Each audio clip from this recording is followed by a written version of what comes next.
Welcome to Grand Style Dog Grooming in Tampa, Florida. Watch as our dog groomers give dog haircuts, perform dog nail trimming, dog bathing, and brush dogs' teeth in our pet spa. Hang out with us as we work, join the chat, and watch as we groom dogs all day.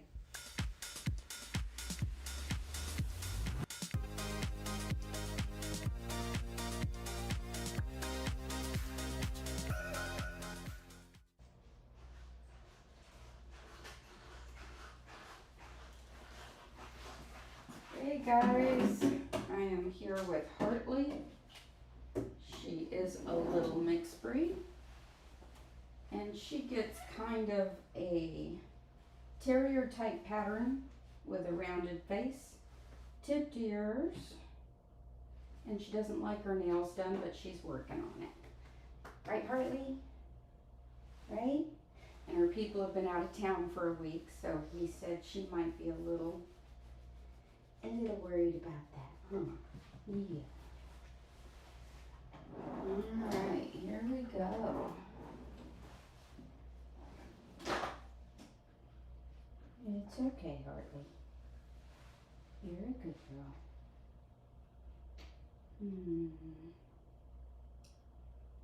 Looking for the blade I want, and I don't see it. Where is it? See? There it is. I'm going to use a 7F on her body. Good girl.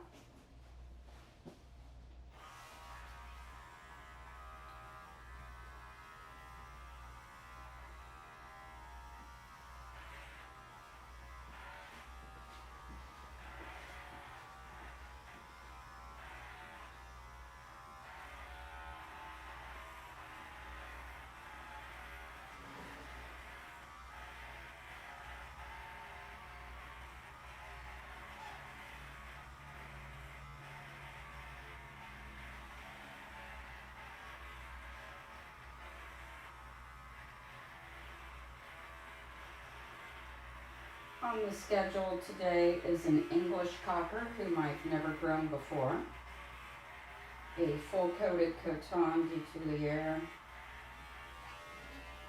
this little girl, toy poodles. I have to look at the list to see who else I've got. I should have about 9 dogs today.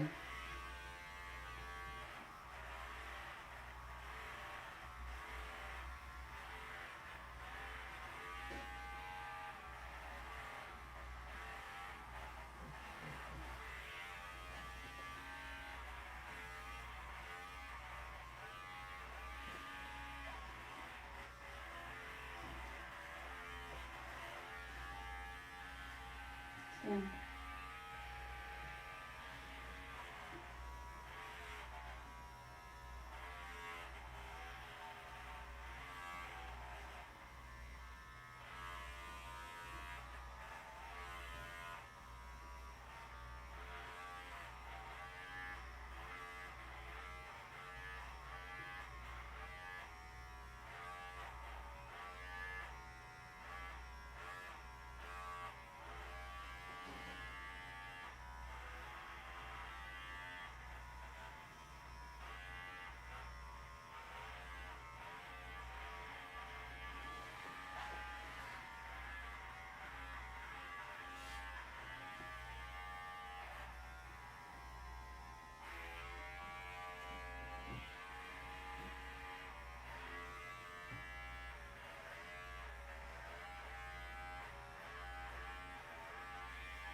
Good girl.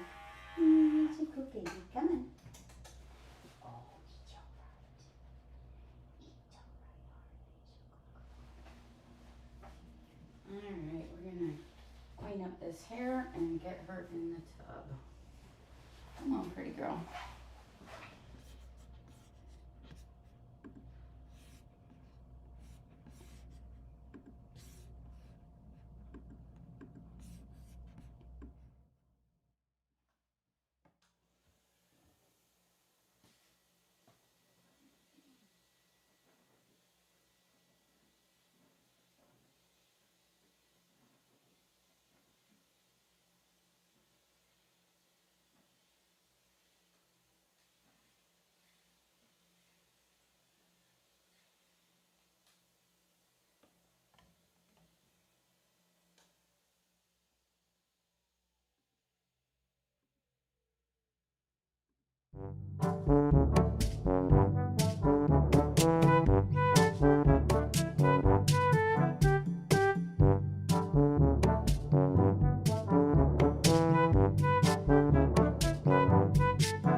Welcome to Grand Style Dog Grooming. We are located in Tampa, Florida at the corner of Northdale Boulevard and Dale Mabry Highway.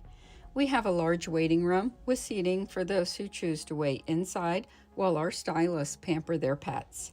We carry eye groom hair care products along with dental, eye area, and ear care items.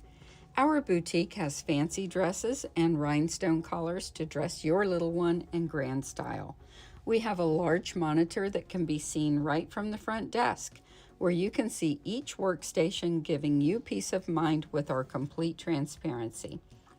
Also in the waiting room, we have charts to help you decide the exact length that would be best for your best friend.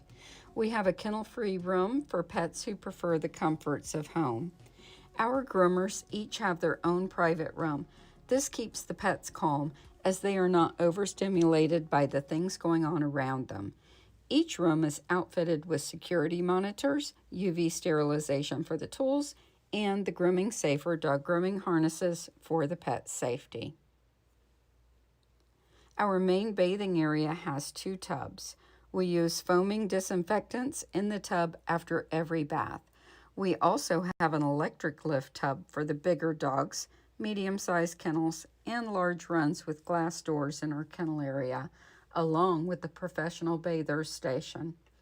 We have a well-stocked room with supplies for creating cute bows and bandanas in-house, and a comfortable break room for our employees. Schedule a makeover for your pets today.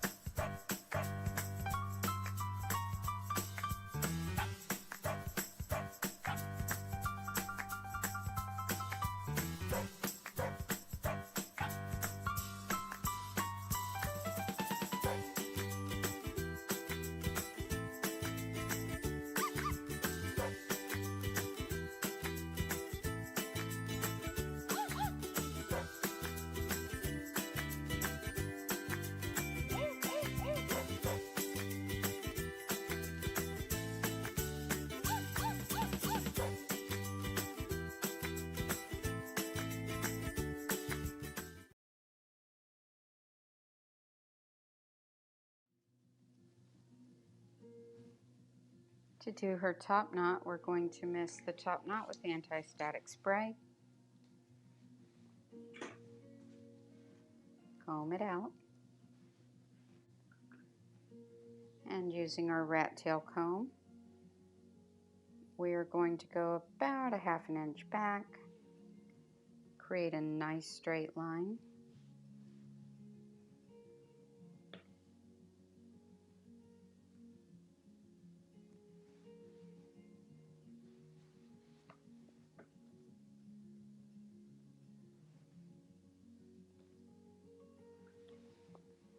Missed a little bit of coat conditioner on there to help hold the hair back out of our way.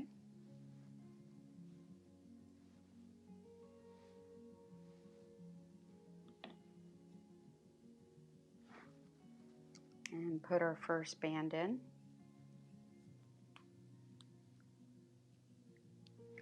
Use our comb to check to make sure that no skin was caught in there.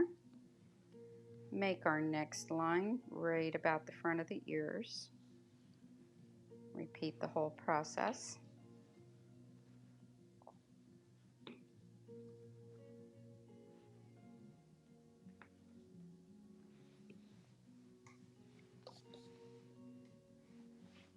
Push this down, comb this up. We're going to put our second band right on top of the first band, about a ½ inch up.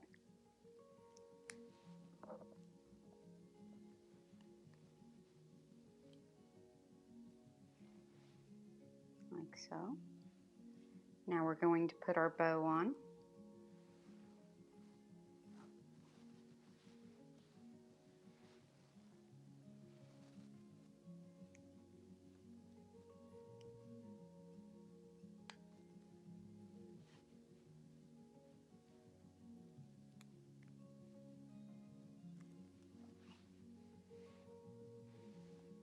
Very pretty.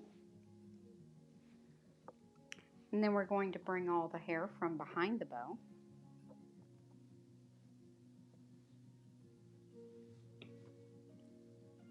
Separate the hair from the ears. Make sure we don't catch any of the ear hair in this.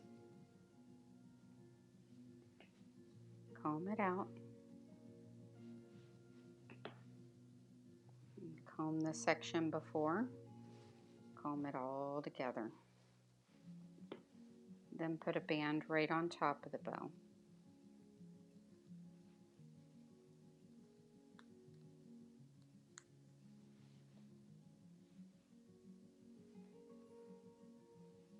This holds all the hair nicely and keeps the ponytail back out of the eyes. So what is carding? Carding, the technique, simply lifts out the undercoat. It leaves the hard flat coat that's darker colored completely intact. So when you take the knife through the dog at a 45-degree angle, it only grabs the soft undercoat.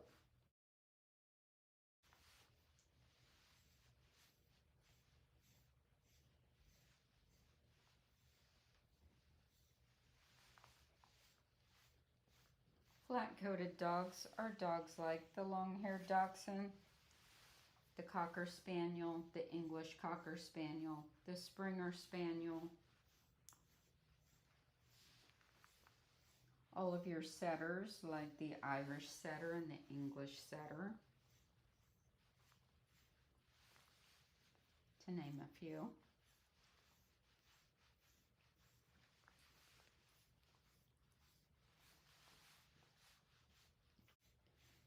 So mostly this technique is done on flat coats and certain terriers.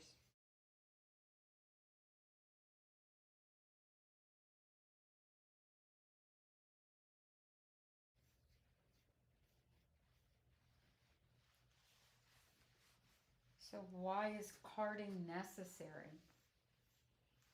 One thing is it helps you with shedding, which is a big issue. I mean, all this is shedding hair that would be all over your house and all over your clothes and in the drain every time you wash the dog. So keeping the shedding hair out of the coat saves all that shedding. It also makes the dog cooler. We are here in Florida, and if all that is under this coat, the dog is going to be hot. If you remove all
Come here.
Good girl. Yeah, she's a good girl. Yeah, she's a good girl.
Good girl.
Good girl.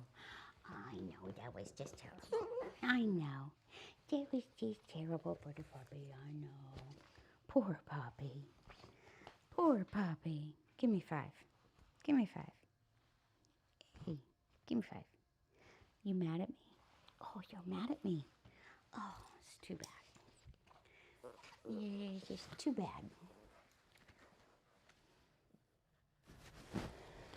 All right.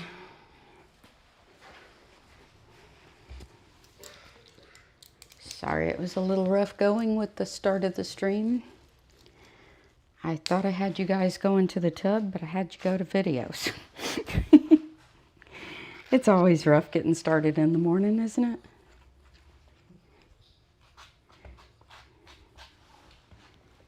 Okay. Okay, let's do this. Yeah, let's do this. You ready?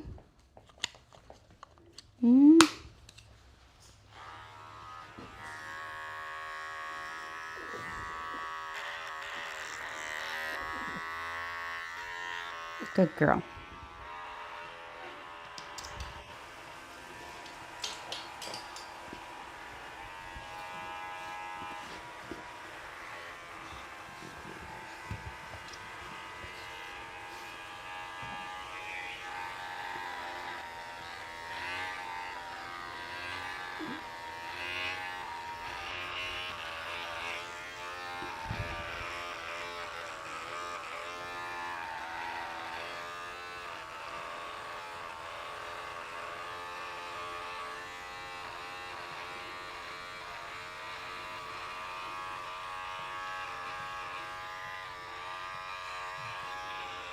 Her people like her nice and short.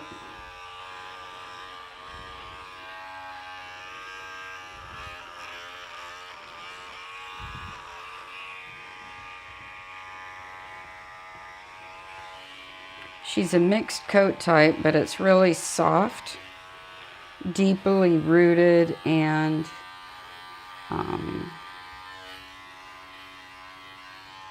just very, very soft. The kind that shows like every little mark.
Good girl. Up, up, up.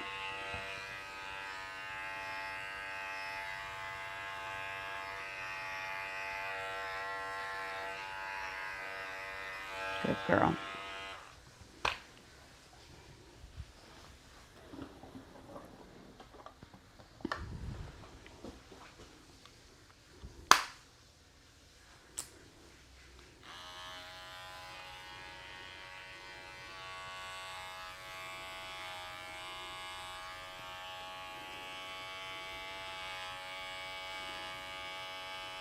It was good that some of the cocker videos played through. At least I think they did. Since we have a cocker coming in today. It's an English cocker, so it's slightly different, but some of the principles are the same.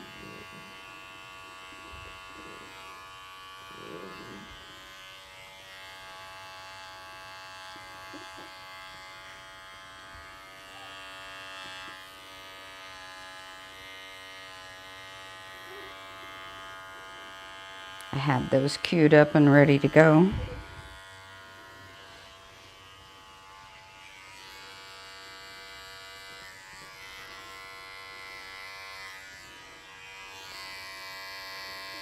I'm not sure if the cocker's going to have a hand strip coat or a clipped coat. We'll see. Depends on what's been done on it in the past.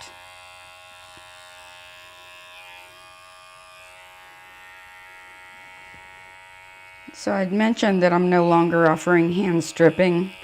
That's primarily for the terriers. The carded type coats, like the flat coats, I'm still stripping when needed, when applicable.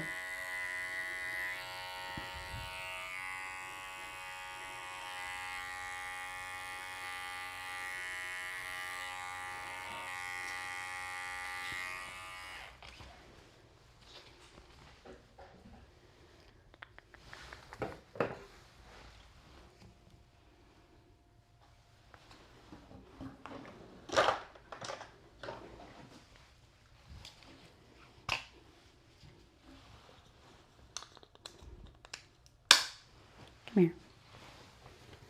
We stay longer underneath her tail. She's very sensitive.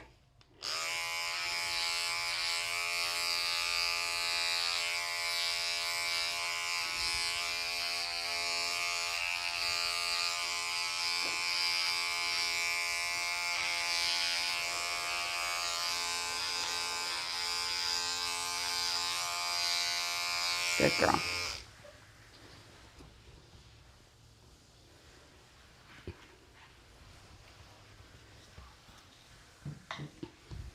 Can you come over here? Come over here. Come over here. Come on. Oh, you're just in a sensitive mood today. Come on. Oh, you're mad at me, huh? Come on. Come on.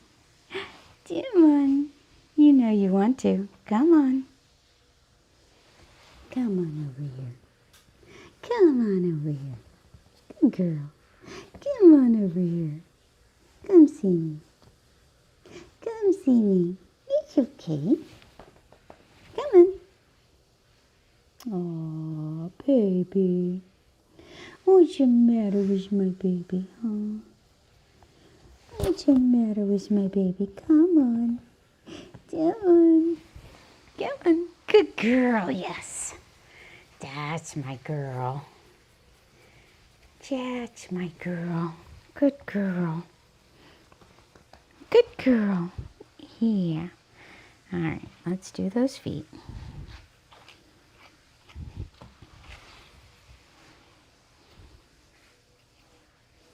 I know you don't like your feet done.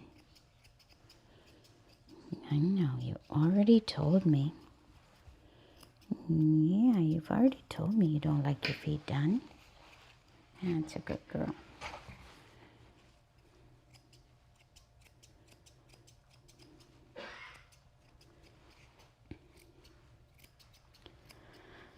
Good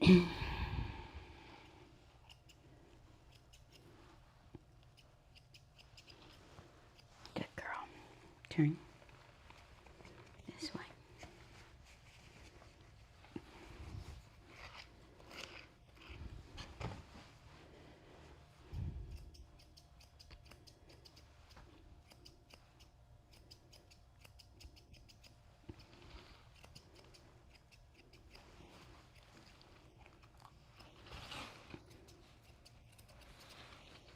Good girl.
These coats are kind of interesting to work with because you can see like the balding up under here. And, you know, she has those places in other areas that show up through the clipper work, but that's okay. It is what it is. Just try to do the best we can, make it look nice and pretty.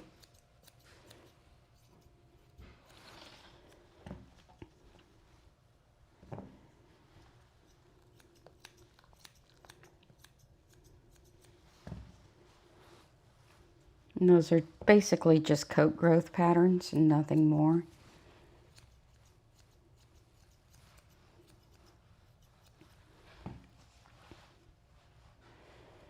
And if I thin this to blend it, then that would show more. So I just leave that covering it like a comb over. Yeah, you ready to give me 5? Yes, good girl. Yes, good girl. Yes, good girl. Yes, good girl. Yes, good girl.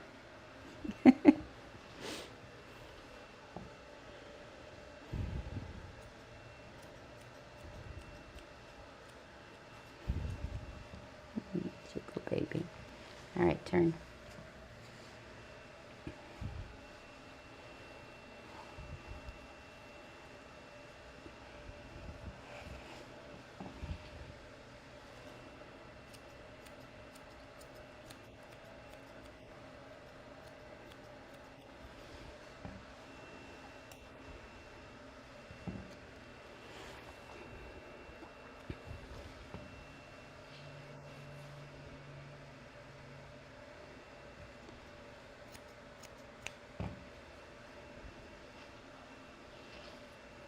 Stay. Stay. Be right back.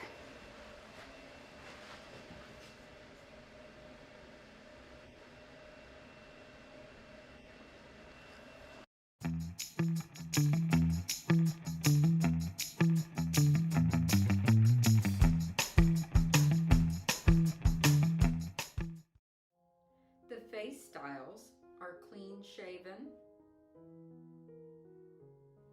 teddy bear, fusion, mustache, and there are several forms of mustaches. This is my typical mustache that I do in my salon.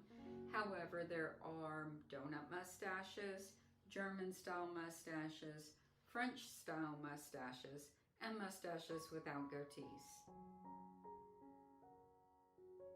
The leg styles are cylinder, like a column, flared and beveled at the foot,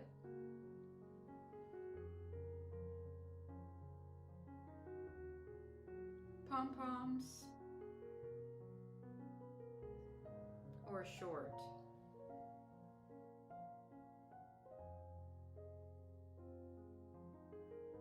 The tail styles are pom-pom,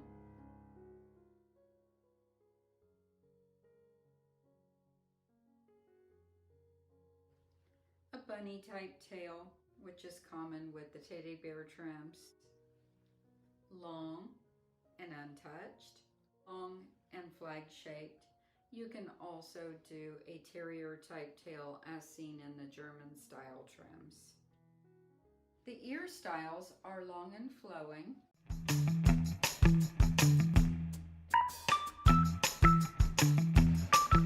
Sorry, I was trying to move the camera under the last video. Didn't mean to cut it off.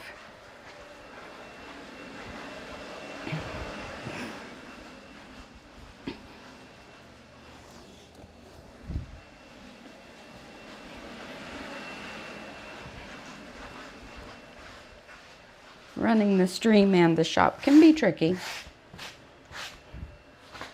But that's the beauty of live streaming. It's imperfect. And it's real.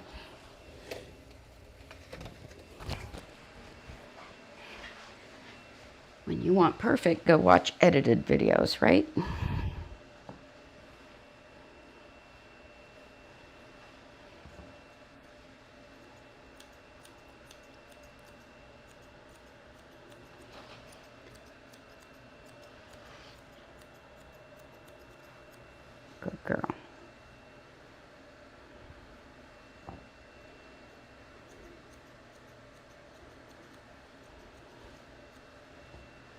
Stand.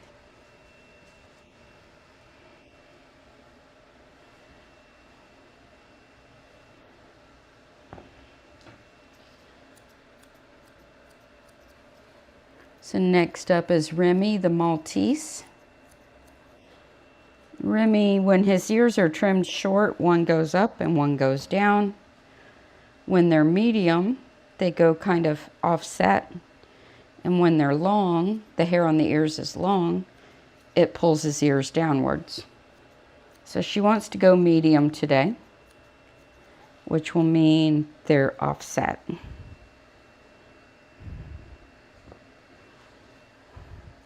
And that's part of Remy's character, is his little offset ears. He's so cute. And he's going to get a shorter haircut today. Short on the body and a little shorter and kind of tapered on the legs. Short round face.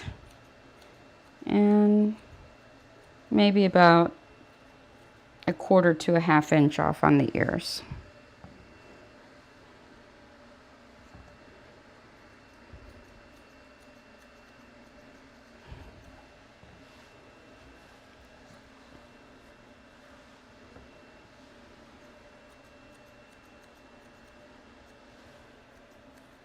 Good girl. That's very good. Yes, that was very good. Yes, that was very good. Yes, it was.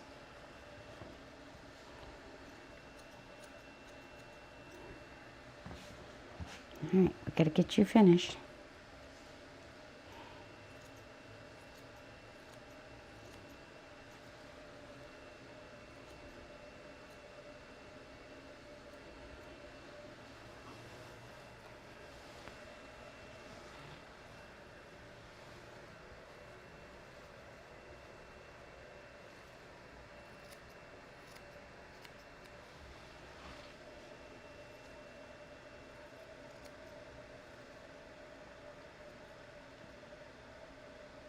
Good girl.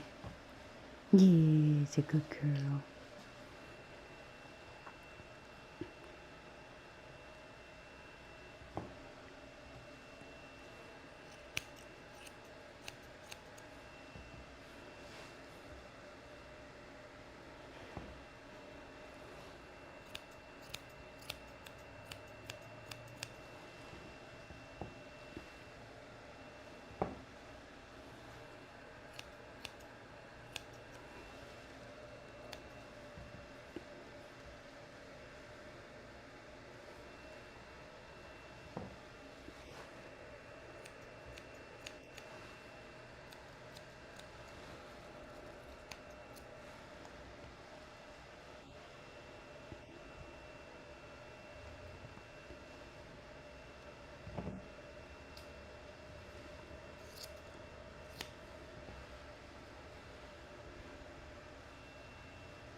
Good girl.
Good dog.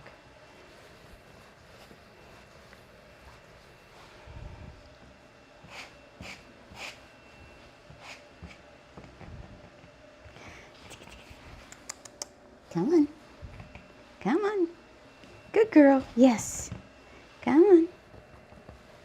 Come see me. Come see me. Yeah. Come on. She's like, no. Yes, there you go. Good girl. Yes. Yes. Good girl. You're such a sensitive puppy. Yeah. You're such a sensitive puppy. Yes, you are. You're just so sensitive. You're just so sensitive. Yes, you are.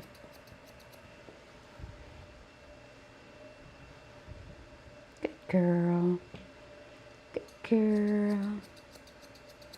Yeah, good girl. Good.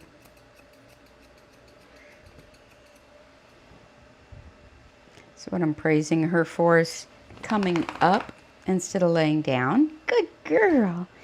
Good girl. And coming towards me. Yes. That's what I'm praising you for. Yeah. Yeah. Because that helps build trust. Which she does trust me, but she's a very sensitive dog by nature. Aren't you? Yes, you're a very sensitive doggy. Okay, we're going to trim some off that tail. Since it was tangled, we don't want it to be tangled next time. I know, and you don't want me to do it. I know. We're going to do it anyway. I know you don't want me to do it. I'm sorry.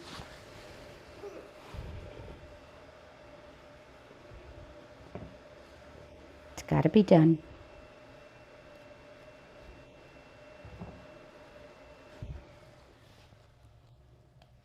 See a tangle. We're going to cut that out.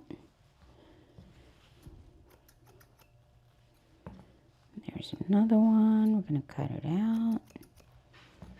There we go.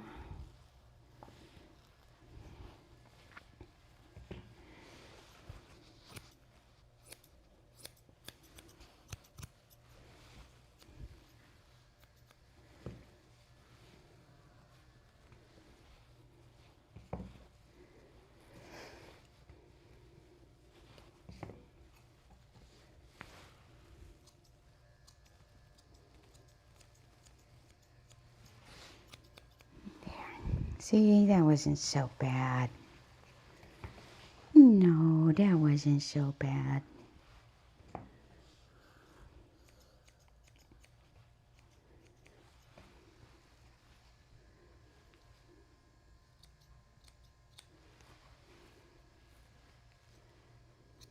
Good girl.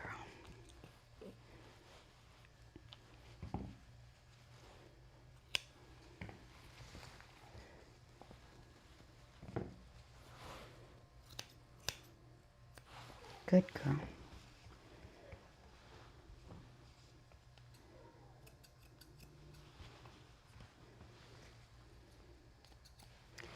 All right, I bet your daddy's right outside waiting for you, isn't he? Huh? Is your daddy right outside waiting for you? I bet he is. Yes, I bet he is. Yes, I bet he is. Yeah. He's right outside waiting for you, I bet. Yes. Yes, I bet he is. I bet he is.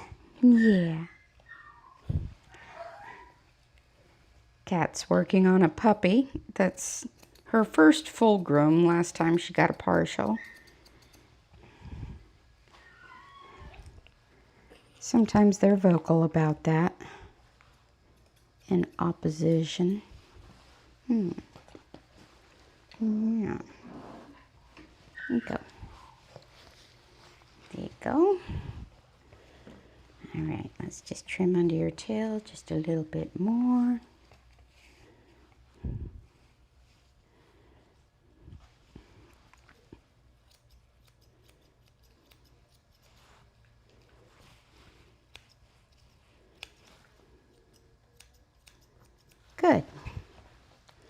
That was very, very good. Yeah. What do you think? You want to go home? All right. We'll go text your daddy. You want to go text your daddy? Yeah. Come here. Just make sure you're even.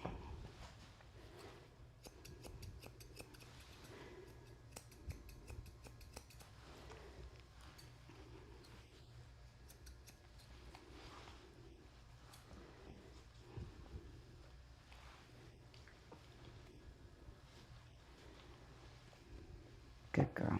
Wait.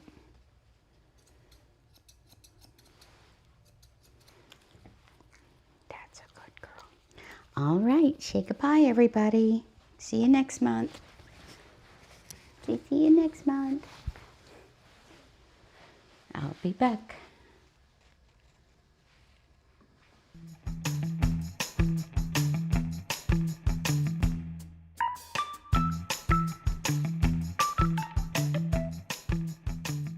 A lot of dogs get tipped ears. This style is common for both pet and show trims on various types of dogs. I usually clip about 1/3 of the ear closely. This, however, is adjusted breed to breed according to breed standards. The length of the hair left varies from dog to dog. For most Yorkies and Beaver Terriers, I will use anywhere from a 40 blade to a 15 blade. The determining factor for me is based on the thickness of the dog's skin, the size of the dogs, and the idea of getting excess weight of hair off to help the ear to stand, especially on a teething puppy. On extremely tiny dogs, I use a 40 blade, as the skin is so fine and thin that I actually feel safer with a 40 blade because the teeth of the blade are so close together. For most dogs of this type, I will use a 15 blade. For teething puppies whose ears are drooping, I use a 40 blade. Tipping the ears is relatively safe, as you are not clipping the most hazardous areas of the ear. For the smallest of dogs, I simply clip center up on the front and back of the ear. For those who are a bit bigger, I clip center out, center up, center out.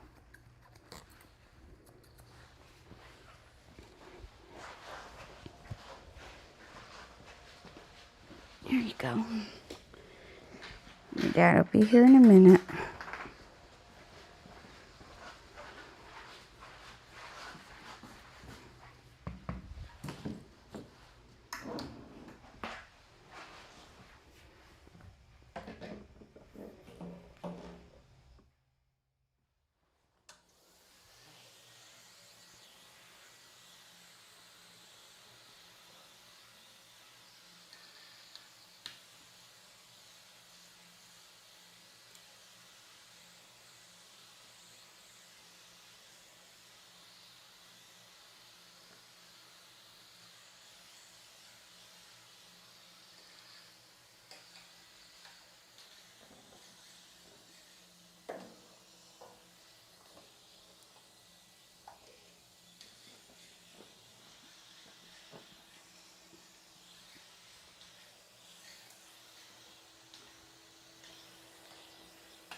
right, Mr. Remy. It's your turn.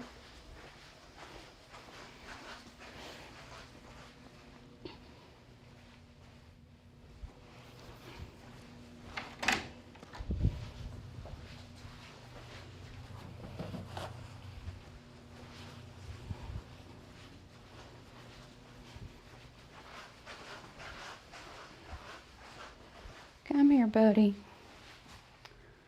Oh, who came in? Somebody came in. I'll be right back. My shoes are squeaking. Let's talk about creating a breed profile for the Kerry Blue Terrier's head. Remember never to remove the fall, which is the long hair between the eyes. Holding the fall out of the way, use a blending shear and shorten the hair from the brow bone to the front of the ear. The idea is to bring this area down to about the length of a 7F blade. I prefer to use blending shears so that I can have more control over the transition, creating a smooth, natural flow into the longer hair at the back of the head. The idea here is to create the illusion of a long rectangular shaped head. You can see without the additional height from the buildup of hair, the head would not look as long. Shave the cheeks from just behind the corner of the eye to the ear and down to the corner of the mouth, then down the sides of the neck. The clipped line under the neck forms a V, which widens a bit above the sternum to the base of the ears. Clip the underjaw against the grain all the way up to the little fold in the lower lip. The ears are shaved with a 15 blade, then the edges of the ears are gone back over with a 40 blade. Next, neaten the edge of the ears by scissoring them tight. Set the scissors on top of the ear. With the scissors held straight up and down, scissor a line matching the width of the head into the neck. Then use blending shears between the clipped area of the cheek into the hair on the head for a very smooth, short transition. Always identifying the areas which are sticking out. Then lightly blend the edges. It's wise to check the area where the fall blends into the short hair on the head. It should be flat all the way through. If it is not flat, carefully blend it with thinning shears, skimming off as you go. When creating a nice lean head, clipping about a finger width between the ear and the hair on the head is helpful. It's best to do this after the head is trimmed to see exactly where the line should go. By putting your finger under the ear and rounding the ear over your finger, you can easily reach the area needing to be clipped. Then, holding the ear forward, clean out the area behind the ears. This will create more arch to the neck and give a lean, elegant look. Tidying all of the clipped areas will give a very finished appearance. The ears should accentuate the long, lean head with true terrier type. Check the sides of the neck to make sure the arch of the neck is enhanced. This can be done with a 10 blade. Finally, blend the clipped lines into the longer hair and flatten the chest. I do this with the 7F blade. For my dogs, I always braided the fall to keep it out of the eyes. I also did this for my clients' dogs before sending them home. So this is Max. He came in just to get his nails done. He gets his nails done every 3 weeks. He's one of those dogs that grows those really extra thick, extra long toenails.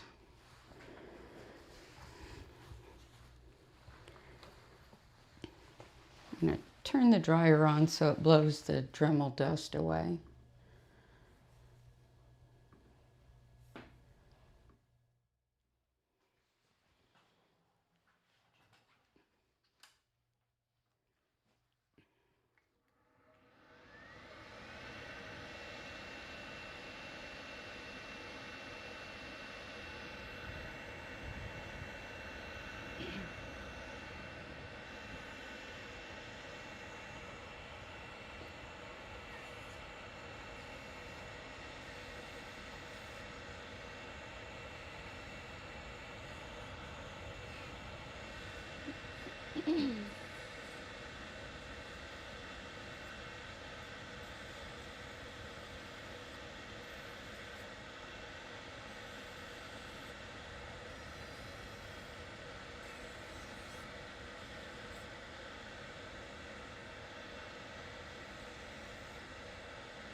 That's a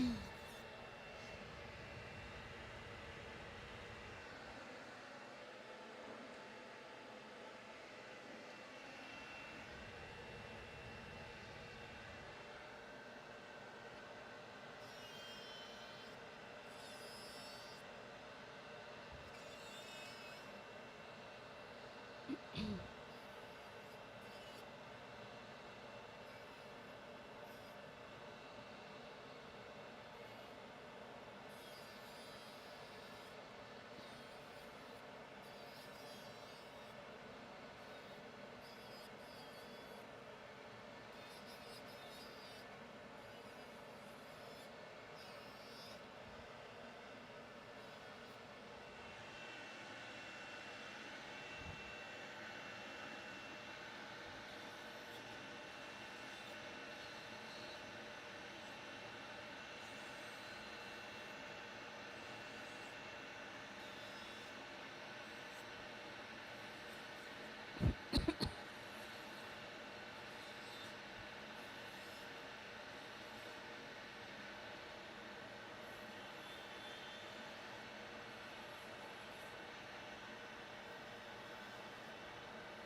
I'll be right back.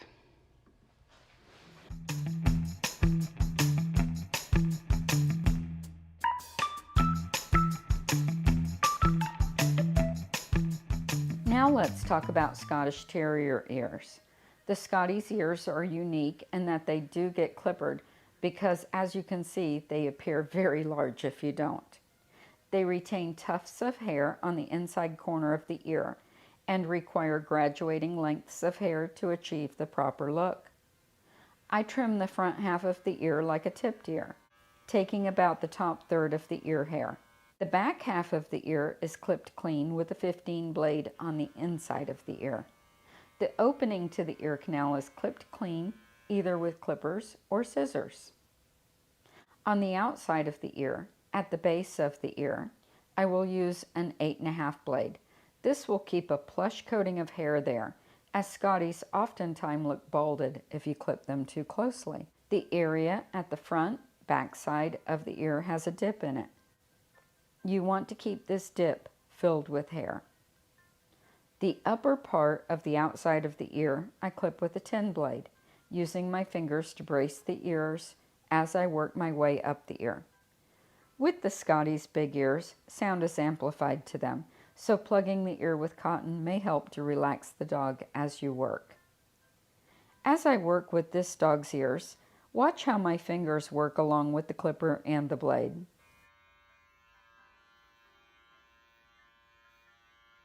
While scissoring the edges of the Scotties' ears, the tufts must be brought into balance. The entire purpose of the tufts is to help the ears appear closer together and to decrease the apparent size of the ear.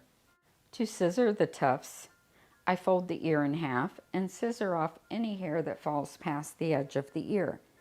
Then, checking the size and height of the tufts, I make sure that they are evenly balanced and look nice.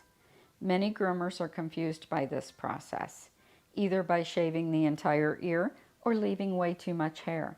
When done right, the head looks long, lean, and in balance. The ears do not look abnormally large and appear.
All right, let's try this again, little man.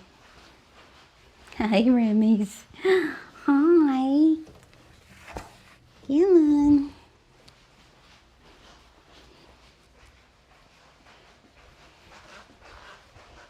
My shoes are so squeaky. That means my floors are squeaky clean. Yeah. I have squeaky clean floors. This is Remy. Don't climb up the microphone. That doesn't sound good.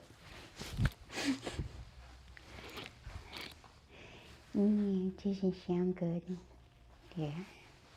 All right. All right. All right. You stay right there. You stay right there.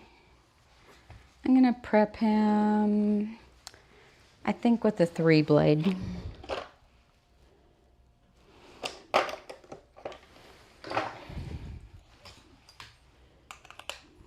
It's my good man. Yeah, I know. Gotta stay here.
She wants him really short up under here.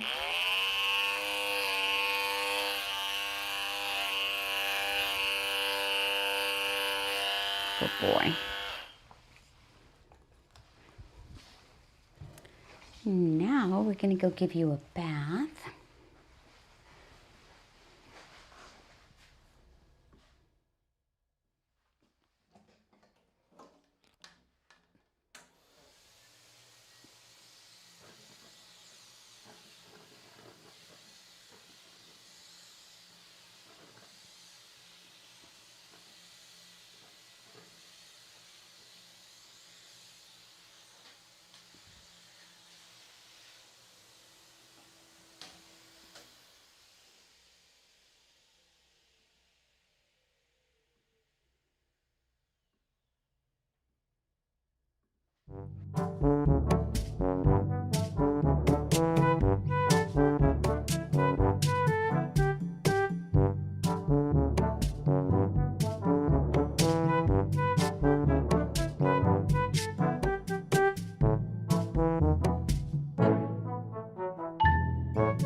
Good boy.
Good boy. Open up. Open up. Good boy.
Come on, Bubba.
Come on.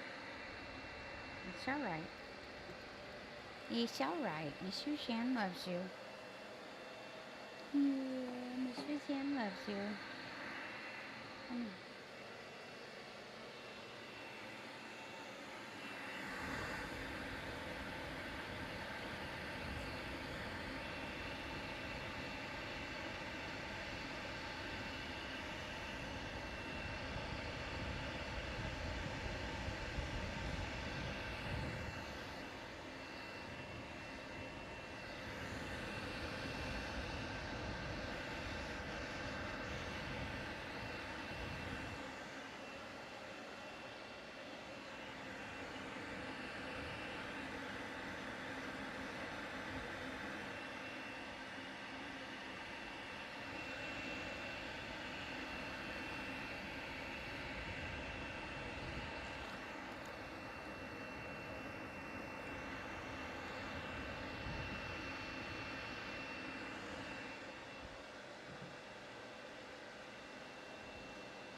Good boy. Good boy. Good boy.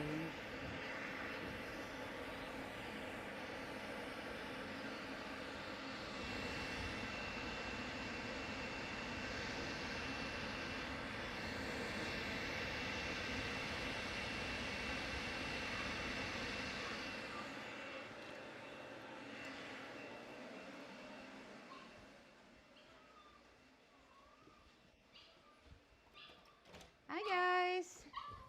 You can just let her go. She'll come in. She's just vocal. Come on, get in. Okay, now you can go. Come on. Oh, yeah, you can go. We'll do this, okay? Don't be afraid. It's okay. Come on. Let's Can go. I leave this with you? Yeah. My son will pick them up this afternoon. Okay. Okay. And Heidi asked me to just give you this. Okay. Mia. Oh my gosh. She's You something are else. okay. You are okay. Go that way. Come See on. you later. Come Bye. on. Thank you. Thank you. Come on. Let's go. Hurry up. Go say hi to Kat. You need to say hi to Kat? You can go say hi? All right. Come on.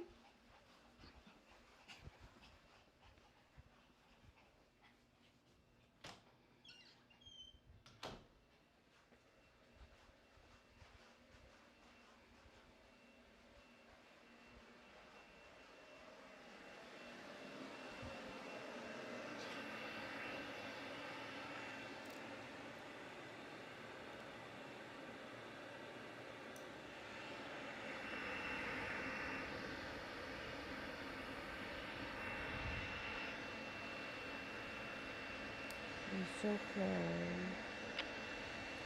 It's okay. It's okay. Miss Suzanne loves you. Miss Suzanne loves the baby. She's a poor baby.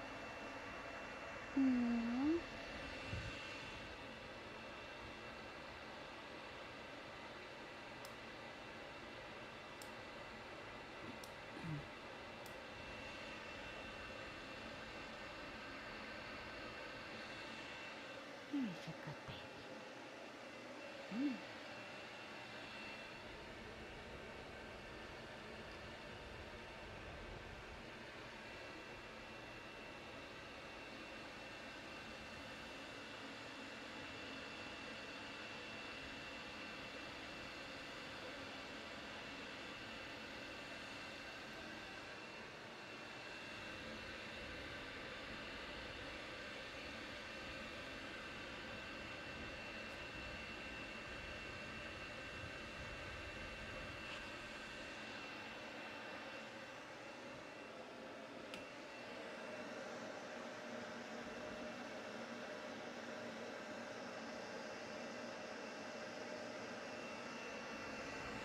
Come on.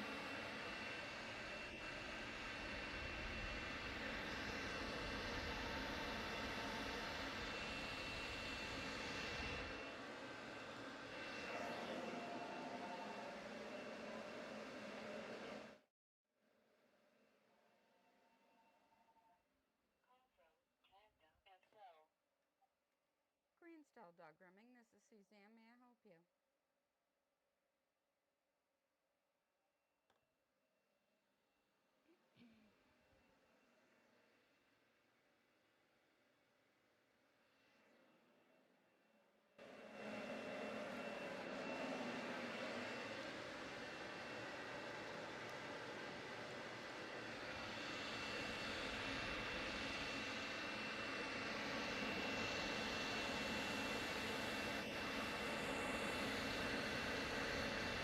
It's okay. It's okay. Good boy. Good boy. It's okay. Miss Suzanne's got you. Yeah, Miss Suzanne's got you. It's okay. It's okay. I got you. I got you. It's okay. It's okay. I got you. See?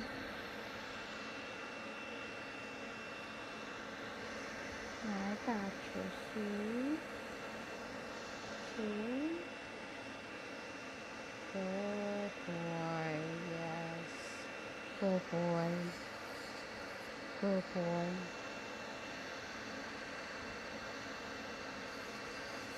Good boy. Good boy.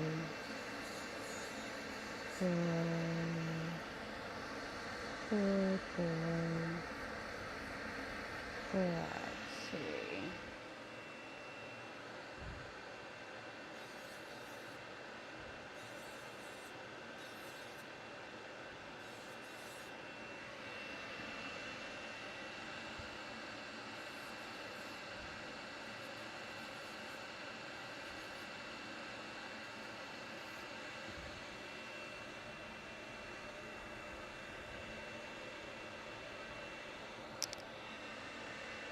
okay.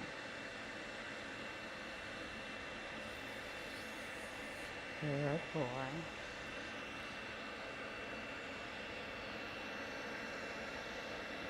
Good boy.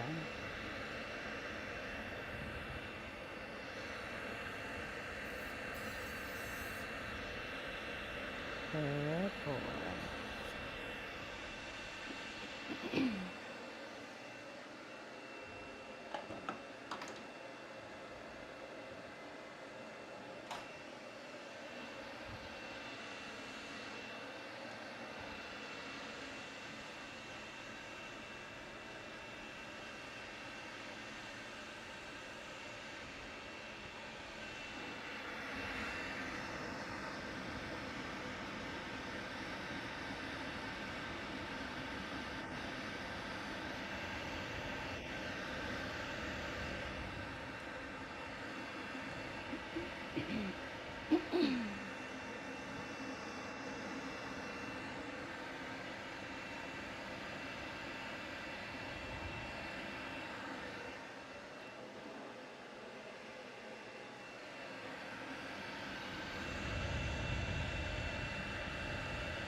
That's a good boy.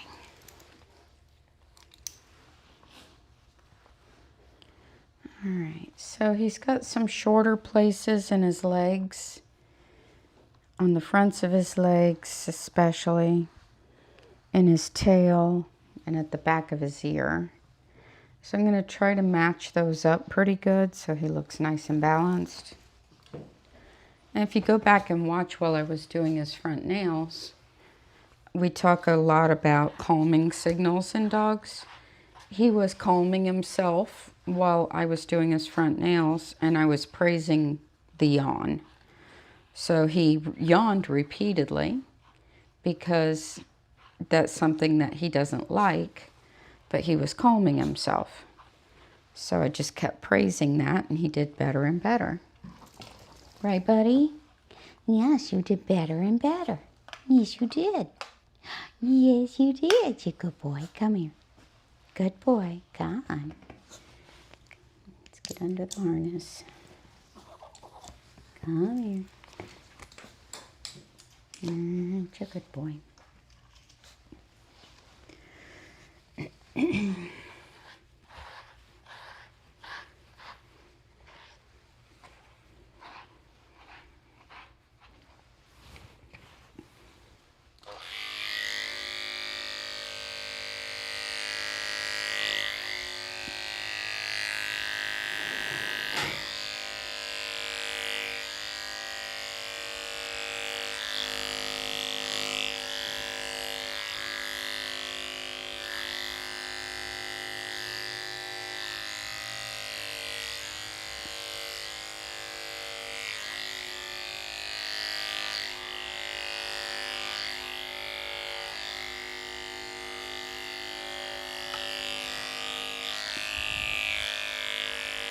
Good boy.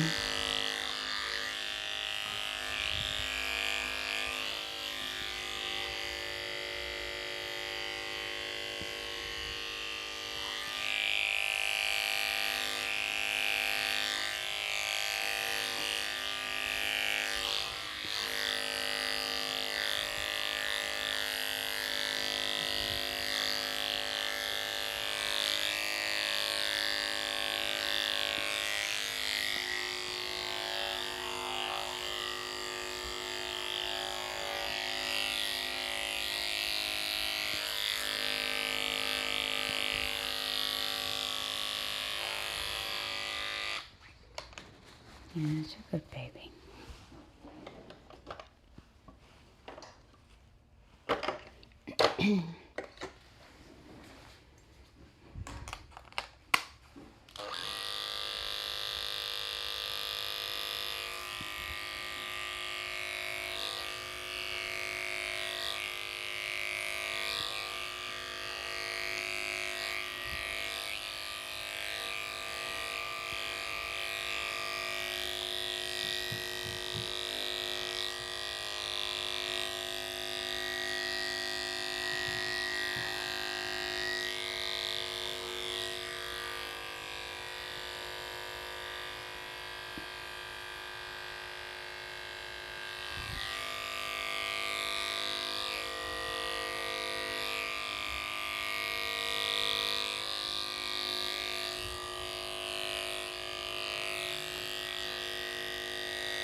Good Bowie.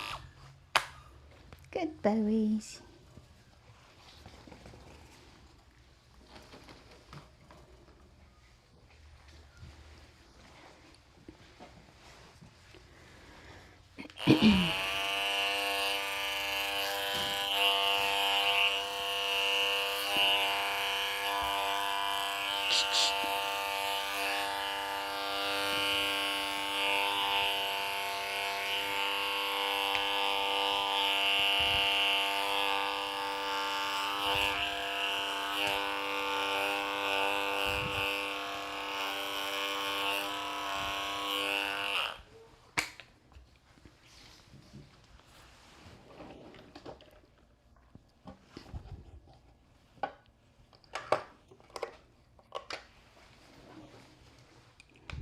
Good Bowie. Yes, he's a good boy. He's a good boy. I know he's a good boy. Yes, I know he's a good boy. Yes, he is. He's a good boy. Yes, he is. He's a good boy. Come over here.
Good boy.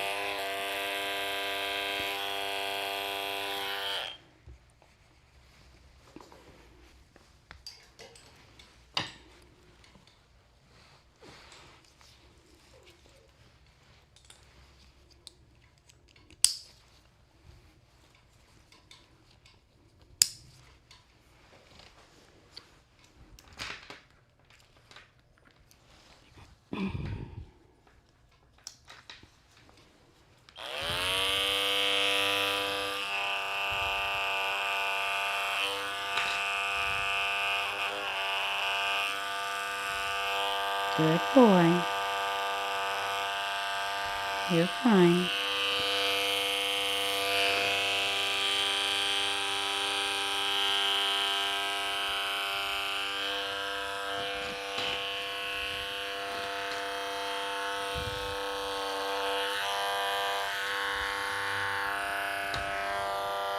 Good. Good boy.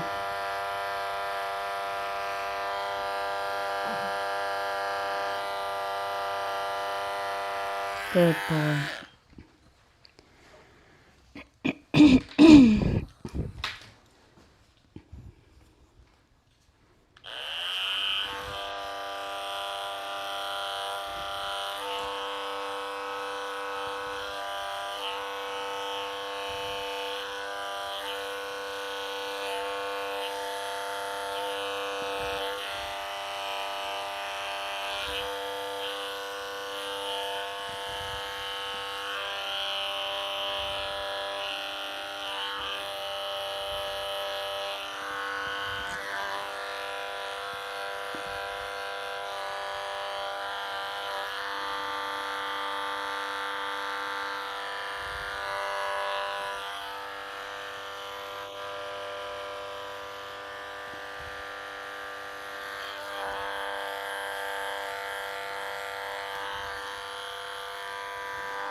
He's missing some hair at the front of the ear here too.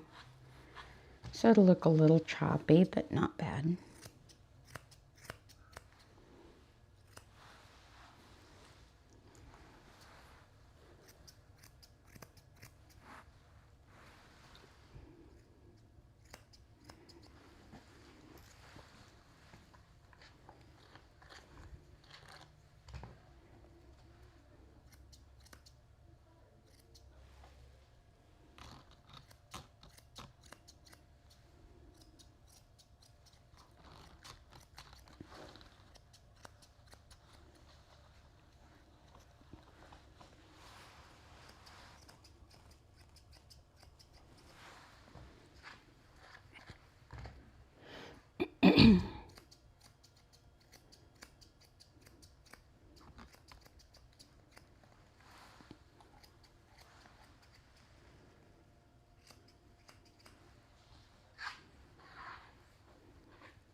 Good boy.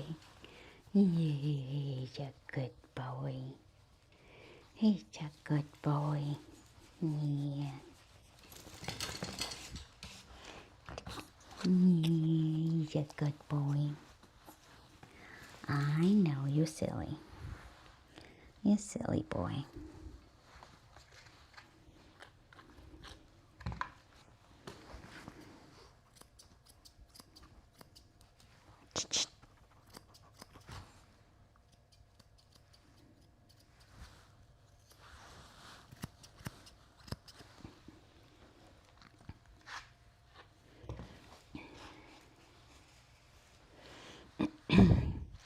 Next up after Remy will be Beau and Mia, the toy poodles. Got lots of sensitive dogs in the house today.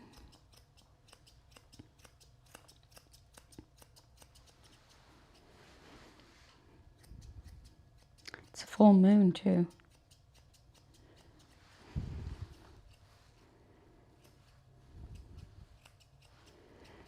After the day I had yesterday, I went home, looked up in the sky. It was a big old full moon. And I'm like, well, that's fitting.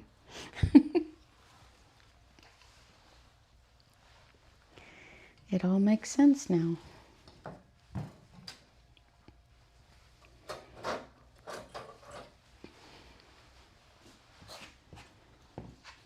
Come here, Bubba. Come on.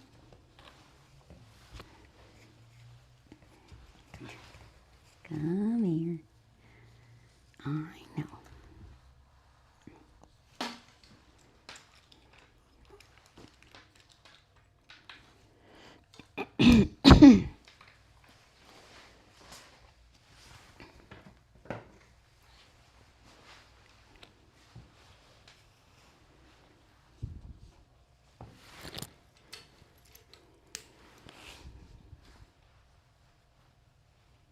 Good boy.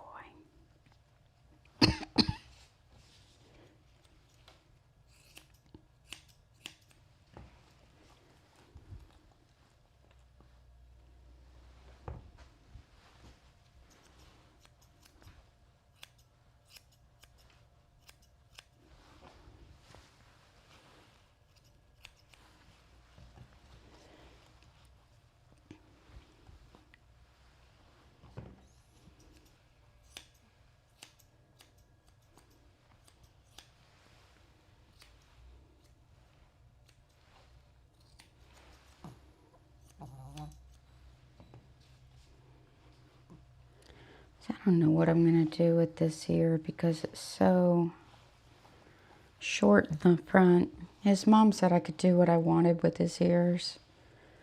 So I think sometimes I go really short with them. And I think with the hair that's missing, I kind of have to do that today for them to look decent. And she kind of left it up to me. So I think that's what I'm going to do. When I do that with his ears, one goes up and one goes down.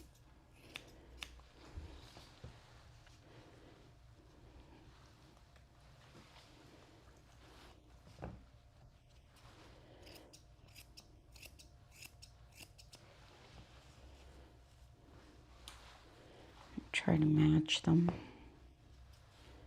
Because this one's got all its hair up front, but the other one doesn't.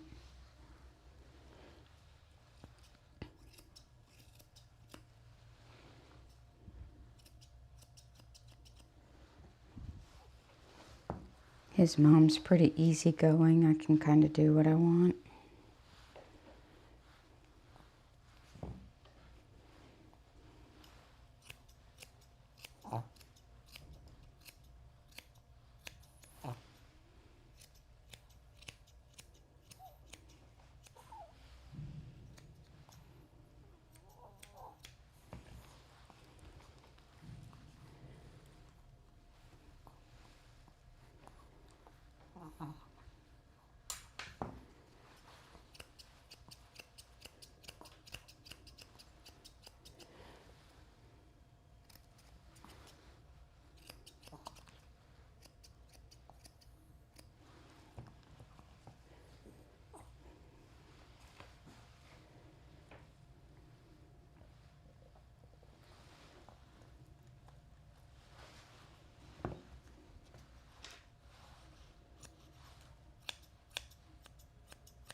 Hey, Kat. I don't know if you know it, but on the cell phone that's up front, we have a translator app. Oh, nice. So you can translate any language and you can just speak into it or you can type it. Cool. And then it'll translate them back to you just by speaking. Oh, that's handy. Yeah, we needed that.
He's my good boy. What you doing way over there? Hmm? Good boy. Yes, good boy. Stay.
We're starting to grow a little bit of hair called a wick on the end of his sheath. The purpose of that is to aim his stream downwards instead of shooting forward into his legs. And that's going to help keep him cleaner. I told his pet parent I want to get about another 1/2 inch on there, and that should start to do the trick.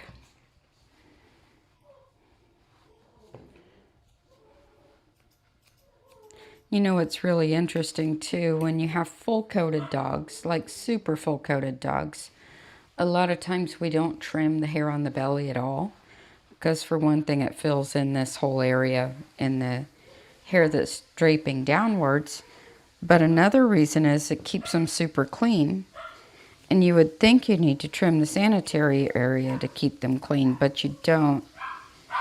Say on my show cockers, we always kept everything underneath. And they knew by instinct to squat, my boys. They never lifted their leg because it would get them dirty, so they squatted. And it would just bring everything down and they'd stay clean.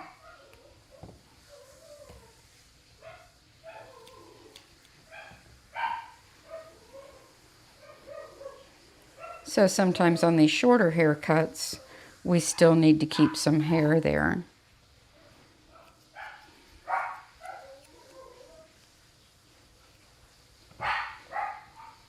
And other boys don't have that issue. It's an individual thing. But if your dog is peeing on their front legs, we can fix that. Or attempt to.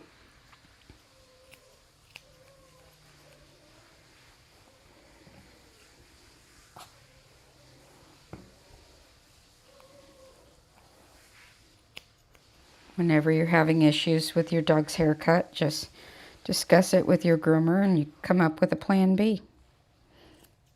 Huh. Yes, gotta have a plan B.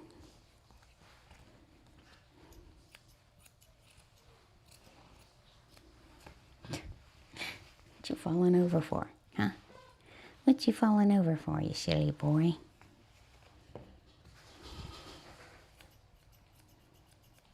Yeah, it's a good boy.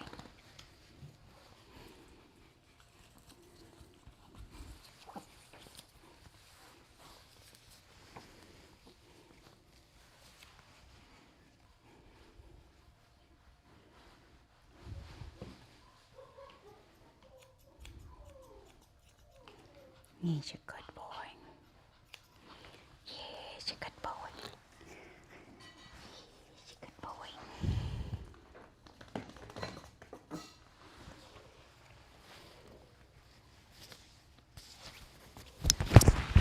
Don't climb on the microphone. You make it sound all funny out there. Yeah. You make it sound all funny out there, Dalton peoples. Yeah.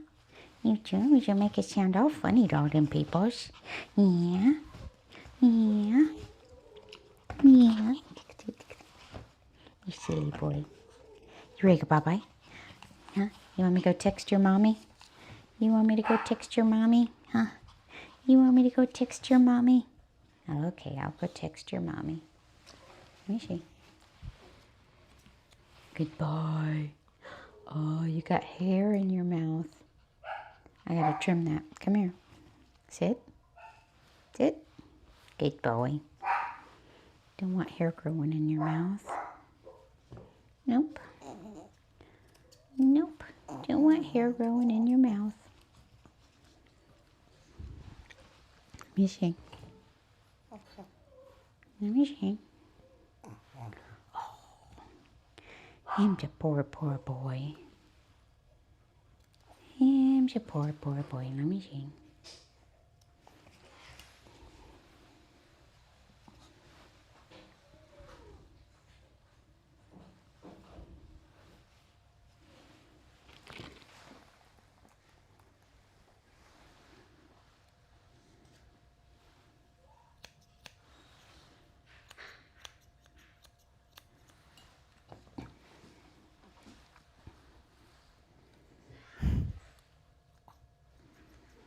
One ear up, one ear down. That's his thing. He's so funny. Oh, funny boy. All right, Remy, say goodbye to all your adoring fans. We gotta go.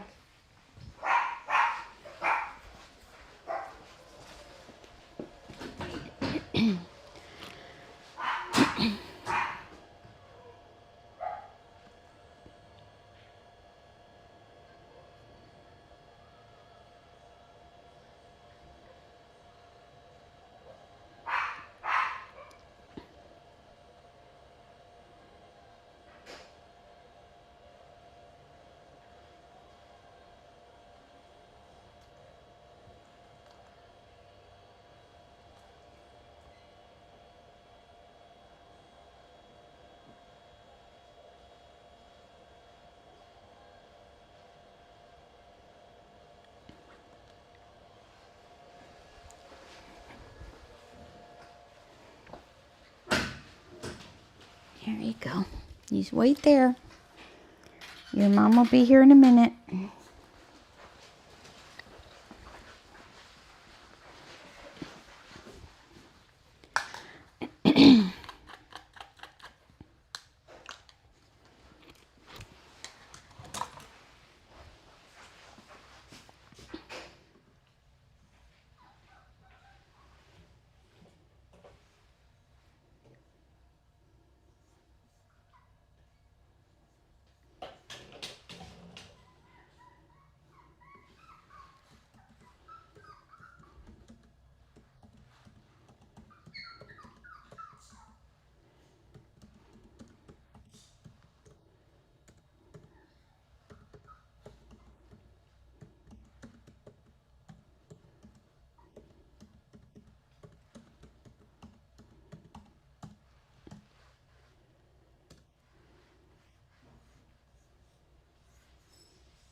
All right, we're going to the tub. We're going to wash Beau.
So Beau,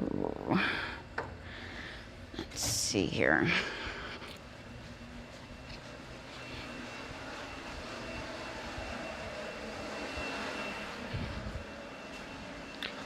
Beau, Beau, Beau, Beau. Beau, Beau, Beau, Beau.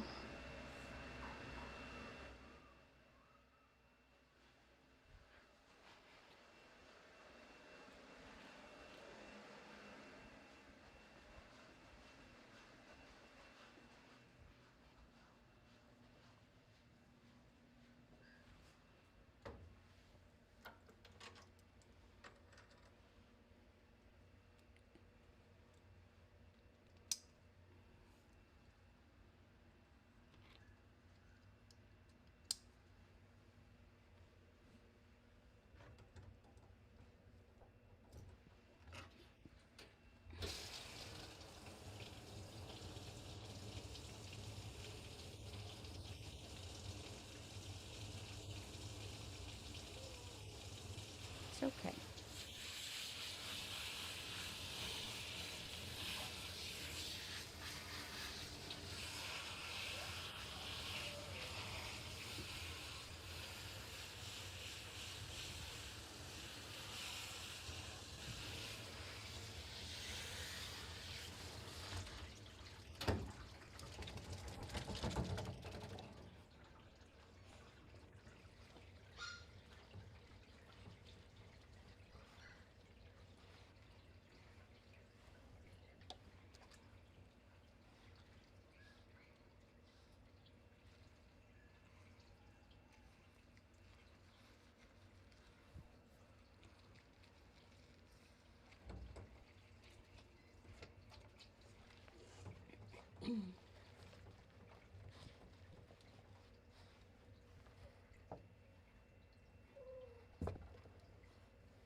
Next up are the tasseled ears.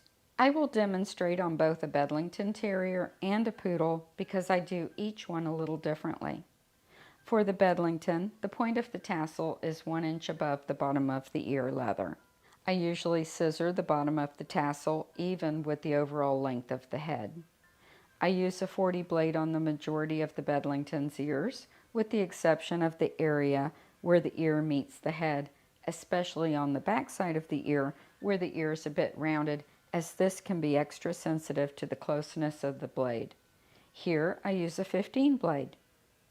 I clip down the ear, angling around the point of the tassel to create sharp, clean lines.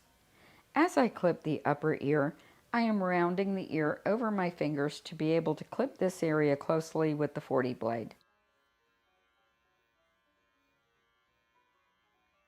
I work center out, continuing until the ear looks very crisply clipped. A lot of attention is paid to the close clipper work on the Bedlington Terrier to create the proper breed profile trim. The tasseled ears on a Poodle are done very similarly. I do, however, carve the point of the tassel with the 40 blade regardless of the blade used to clip the rest of the ear. I leave a bigger tassel on a Poodle with the point being at least 1.5 inches up from the tip of the ear leather. I make sure to use the same precautions in the hazardous areas as discussed earlier and tidy the edges with my scissors. This gives me a fuller tassel with a look befitting the Poodle.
Come on, Bubba.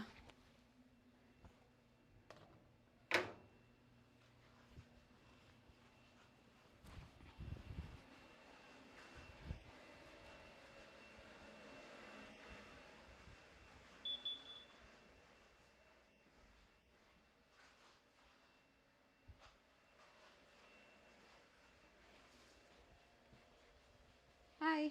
Hi, here for the AC tune-up. All right.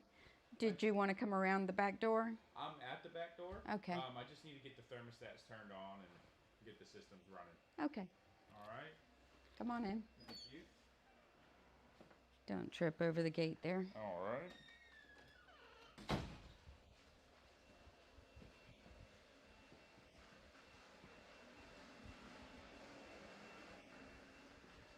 There's a thermostat here and another one here.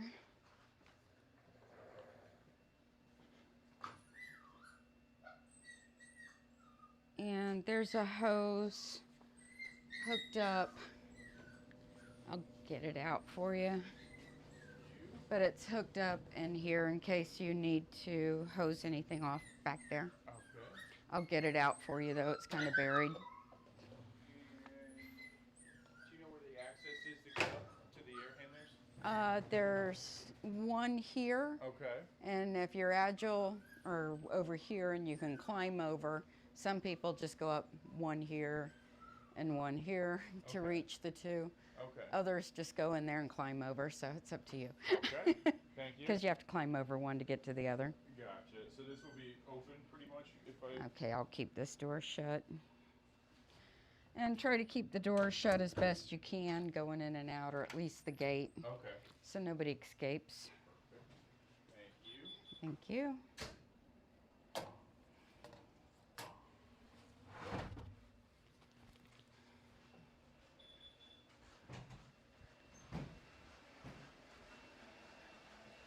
We're gonna have somebody coming in and out doing the AC work, so I'm gonna keep the door shut going to the back and keep the dogs up front here, because he's gonna have that door open a lot.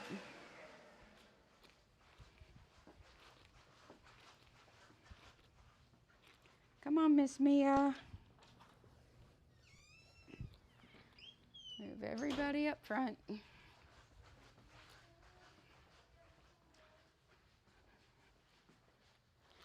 Everybody up front.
You're welcome.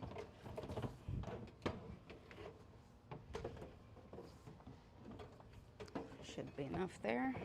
That's perfect.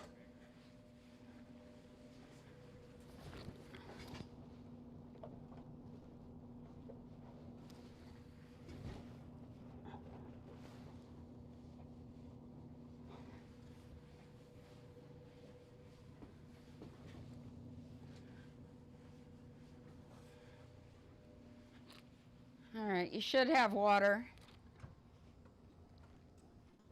I said you should have water now. You want to check it to see? All right, thank you.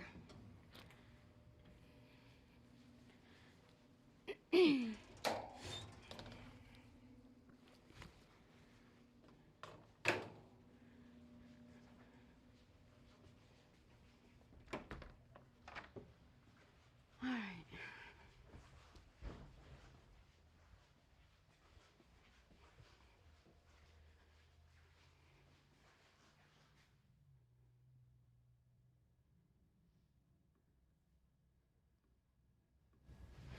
So I had an AC repair guy here to service our AC, so I had to get him set up and move all the dogs from the back. So now we're going to get Mr. Beau dry, and then we'll wash and dry Mia, and then we're going to trim some on Beau.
It's okay.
Be right with you.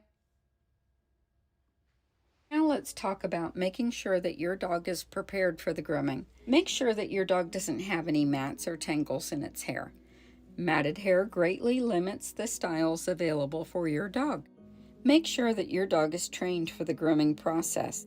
But first, let's talk about your dogs.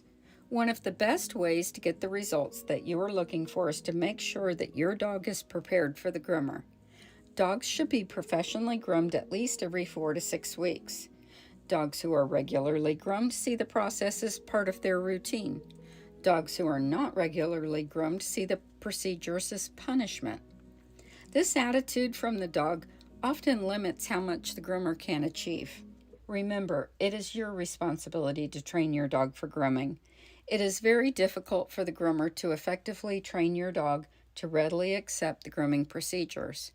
While most groomers are indeed excellent trainers, we spend the entire time with your dog grooming the dog, so we are not as effective as we would be if we were simply training alone. And keep in mind, we are not being paid to train the dog. We are being paid to groom the dog. Puppies should start learning to be groomed as soon as they come to live with you. However, it's never too late to start training. Whether you plan to have a professional groomer or not, it's important to start the training at home. Gently brushing your dog every day will train your dog for the grooming process. Remember that puppies may be teething. Be careful how you hold the head. I use my hand in a C shape on the head. If your puppy doesn't accept this, you can train the dog to allow you to do this by separating the action from the grooming and simply train the hold. I do this by having the dog's favorite treats close by. Paw mats are great for keeping the surface comfortable. Then by putting my hand in a C shape, I place my hand on the dog's head, then pop a treat in the dog's mouth. After a few weeks of doing this 3 times a day, I will add putting a little pressure and sliding the skin back, tightening the loose skin over the eyes. This is important as the dog must have the head held to trim the face. Be sure to lavish praise on the dog when finished, regardless of how the dog accepts the process. Another way to train your dog for grooming is to gently file the dog's nails daily with a salon board. I start with just 1 or 2 toes a day, using the 180 grit side of a 180/100 grit file. Again, do this on a non-slip surface like a grooming table, with the puppy properly secured. Ignore the screaming, flailing, and pulling if the puppy does this, because you know that the nail file does not hurt him. Praise the slightest attempt by the dog for calm. Pop a favorite soft treat into the dog's mouth, lavish him with praise, and play with him. Do 1 or 2 nails a day for a few weeks, then move on to doing the whole foot, and keep working until you can do all 4 feet in one sitting without a fuss. Trust me, you will get there.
Yeah.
Okay.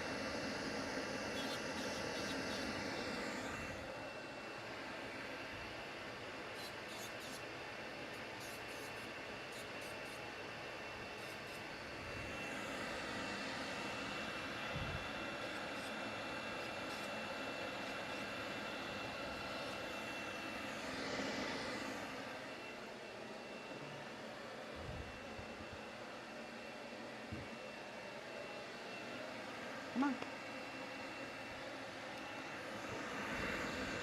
Good girl.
So Mia's just a bath and blow dry today.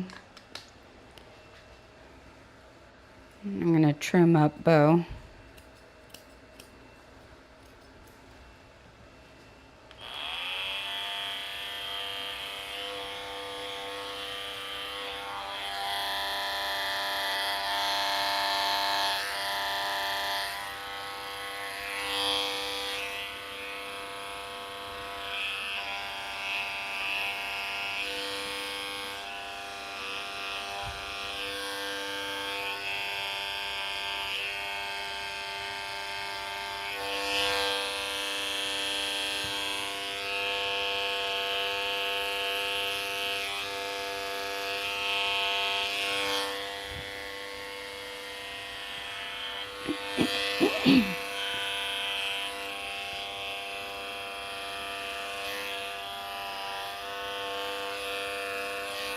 Good girl.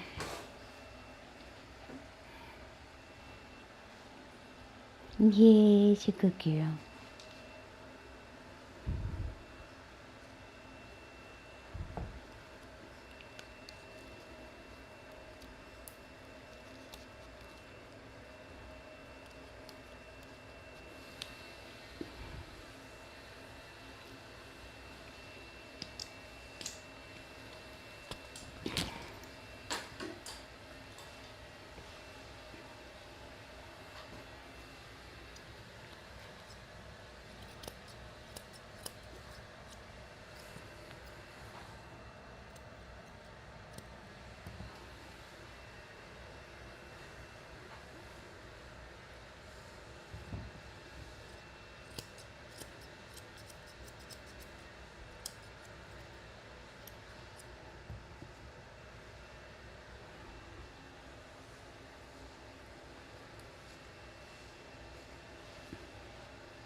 Come here.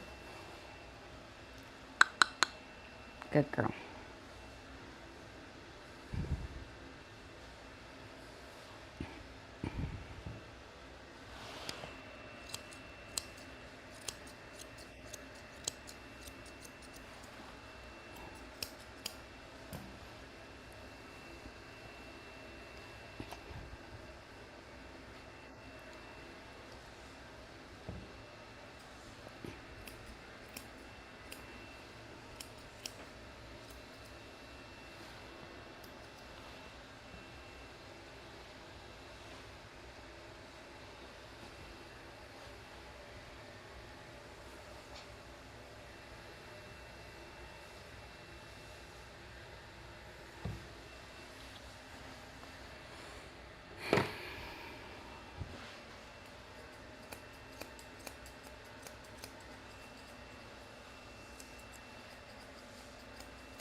Good girl.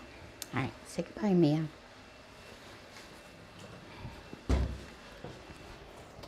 You stay there.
Come on, Beau.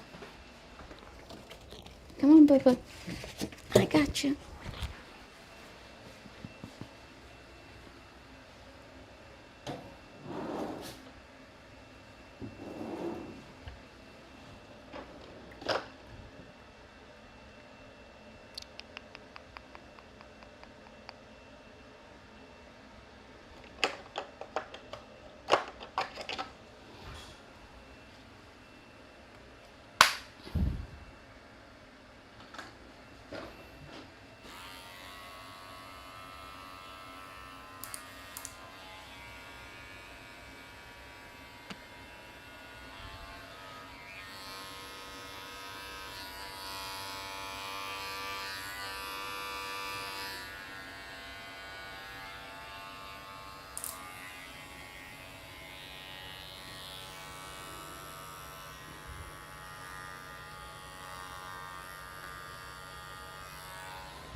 That's a good boy.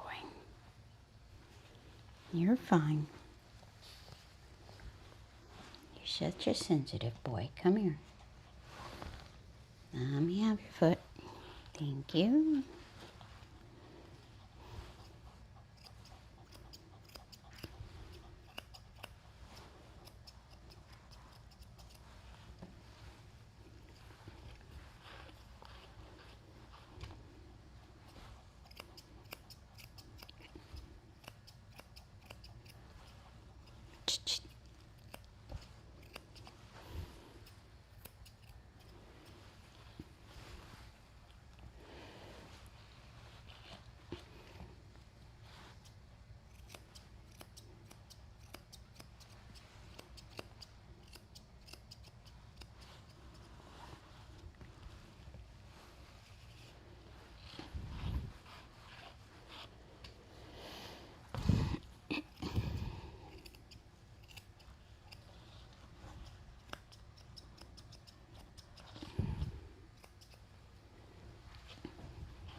the face, we're combing all this hair up and back. And we're going to trim a nice line right in front of the eyes.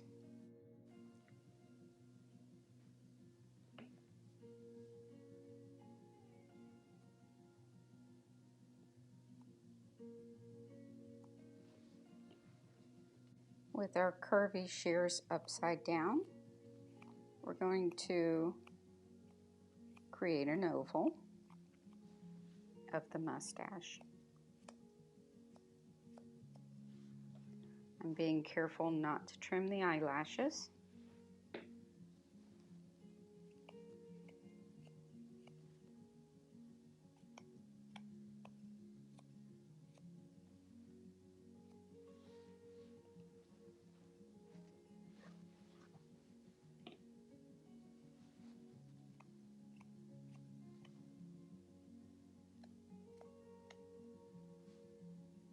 Trimming off this little bit of hair right on top of the nose so that the nose doesn't have any hair falling over it.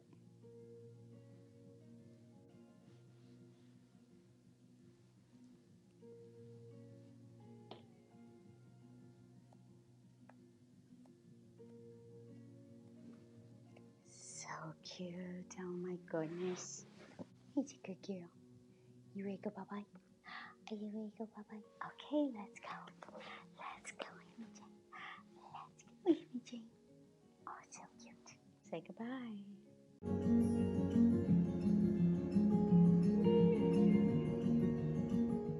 Finding the right comb for your dog is a very important choice. The wrong comb can greatly affect how your dog views the entire grooming routine. Dogs with thick hair need a really wide tooth comb.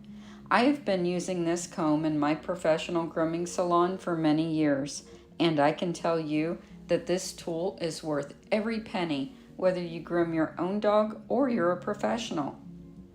The design of this comb allows the tines to easily penetrate the coat, getting right down to the skin. The width of space between the tines prevents the comb from dragging and pulling on the dog's long, thick coat. Don't let the name poodle comb fool you. While yes, it's perfect for hand scissoring doodles and poodles, it's also the best comb for maintaining long, thick coats. I know that you will not regret this purchase. I cannot live without mine.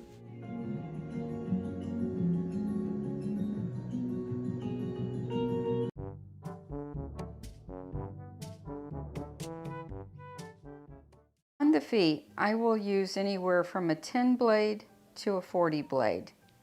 If I use a 10 blade, it's only on the tops of the feet and on the knuckles, not in between the toes, and not under the pads of the feet.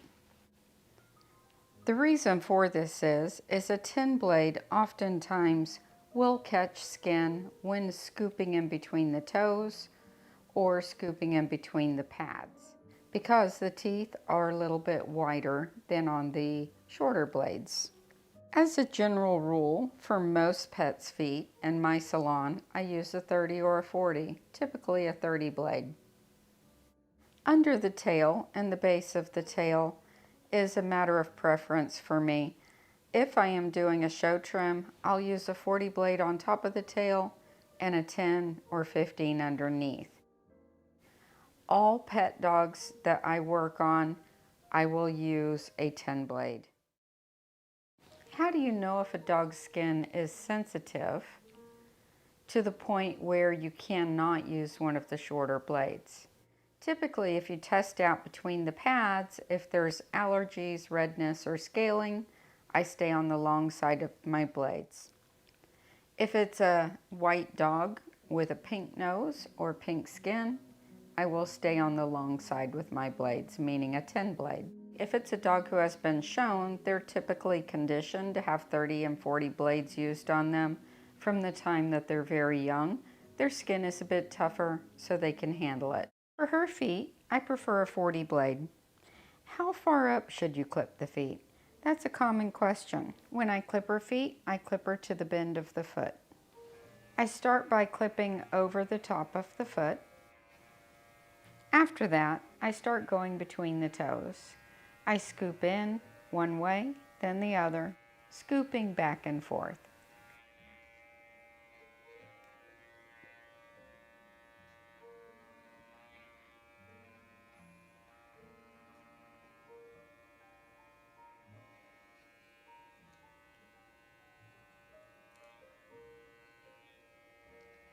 Once that is finished, I go back and clean up around the toes. It is my preference to shave feet both before and after the bath. This way, when you shave the feet before the bath, you are getting them pretty well clean. Then you give them the bath and the blow dry, and that lifts any of those little hairs around the toenails up and out and makes getting them very clean very easy. How to trim a dog's face when the tongue hangs out. This is Louie. He is a 17-year-old Chinese crested dog.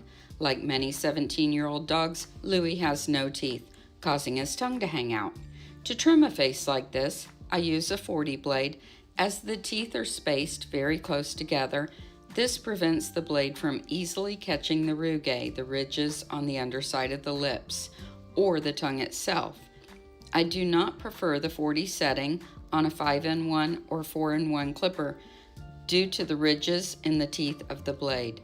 The lower jaw is very soft and squishy on dogs with no teeth.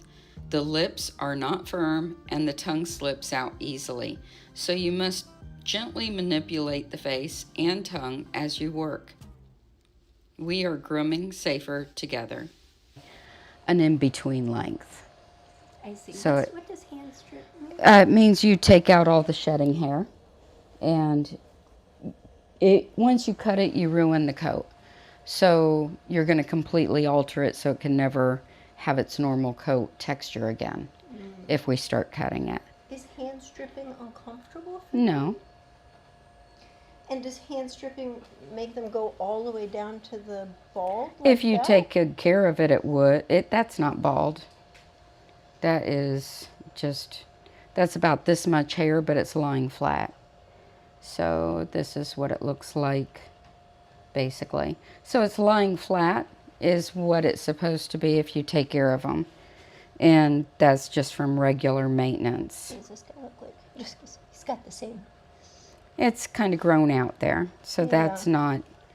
So you're especially saying as long you as you're going to let them go in between, if this is your normal, you're going to have them looking like this a lot, you know. So there is no such thing as actually cutting that hair. You're saying there's like under. You're not supposed to cut the hair on the back, the shoulders, the hips, I see. the top of the skull. That's really not supposed to be cut. It can be, but you alter the texture. I see. So it doesn't have its normal flat coat. Then it's going to be fluffier and curlier as it grows back in. Okay. So.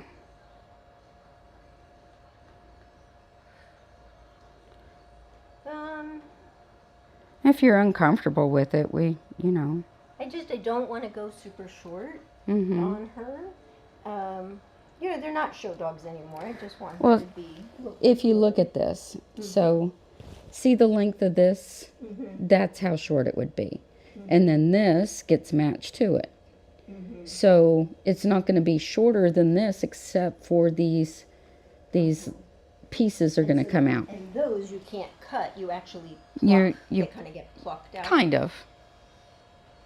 Okay. If you're uncomfortable with it, we don't have to do her, but Well, why don't we do it? You just know I'd like more hair versus less. And if there's anything that causes her too much pain, then we can always stop too. Like if you see that she's, really in disgust. I would never want to hurt her. She's such a baby. Do you trim up like any of this, or this is that same? yeah, the front of the legs should be trimmed so that it's tight and through the shoulders, coming down the shoulders, down the front of the leg, and down into the thigh. Hi. Hi, how are you? Good, how are you? You need to take care of this person. You can. I need to finish his dog, so. Okay. Well, do you want me to sit here for a minute while you finish, and I can get my thoughts? I think this is just too thin for what I kind of had in my mind's eye. So I mean, I'm happy to sit We'll here find with you it. until you're ready. So, Yeah, okay. I'll sit here. You finish you, and I'll just take a seat. I need just a few more minutes on them. I'm just finishing them.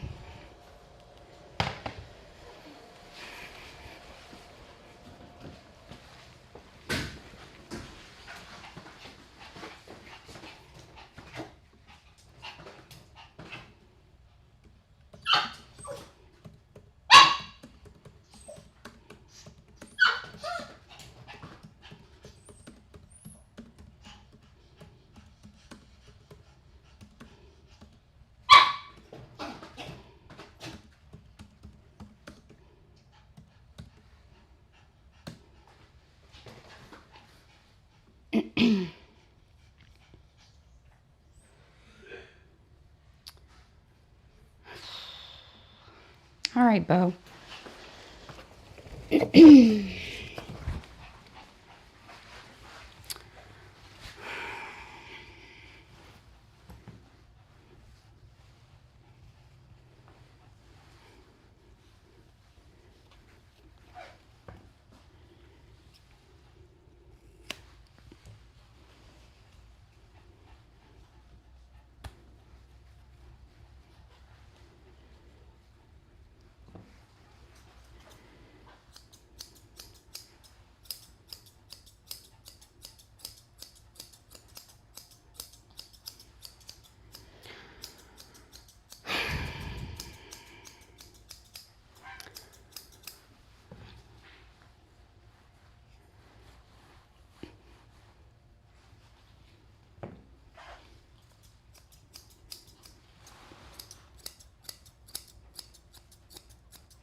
Decisions.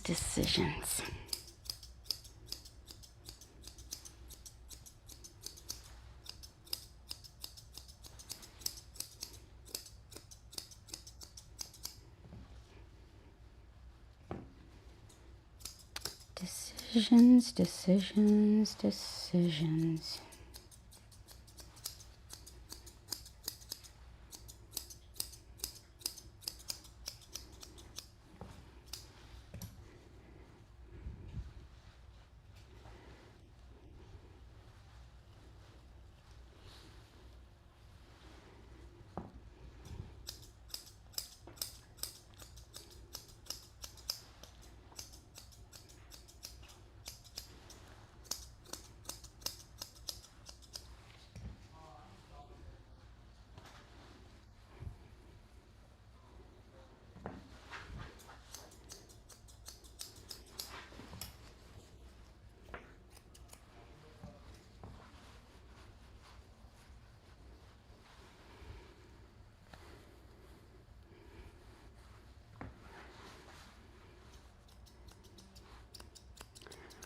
So that conversation took me longer than I planned, which has me a little bit tight on time for him, but he comes every week, so I can finish him up next week. I don't have to get it perfect today.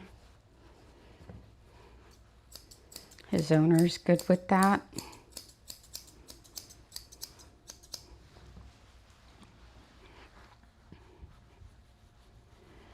So I'm just gonna get him shaped up, send him home, and continue the conversation with my next client and decide what I want to do.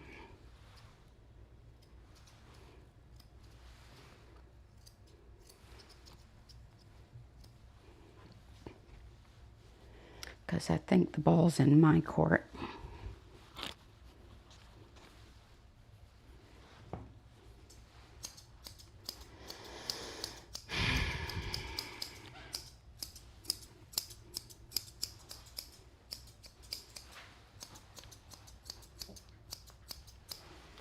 I was so excited to get to do those dogs,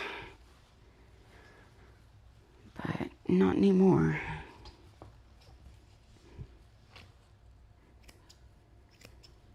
And it's a shame, honestly, because it's a beautiful, beautiful, beautiful English cocker with a coat that has not been ruined. Except she's got matted solid ears. And the pet parent really doesn't want her hand stripped. She wants the coat longer. Doesn't want me to match up the longer parts on the back to the shorter parts on the back. And it's just kind of,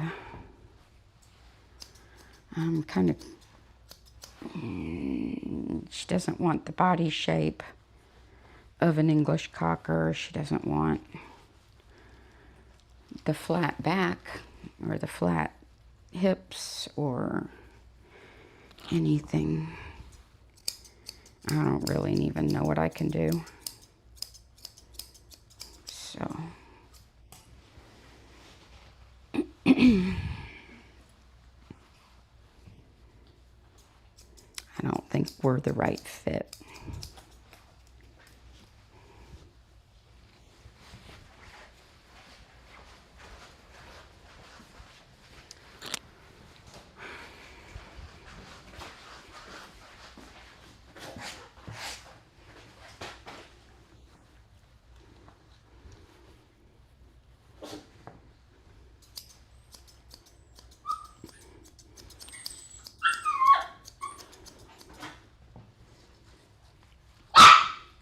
I know, Mia, we're going.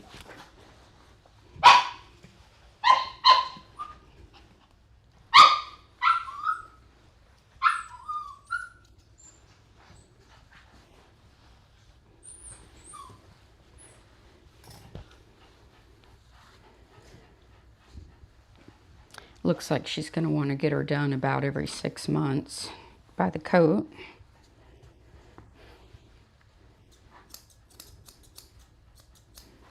All right, Beau, let's go. Come on, Mia. Come on, Beau, let's go home.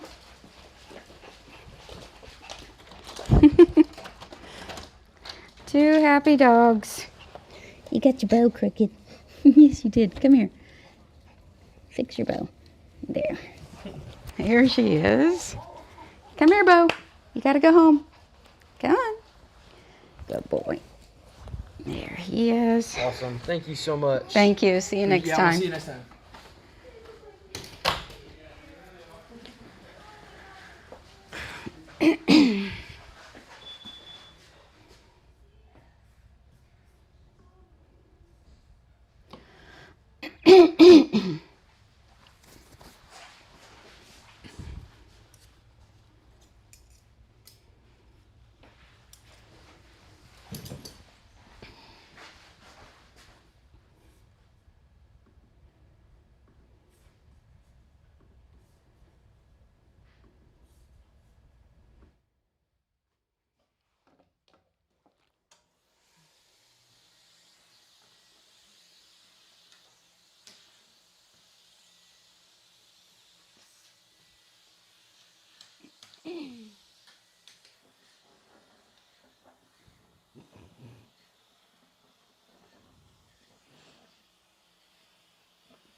Got the dropsies.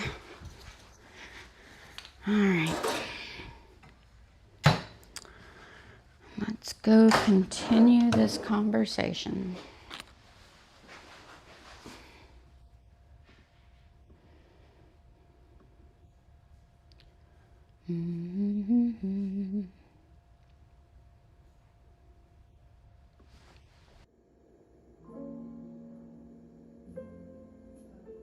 This is how to help that crown area lie down. Using a 46 tooth blending shear, start skimming and blending the longer hair into the clipped areas until you have a dome-shaped head with a soft expression.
Using the same technique, blend the stripped coat into the clipped area on the neck. The goal is a natural transition.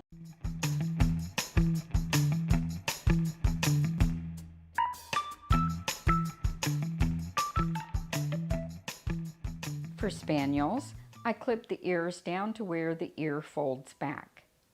The clipped lines are in line with the eye at the top and with the jaw at the bottom. I usually make a V shape in the center as it helps the ear to lie flat against the head. The underside and outside lines of the ear match with the exception of the V, which is on the outside of the ear. I never clipper closer than a 10 blade on the majority of the ear. I will take a 15 or 30 blade over the edges of the ear for a nice tight finish. You may need to brush out the hair from between the teeth of the blade a few times, as cocker hair will clog up the teeth of a 10 blade. I finish up with scissoring the edges of the ears. There are a great many carding tools out there. I have a Jody Murphy carding knife, an Artero Super Blade, and a diamond stone type of tool. These are a necessity for keeping a flat coat. While holding the skin taut, lightly drag the carding tool through the coat at a 45-degree angle. Remove any loose shedding undercoat.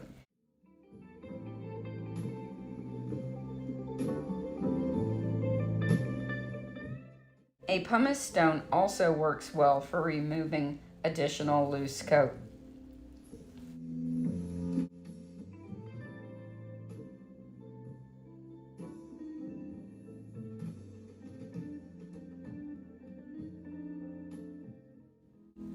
You want to be careful to leave a fill of hair in front of the tail and in the dip behind the shoulder blades.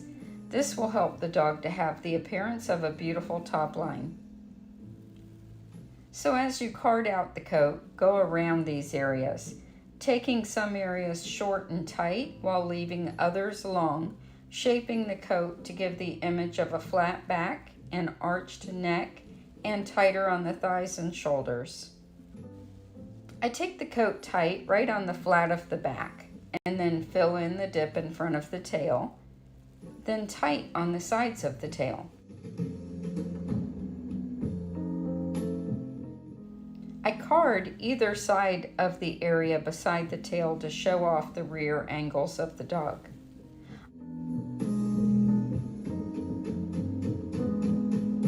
I also lightly card, stone, and strip the crown, removing loose coat.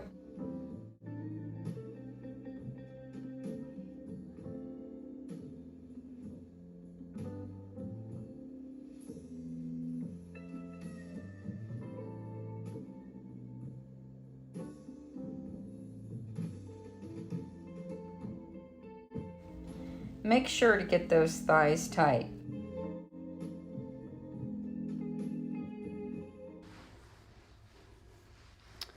All right, this is Sissi. So her ear is really matted. Mom doesn't want her to be hurt in any kind of way. She wants to keep her whiskers. I'd assume she wants to keep her eyelashes. She wants more of a natural look, not a typical tight English cocker trim. So we're going to try not to damage the coat, but at the same time, because she doesn't want any discomfort at all to the dog, I'm not sure that we really want to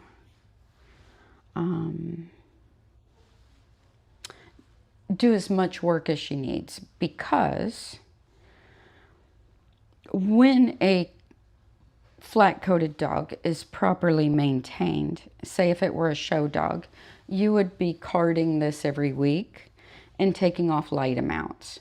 When the coat is allowed to flourish, it's extensive amount of work that needs to be done all at once. So when they're properly maintained, you don't do it all at once, right? So, and a lot of these hairs here are deeply rooted because it's been allowed to flourish like this. So, you know, I'm trying to make up my mind how I want to approach this to meet the pet parents' standards of not wanting any discomfort.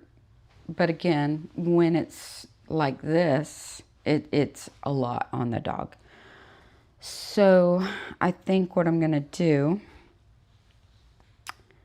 is I'm going to rake it as opposed to card it at first, see how loose it is and what comes out. And we'll use the wide tooth. Because the coat is so overgrown, this might just get what I need done without taking off too much. So me personally, I would love to pull her tight and get a proper English cocker look, which is really tight down through the shoulders, down the front of the leg, tight through here, nice flat back. She wants to keep a full hairy tail. Typically, so when she got her, the tail was done like you would see with a show English cocker where it's pulled tight. She doesn't want that, but that shows you how long it's been since her last groom, because the tail's grown all the way out. So I think what I'm going to do is more of an American cocker look. Let her keep all her fluff because she really likes it. And just round her feet. Get the mats out of her ears. I think we're going to keep a bit more of a natural head and just tighten this up. I think she's going to like a natural ear and not a cocker ear, because when I showed her a hand-stripped English cocker, she's like, no, that's way too short. So, you know, and I showed her one properly done, and she's like, no. And that was a dog who looked like it was a top winning champion in full coat. So when full coat is too short, that tells me that she's not going to be happy with a proper English Cocker cut. So we're going to go halvesies. I was really excited too because I wanted to show you guys a proper English Cocker cut, and this is a perfect dog for it. And it's like, oh, I'm sad. And many groomers feel this way when they get really nice dogs with proper coat in, and they're like, I really want to groom this dog like it's supposed to be groomed, but they can't because the pet parents have different ideas. And that's okay because it's not our dog. And it's, you know, it's got to be pleasing to the pet parent, not to us. It's not our call. You know what I'm saying? So this is working good just to bring those longer haired parts down to the shorter haired. So on these types of English Cockers, the black spots grow faster and longer than the lighter colored spots. So even all through here, all these little black pieces grow longer than the white pieces.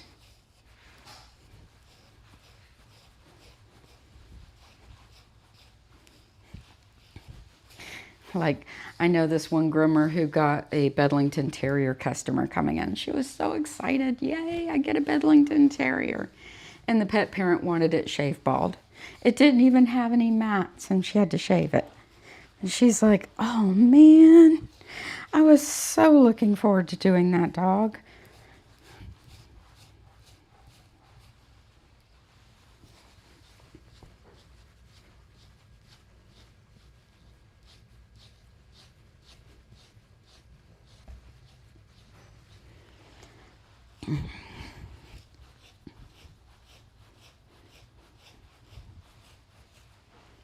So this is something pet parents can do at home every time the dog gets washed.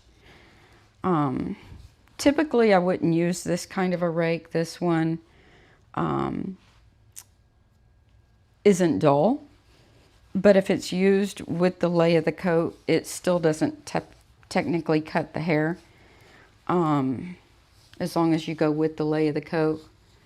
If you wanted to card the coat, which you could also do, every time the dog gets a bath, what you do is you hold the skin taut, you take the carding tool at a 45-degree angle, run it through the coat, and it gets all the shedding coat out.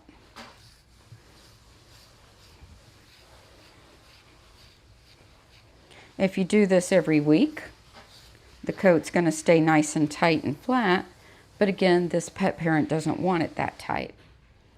So I'm not going to do a whole lot of that, just enough to get the longer pieces out, which that's done pretty good there. I don't think she wants her any shorter than this. So again, I'm going to make her look kind of like an American Cocker.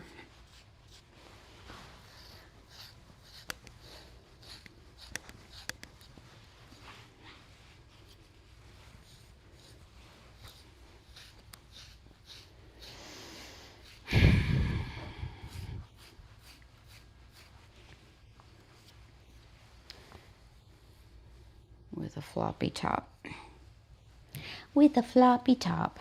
Yeah. Knock some of this hair off around the feet before I give her a bath.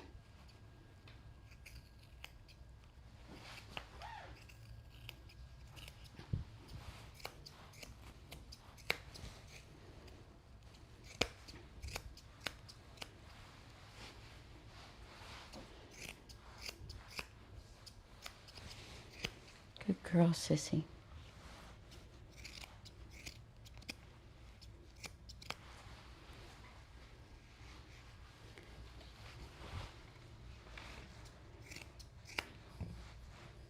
Her nails are really long.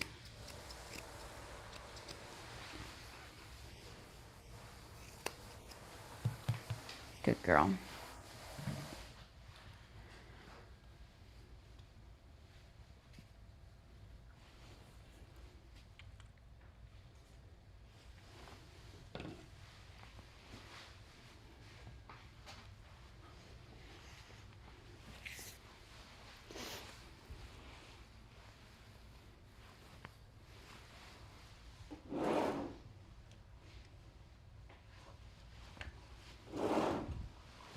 Do you have any more coming in today, Kat? No,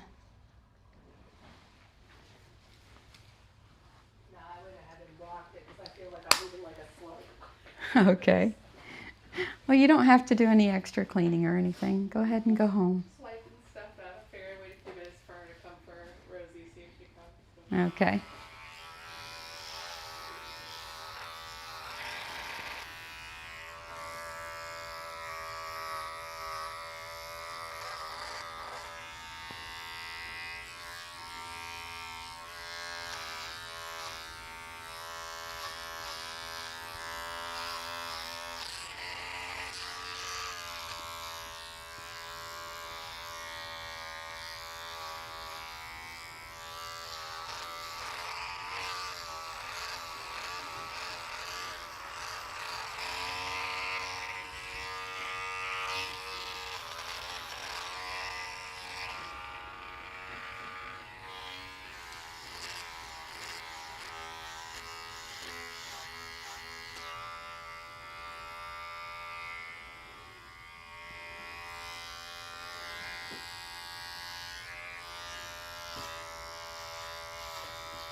So the best way to make sure that your pet is comfortable during the grooming process is to keep up with their coats.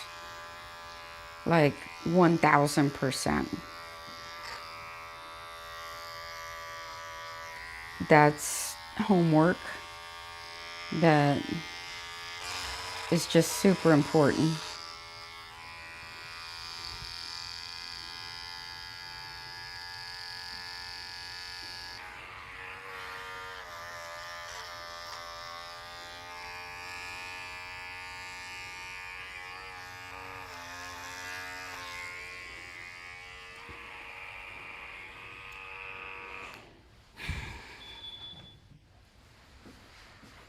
So I'm going to splice the ear to try to get the mats out.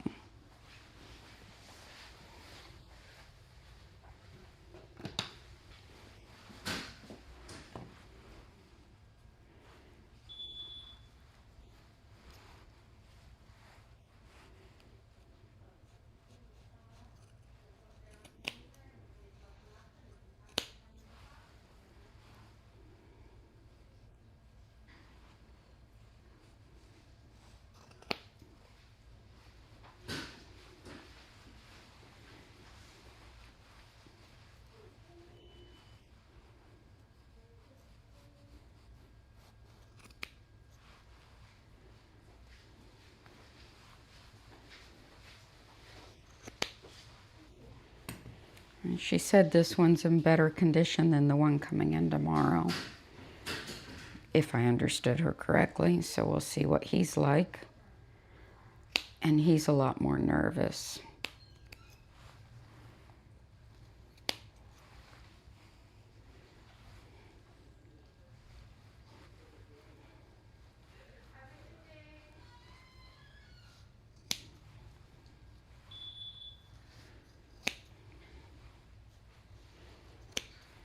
Sometimes splicing these mats allows us to get them out.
So sometimes people are afraid to brush because they worry it's going to hurt their dog.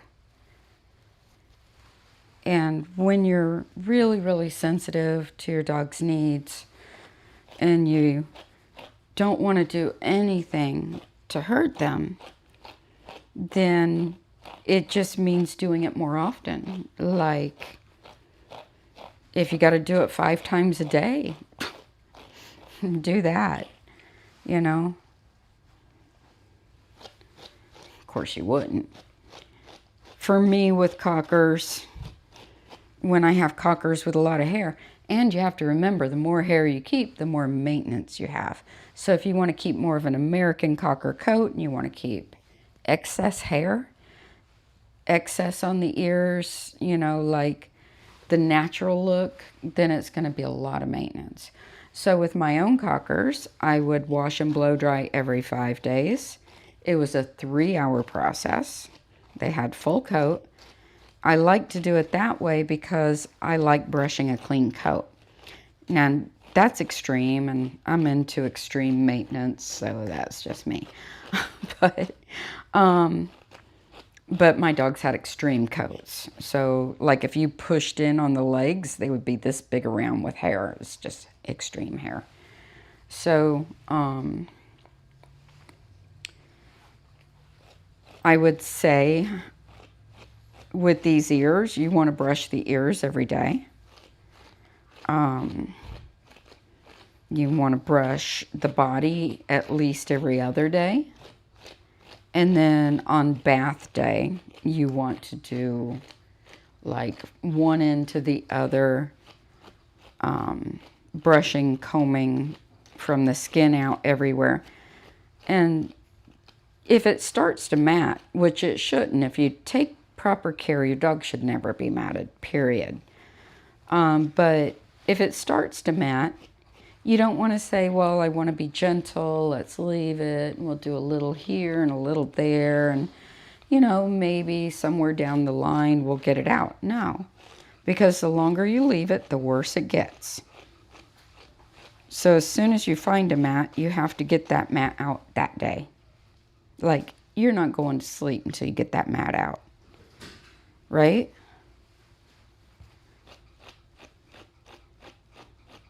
Now this Reiki sound, we explained this yesterday. This Reiki sound you hear, a lot of clients get really upset about the Reiki sound. So let me show you. Reiki sound, I'm brushing my own finger. I'm staying away from the edge of the ear and I'm brushing right over my finger.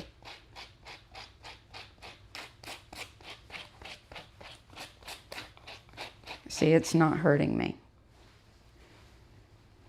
So, and when I'm doing this, I am putting, for this brushing, about a thumb's worth of pressure. So see where my fingers are on the brush?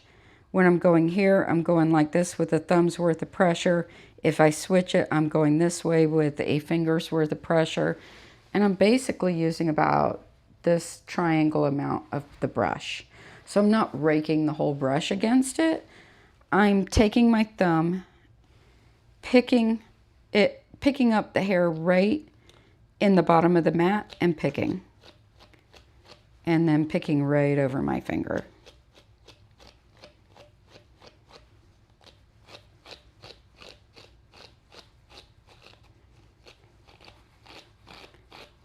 And if hair is in good condition, you're not going to hear a Reiki sound.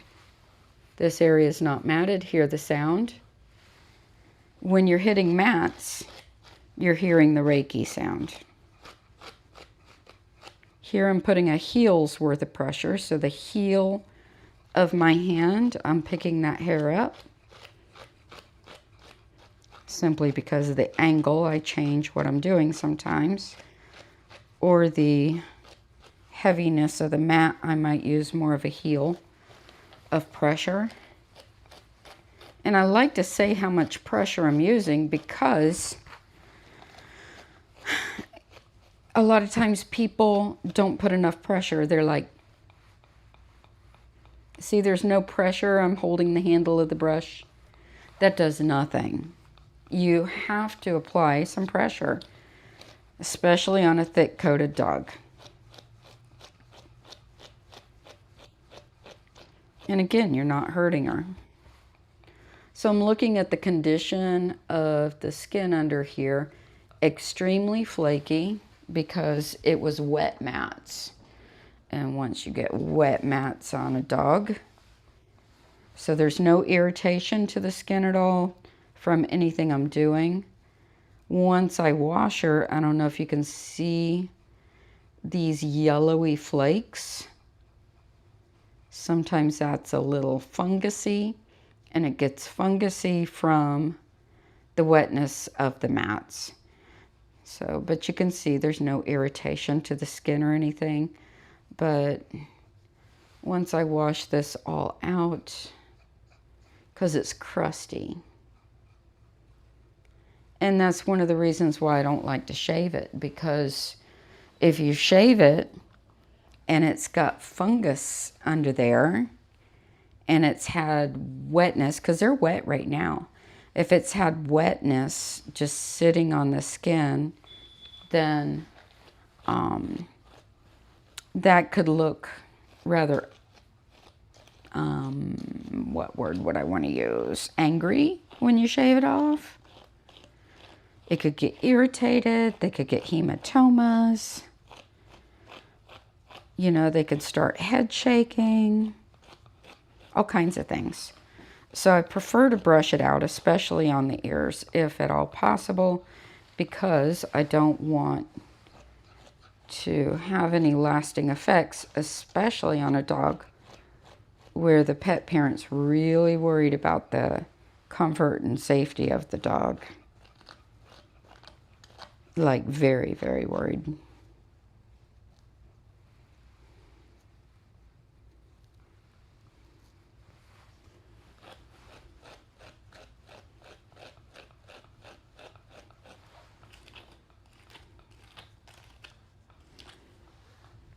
That's a good girl.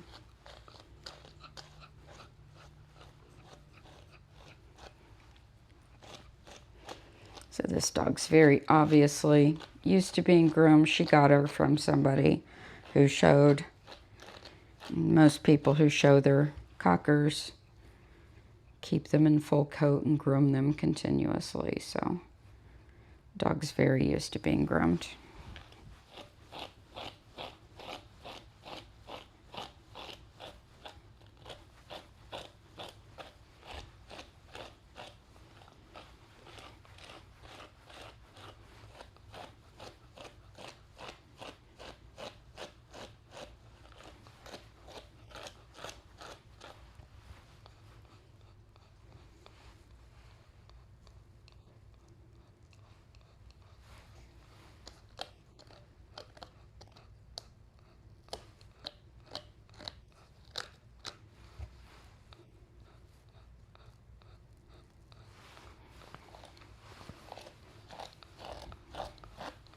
He's a good girl.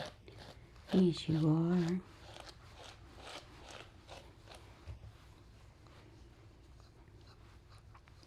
After the bath, I'll probably take some thinning shears in here and try to get the rest of those out.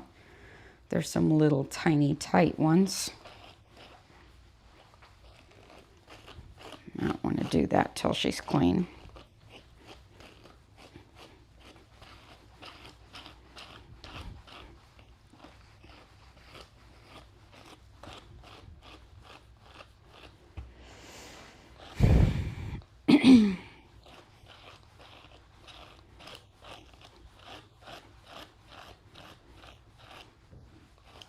Now, the ear looks kind of choppy because I spliced it.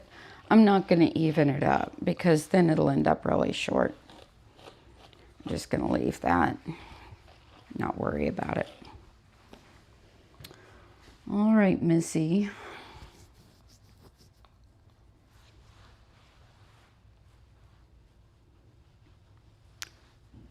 Let's do the pads of your feet.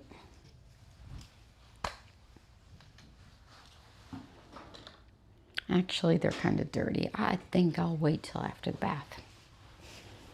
Let's go put you in the tub. And my other tub is not accessible because the guy's working on the AC. So I gotta use the other tub. Should I wait? Don't mind me, I'm just talking to myself.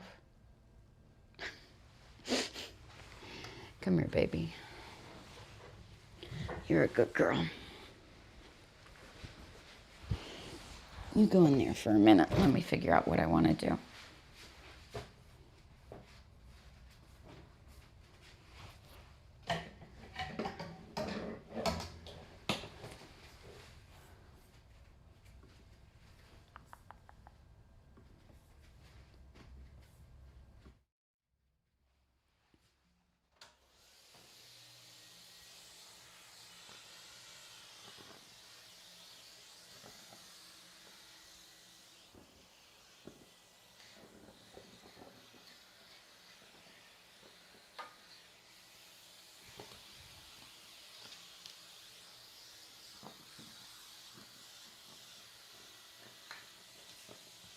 Stay, baby.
Welcome to Grand Style Dog Grooming. We are located in Tampa, Florida at the corner of Northdale Boulevard and Dale Mabry Highway. We have a large waiting room with seating for those who choose to wait inside while our stylists pamper their pets. We carry eye groom hair care products along with dental, eye area, and ear care items. Our boutique has fancy dresses and rhinestone collars to dress your little one in grand style. We have a large monitor that can be seen right from the front desk, where you can see each workstation, giving you peace of mind with our complete transparency. Also in the waiting room, we have charts to help you decide the exact length that would be best for your best friend. We have a kennel-free room for pets who prefer the comforts of home. Our groomers each have their own private room. This keeps the pets calm as they are not overstimulated by the things going on around them. Each room is outfitted with security monitors, UV sterilization for the tools, and the Grooming Safer dog grooming harnesses for the pet's safety.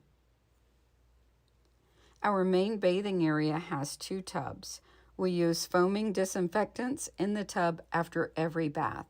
We also have an electric lift tub for the bigger dogs, medium-sized kennels, and large runs with glass doors in our kennel area, along with the professional bathers station.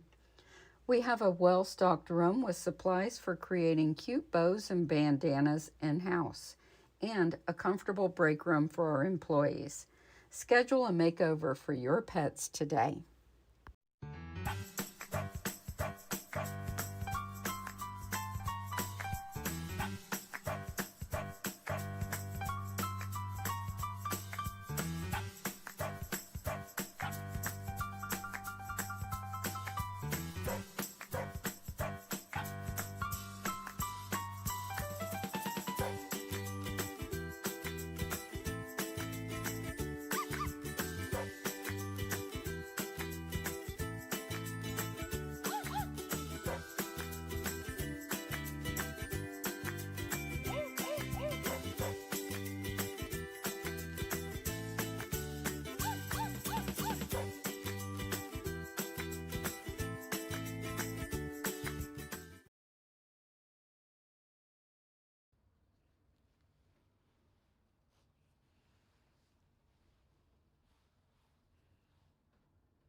Good girl.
so pretty. Yes, you're very pretty girl.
Good girl.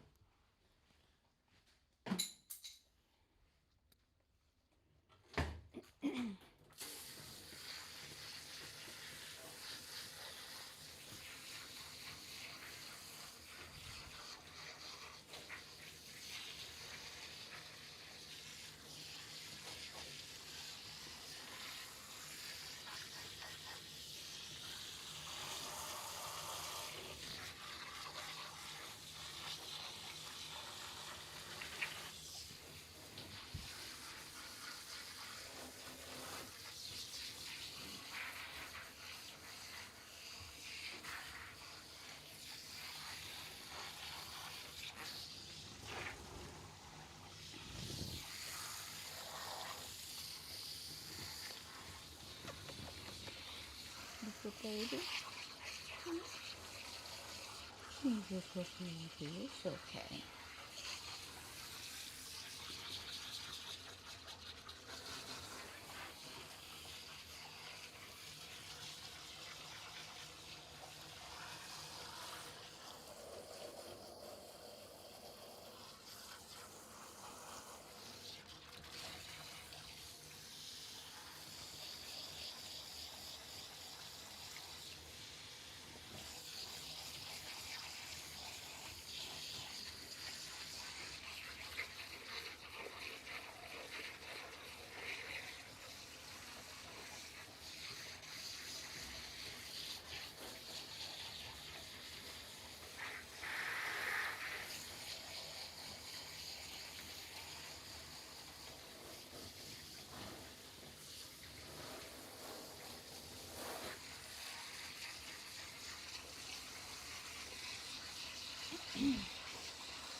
Come on, baby girl.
You guys happen to have any filters to replace? I just did them about a week ago. They probably don't need it. Terrible. This Yeah. one is a little bit, but the other one's Yeah, not we bad. have some. If you want to go ahead and do that one. Okay, yeah, I got the ladder out. Might as well. There's two of them. This one don't look bad. There's that one in the back, this one, that one, and one up front. Okay. The one up front hardly ever gets dirty. Okay. And that hose, where did you stick that at? I'll put it up. Are you sure? Yeah. I could wrap it up for you. Yeah, there's a garbage can next to the the washing back machine. corner? Yeah, I Okay. just shove it down in there. Perfect. Oops, I'm sorry. No problem. Those are them. You need a box cutter. No, that's all right. Okay, so I'll double check the ones up there. You're not gonna change them if you don't need them, but I'll. Yeah. This one looks like it's a little. This one pulls in the most. And sometimes this one.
Okay.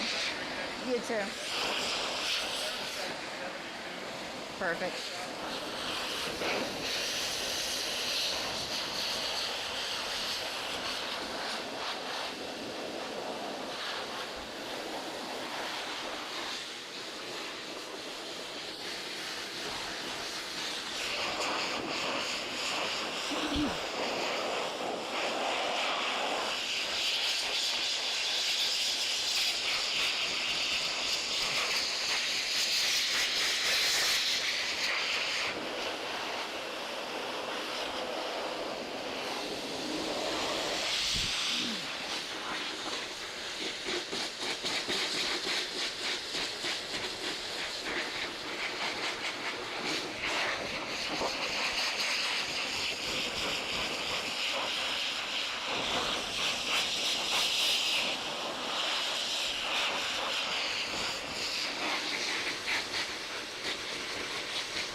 Good girl.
So if you're just joining us, the pet parent wants her longer than a typical hand strip back.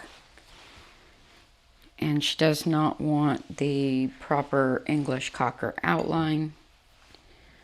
I don't believe she wants the top of the head done or the top of the ears. She does not want tight shoulders. But I do think I'm going to set in some underline and tighten up these hocks rather than leaving that completely like a American cocker. I think. Not sure yet. But the underline is got a lot of different things going on into there. So I think I'm going to bring in the underline a bit. Just angle it up here and get rid of a little of that. So. And we're keeping the eyelashes. We're keeping all the whiskers.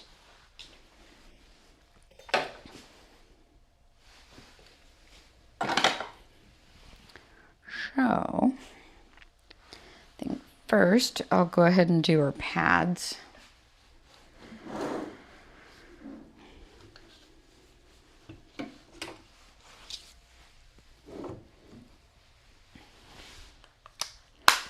Basically, she's going to look like she does, and just tidied up.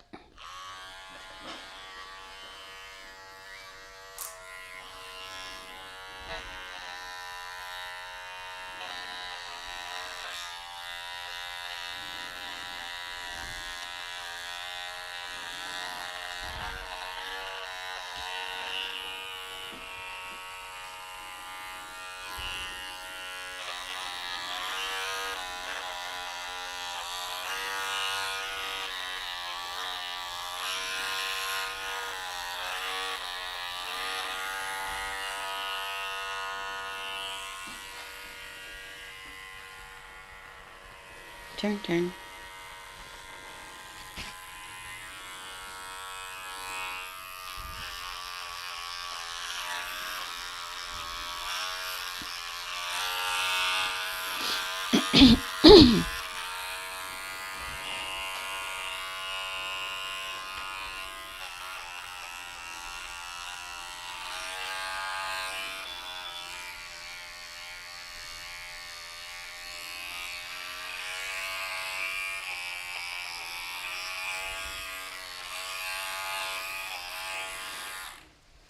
Right back. Here you go, baby. You wait there. I'll be right back.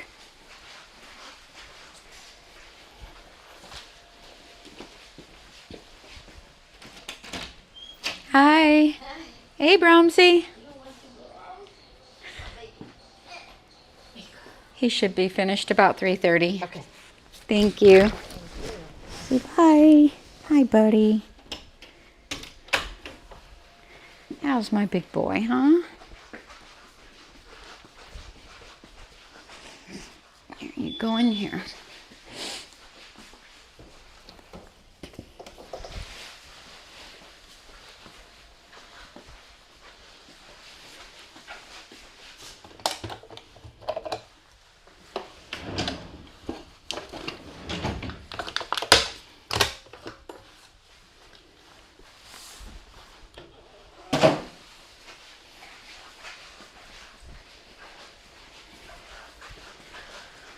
Alrighty, Big Mama.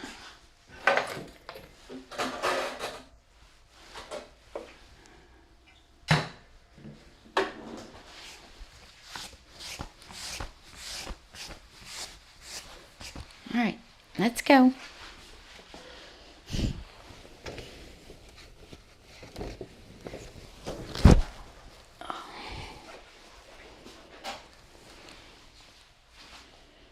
You've got a mustache.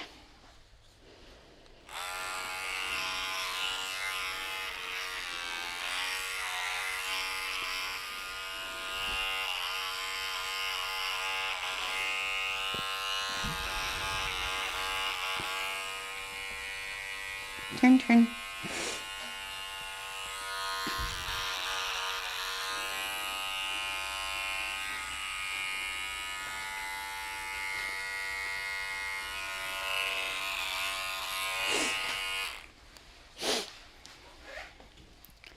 So I don't think her mom will be cool with me stripping this down. So I'm going to use blending shears on it.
If I were doing her in a breed standard cut, I'd just get right to it, but I'm just not quite sure what I'm doing here because she's not getting the standard cut. So I'm just kind of doing a little hit or miss stuff here.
Here I'm just combing her hair with the pumice stone.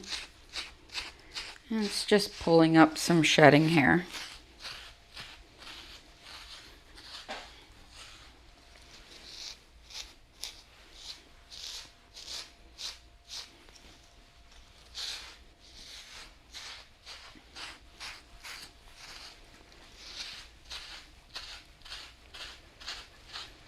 Smells like Brahmsy pottied, so I'm going to go clean up after him. Be back in just a minute.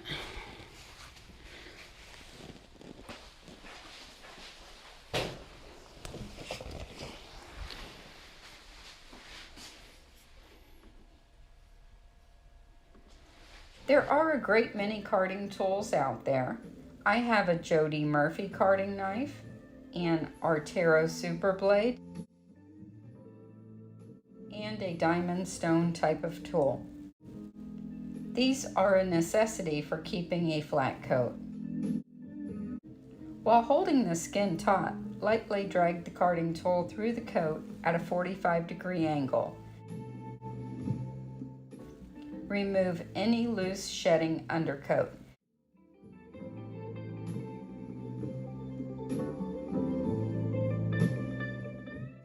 A pumice stone also works well for removing additional loose coat.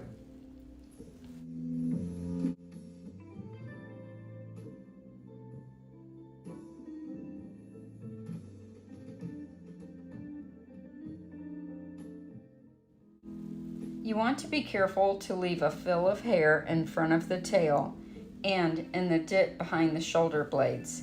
This will help the dog to have the appearance of a beautiful top line. So as you card out the coat, go around these areas, taking some areas short and tight while leaving others long, shaping the coat to give the image of a flat back, an arched neck, and tighter on the thighs and shoulders. I take the coat tight right on the flat of the back and then fill in the dip in front of the tail, then tight on the sides of the tail. I card either side of the area beside the tail to show off the rear angles of the dog.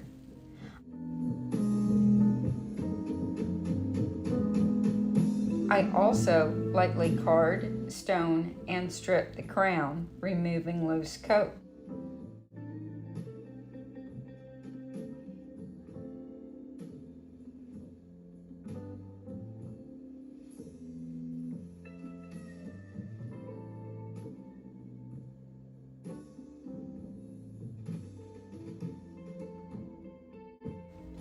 Make sure to get those thighs tight.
All right, Sissy. You ready? Oh, you happy? I see that wagging tail. Yes, you do. You're enjoying yourself, aren't you? Are you enjoying yourself? I bet you are. Yes.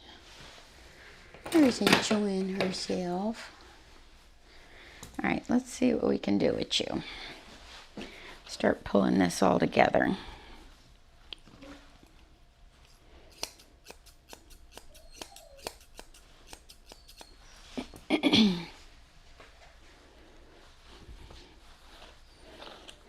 So I didn't mention earlier, but I will now. Don't try splicing those ears at home. That's very risky behaviors. You have to be really comfortable with your scissors and know exactly where that ear leather is, or you can do some serious damage. So, unless you're really, really, really, really, really good with scissors and dog anatomy, leave that for professionals.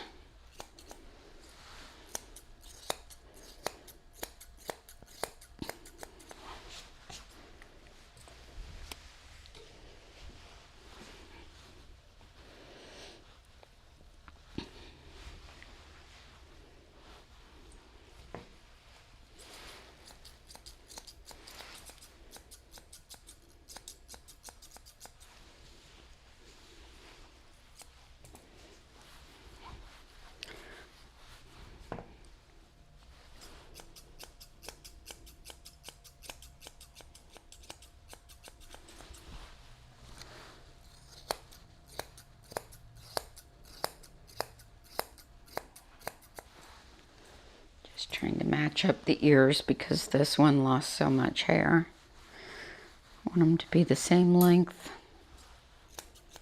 or close to it. That's a good girl.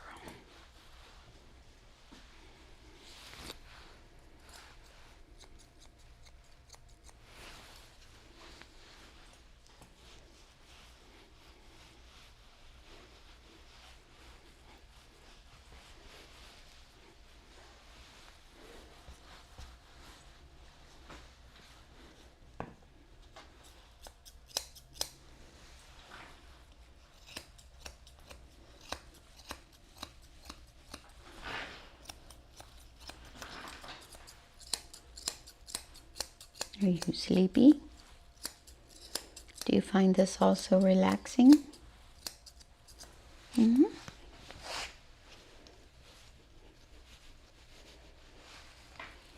Are you ready for a nap?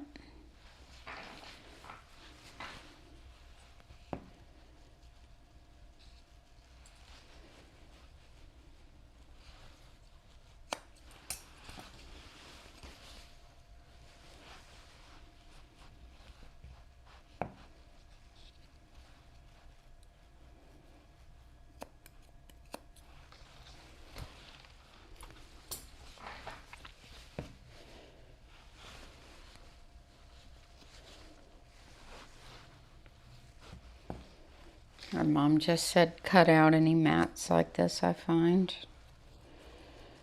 So that's what I'm trying to do.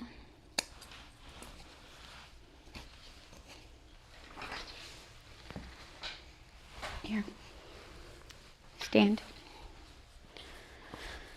So here I'm going to work on her underline. Because she was spayed, she has this short area here. So I'm just going to bring up this longer hair to match it.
Mom said she spends a lot of time outdoors, so I'm trying to make sure nothing's dragging on the ground.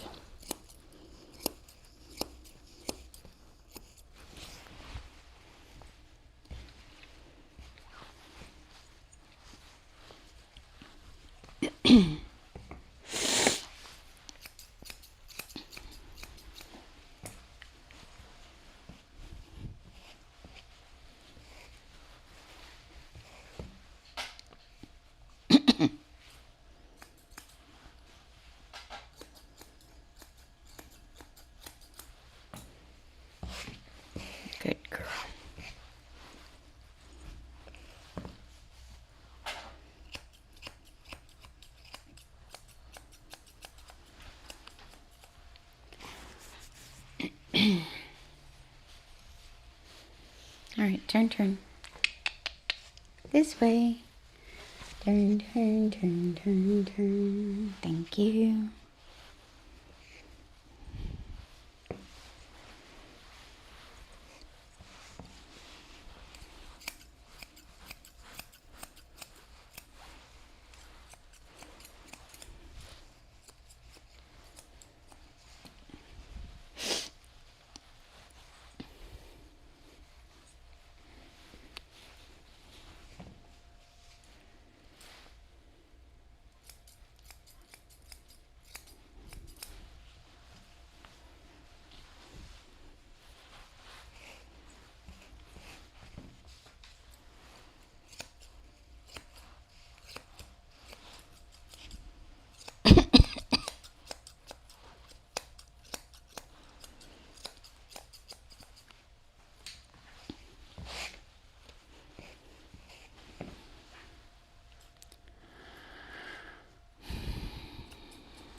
So I'm purposely going for a bit of a rough, natural look, even with the feet.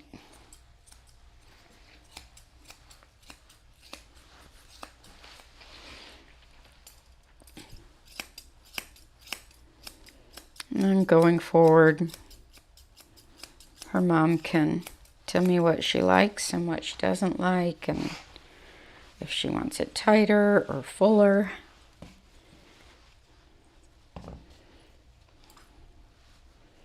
She might get brave in the summertime, let me do an actual English cocker cut and let it grow back out for the winter. We'll see.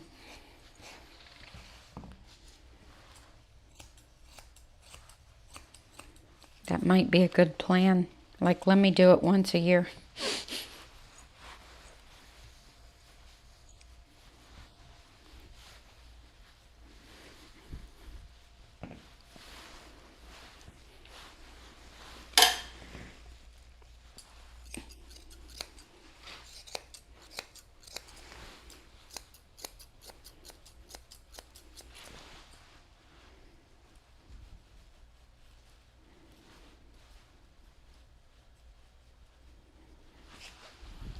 Good girl, Sissy. You're a sweet baby. Yes, you are. You're a very sweet puppy.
So I was telling her mom about some water bowls that keep the ears out. I think I haven't bought these since I had cockers, and I haven't had cockers since 2012, or so. But I think they were called spill-proof bowls. And they were wide bowls with a lid that fits on with a small center, and it would hold the ears right out of the water. And then also there's snoods that you can use, but those don't really work for water as much as they do food, because you got to keep water down in front of them all the time. And so you'd have to wear the snood all the time. That doesn't make any sense. So, but snoods for feeding, It's Snoods. That's very popular accessories for cockers and spaniels and basset hounds and cavaliers. Any dogs with the big ears that tend to fall in their food. So at feeding time, she saw the ear wrap and her eyes lit up because she's used to a snood, obviously, from her former owner. So when she saw the, yeah, you know what a snood is, don't you? She saw the ear wrap, she's like, because she probably thought she was about to eat. So that was cute. She's like, I know what that is, because my ear wraps are kind of like a snood.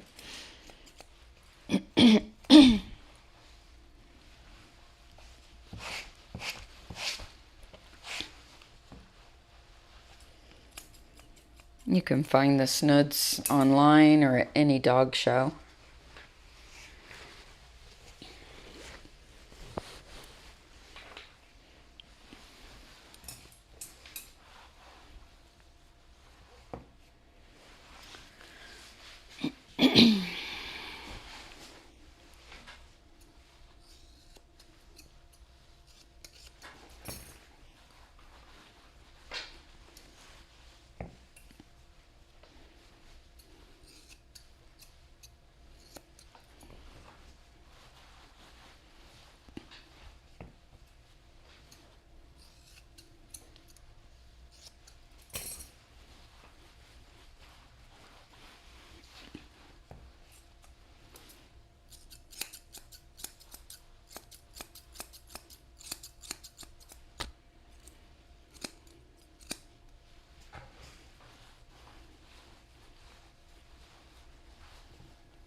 So yesterday we were talking about the Scotties and how Scotties were a dog that was popularly in the White House. English Cockers were also in the White House. The Kennedys had Cockers, English Cockers.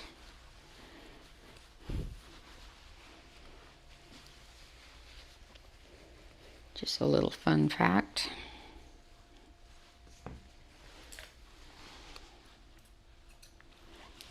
Alright, so her mom is waiting out front. I'm going to go ahead and just stop on her here. I feel like if I keep trimming, I'm going to go too far.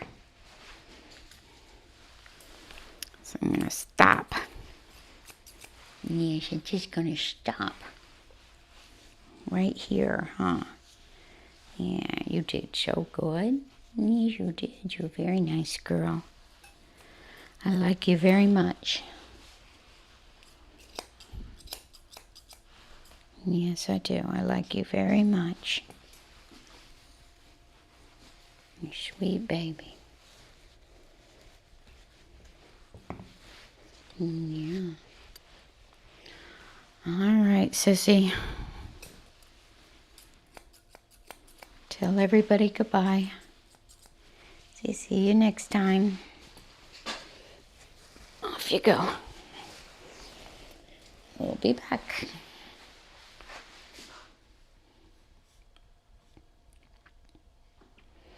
Should a groomer trim a dog's whiskers? Vibrissae hairs are stiff, sensitive hairs connected to nerve endings at the follicle. Unlike cats, dogs do not rely heavily on their whiskers. Some groomers and breeders trim whiskers for aesthetic purposes. This does not cause the dog pain. Many times I trim whiskers and vibrissae hairs because of the way that they curl and grow towards the eyes, as seen here. If you prefer not to have your dog's whiskers trimmed, please make your request known. We are grooming safer together. How do you know if a dog's skin is sensitive to the point where you cannot use one of the shorter blades? Typically, if you test out between the pads, if there's allergies, redness, or scaling, I stay on the long side of my blades. If it's a white dog with a pink nose or pink skin, I will stay on the long side with my blades, meaning a 10 blade. If it's a dog who has been shown, they're typically conditioned to have 30 and 40 blades used on them from the time that they're very young. Their skin is a bit tougher, so they can handle it. Let's talk about clipper burn. Clipper burn usually comes from going too close with your blade. It usually is not associated with the blade being too hot. While the heat of the blade could aggravate a situation, most clipper burn that I have seen comes from going too close in the wrong areas. Clipper burn is typically a sore caused by scratching. One way to prevent clipper burn is making sure the dog's nails are filed on the day that they get a haircut. Filing the back nails will make the nails smooth, so if they do bat at their face, it's not going to cause injury. If the nails are sharp and freshly cut, they will absolutely cause injury almost instantly and then continue to scratch and make a clipper burn where there wouldn't have been one originally. So let's talk about going too close. What is too close? If I'm saying I use 40 blades on the face, what would be considered too close? So, like I said, I go from the corner of the eye to the corner of the mouth with the grain, all the way down the throat, all the way around the other side, so that these areas from the corner of the eye and the corner of the mouth back are always clipped with the grain, even on my show dogs. Occasionally, very, very, very rarely, you will see me clipper against the grain on a dog with a 15 blade that I know can handle a 40 blade with the grain. That's a rare occasion. On occasion, I do it. For the pet dogs that I work on that are not accustomed to being clippered the way that show dogs are accustomed to being clippered, I almost always stay with the grain in these areas. So the areas that are most common to clipper burn are right behind the lips, right in front of the ears, and usually right in here. And the reason for right in here is they'll have these little folds of skin and you'll catch them with the blade, and that catching with the blade is typically what will cause the dog to start scratching. If a dog clipper burns once, they almost always will clipper burn again, so you always go with the next longest blade.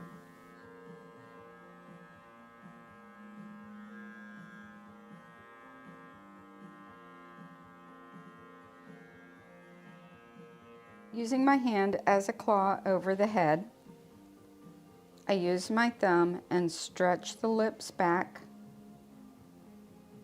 And then as I go to clipper, this skin is nice and tight. It's not hanging loose. The lips are not hanging loose, which means that I can come in here and clip this rather safely. There are certain types of clippers, certain brands of clippers that are 4-in-1, 5-in-1 clippers that I find nick dogs rather regularly or scrape skin. And she is finished for today. Thank you guys for watching. Be sure to like this video, subscribe to my channel, and don't forget to hit the notification bell so that you don't miss any uploads.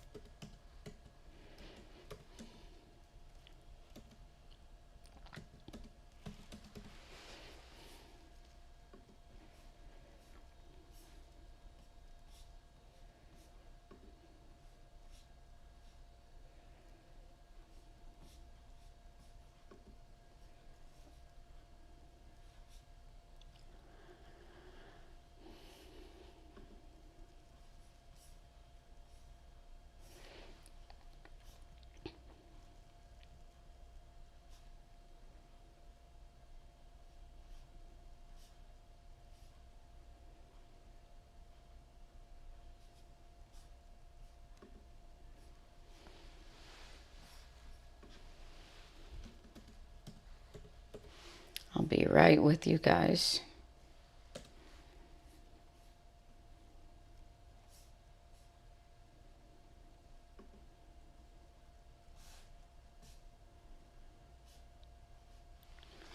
Trying to find some reference material here so that we can talk about the English Cocker, since we didn't get to groom it like we wanted.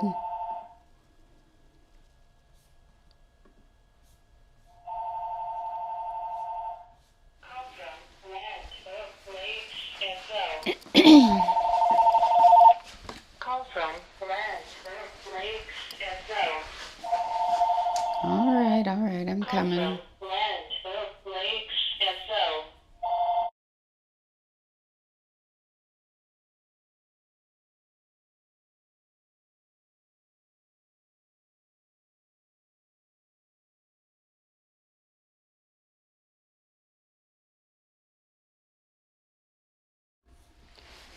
All right, so let's look at some images.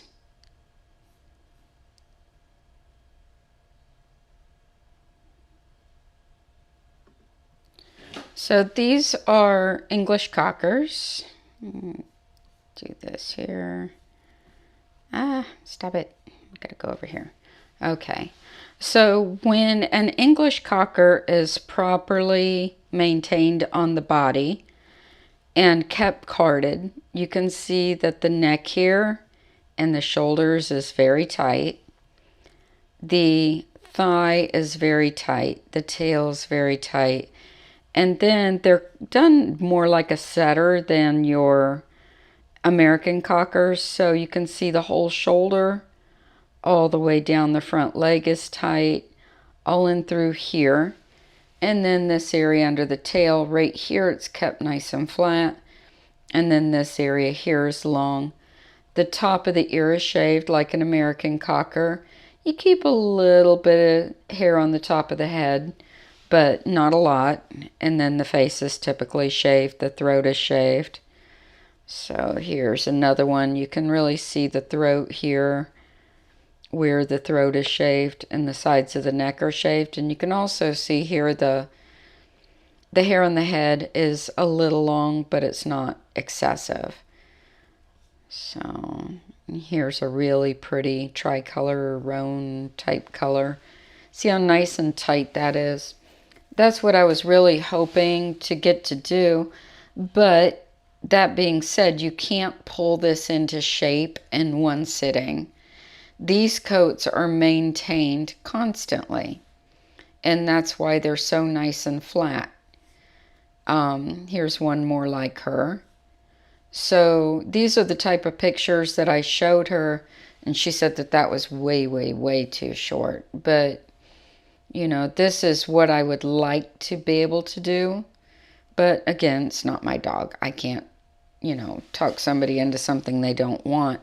But if you look here, you can see the shoulder cleared out and all down through the front leg, the front of the leg. So the chest is long, the back of the front legs are long, but like a setter, all this is nice and tight.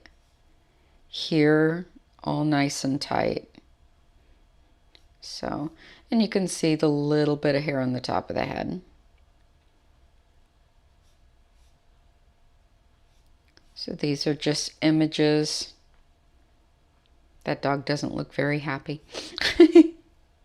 Here's a nice picture. So anyway, that's the idea.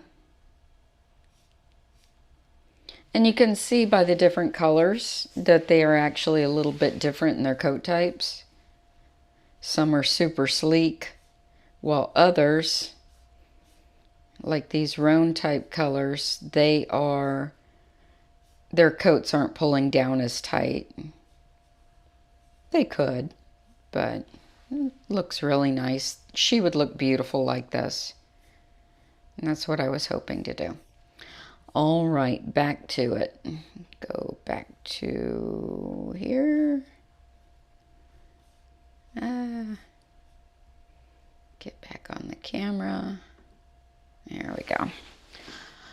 All right, let's clean up.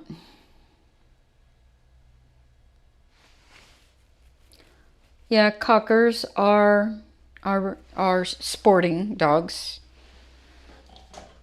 So springers and cockers used to all be born in the same litters, but you know, this was like the late 1800s, I think. You can't see me. So it used to be that they were all born in the same litters, and the springers would spring out the game out of the bushes, and the cockers would go down low and get the birds out so that the hunters could hunt them. And back in those days, we didn't have grocery stores, so you know, that was the way it was done. So then they decided to separate out the springers from the cockers, so they were no longer born in the same litters. And then they further separated out the cockers from the springers by colors. So most of your springers are like black and white and liver and white, and your cockers, the English cockers, have their separate colors, and then the American cockers have the ass cob, which is any solid color other than black. They have blacks, which include black and tans, and then they have party colors. And then your English cockers have a lot of different colors. So now they're all separated out into their own breeds, but back in the day, they were all born together, which is interesting. Who'da thunk it?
Many of the breeds you see here, or see today, all had very specific jobs and duties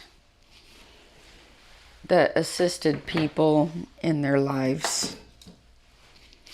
A lot of dogs now, they're just pets. They don't have real jobs. But back in the day, they had very specific duties.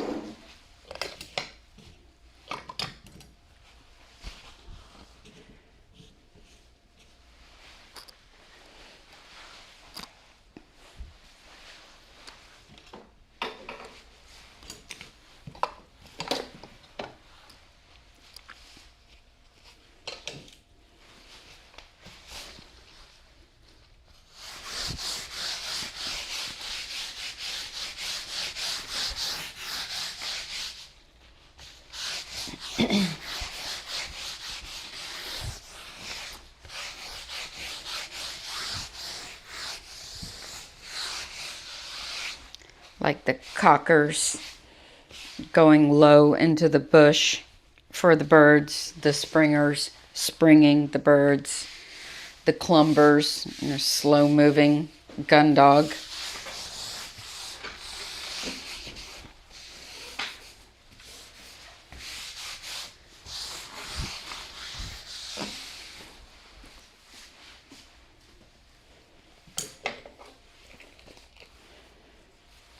all-purpose farm dogs like the Kerry Blue Terriers and the Wheaton Terriers.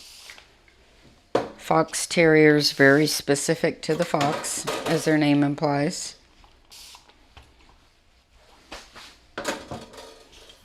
Dachshund, Badger dog.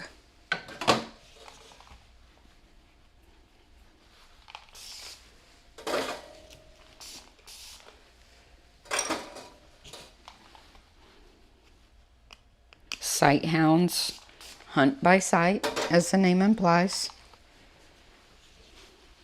Scent hounds, hunt by scent, as the name implies.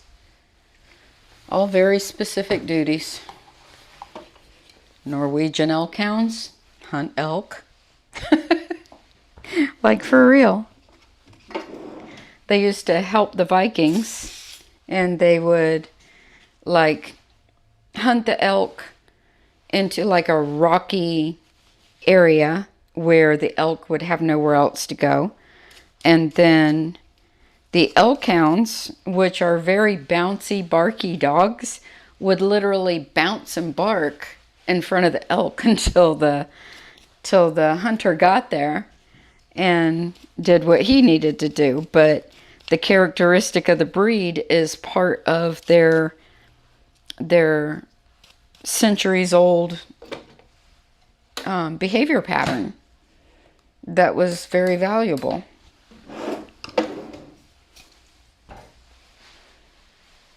Just interesting stuff.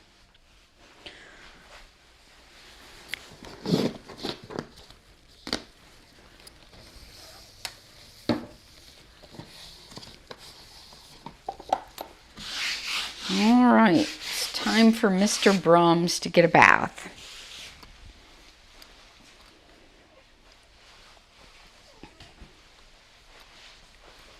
Get the table ready for him.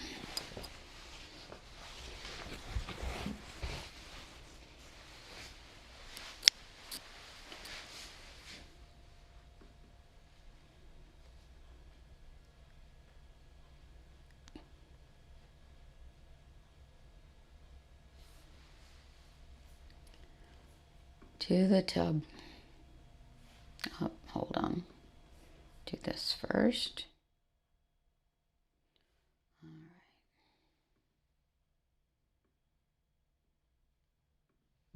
All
Come on, bud.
Come on, Bubba.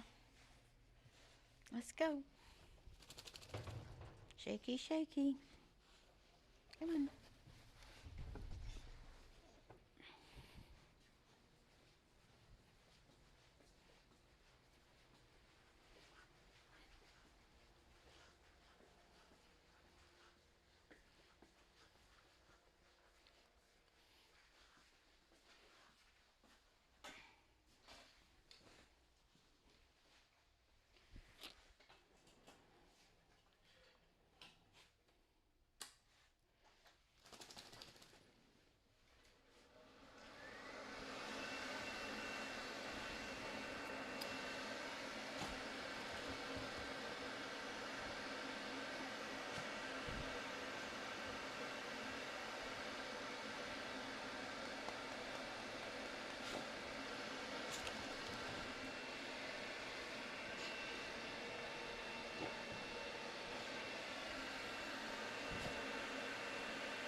Come back here.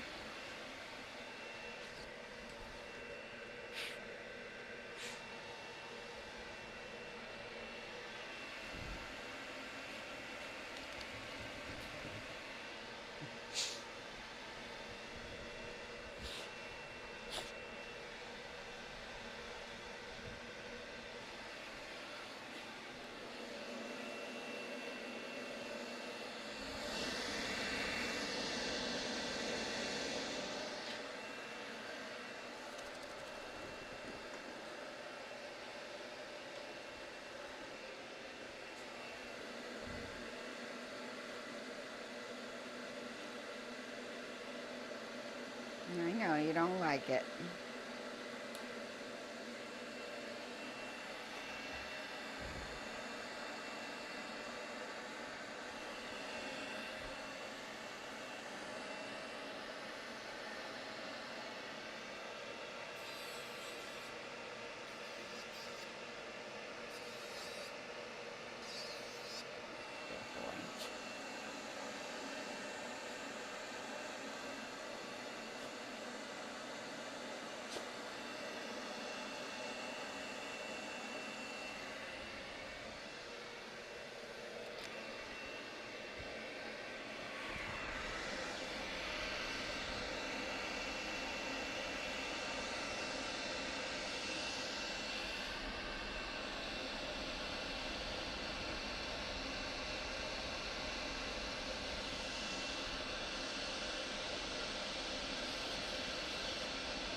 It's all right.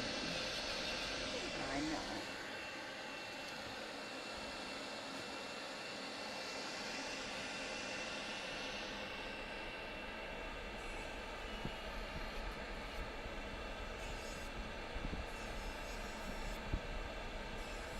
Good boy.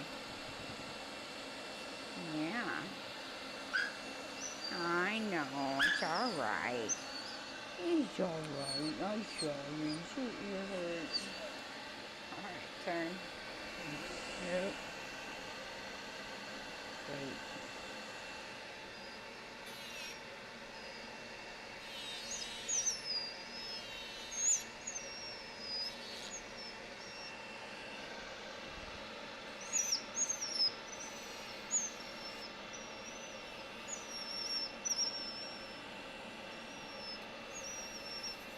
Good boy. Good boy. Let me see that ear. There's nothing wrong with your ear. There's nothing wrong with your ear. No.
boy.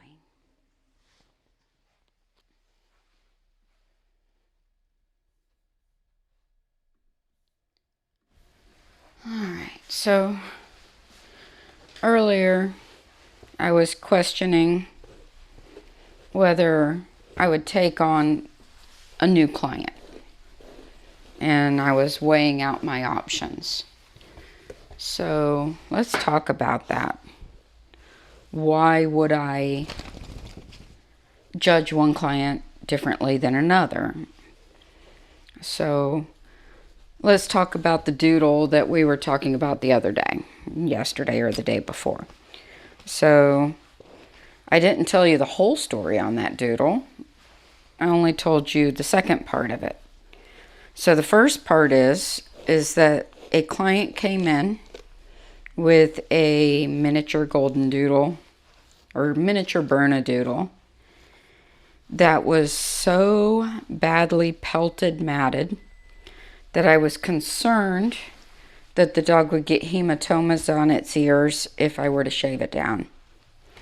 Told the pet parent there was absolutely, unequivocally no option but to shave the dog nose to toes because it was so badly matted. I mean, really, really bathed in. They said that she likes to get in the chicken coop and she gets dirty, and they give her a bath like every other day with no brushing. And the dog had never been groomed before. And it had to have been about 18 months old. So I'm like, okay. So I booked that one for Friday that week. And then they said they had another one. And we had a cancellation. So they said this one's not matted. And I'm like, okay. So they booked an appointment. He came in much bigger than the other one. He was about this tall, where the other one was about this tall. This one was badly matted in a different way. So that one was matted from nose to toes, encased matting down the legs. It'd have to be split and then shaved and split and then shaved, and, you know, really bad. This one had all across the back of the head, big solid rock hard mat. Rock hard mat here, rock hard mat here, rock hard mats here, matted all up under the chest, but there were areas where it wasn't so bad. So I told her I was not willing to brush him out. So I'm basing my decision on the other dog I saw and the fact that both dogs are matted. And so I was like, not interested in brushing that out. And she was not happy. She wanted that one to be pretty, even though she understood the other one had to be shaved. So that was kind of the backstory on that situation. So the situation I was faced with today was a little different, but kind of the same. So you have dogs who go long periods of time between groomings. That's not such a big deal. I have clients who can go a year between groomings and take perfect care of their dog. They can keep the dog's hair combed, they can keep the nails done, and they do great, and they just come in periodically for like a treat to themselves. I don't mind that. I don't say a dog has to be here every month because I have so many good clients that are just amazing. So, and I don't consider them good because, you know, they're here all the time. I consider them good because of how they take care of their dog. So when I had a new client come in today, I hadn't touched the whole dog yet. I'd only touched the head. And she's like, I'm scared of groomers. I don't want a groomer to hurt my dog. I want this because of this reason and that because of that reason. But I'm touching the dog and I'm feeling wet, hard mat, right? And so we're going through the whole conversation, and, you know, she's telling me that, you know, she doesn't want this and she doesn't want that, and she's being super picky. But I'm like, I don't do well with super picky clients who aren't as picky with themselves about how they take care of their dog, right? You bring me a perfectly maintained dog, you can be as picky as you want to be, and I'll do my best, right? But don't bring me a matted dog. Tell me you're afraid I'm going to hurt your dog, and then have your dog matted. So that's where I was questioning what I was going to do. What made me change my mind is when I went back out in the waiting room after finishing up another dog and went back out there, and she wanted to keep her dog. She didn't want me to take the dog. She wanted to keep it until I brought out the next client's dogs. And so I already had the dog and she took it back from me. So that's why I was kind of questioning my judgment there. So when I went back out and I sat down on the bench and I got a really good feel of the dog, it appeared that she did a magnificent job keeping the majority of the dog brushed. Okay, so you want a lot of hair. You know, you're doing a good job. You just need some help and some education. So that's when I decided, you know, let's work with this one, see where it leads. So, you know, again, and that dog's nails were super long. So again, if you're going to be the kind of pet parent who wants to come in twice a year, great. Come in twice a year. But come in periodically and get your dog's nails done. Or if you start to see mats, get that taken care of right away. Right? So that's where, you know, that's where it is right now. We'll see how it is going forward. But you know, it's not about how much you can afford or what your life circumstances is. It's how much you love your dog. So if you can't afford a brush, I'll give you a brush. You can't afford a comb, I'll give you a comb. You know, as far as the nails go, if you can't do it yourself, you're going to have to cough up $15 and get that done. So, but that wasn't the situation here. It wasn't about money. It was about preference and not trusting groomers enough to take good care of the dog. So it could be, and that's where my live streams really come in handy, is if you don't trust a groomer, I'm hoping that by live streaming, I can build that kind of trust where you can see your dog is not being traumatized. And then maybe you'll feel more comfortable coming in on a more regular basis.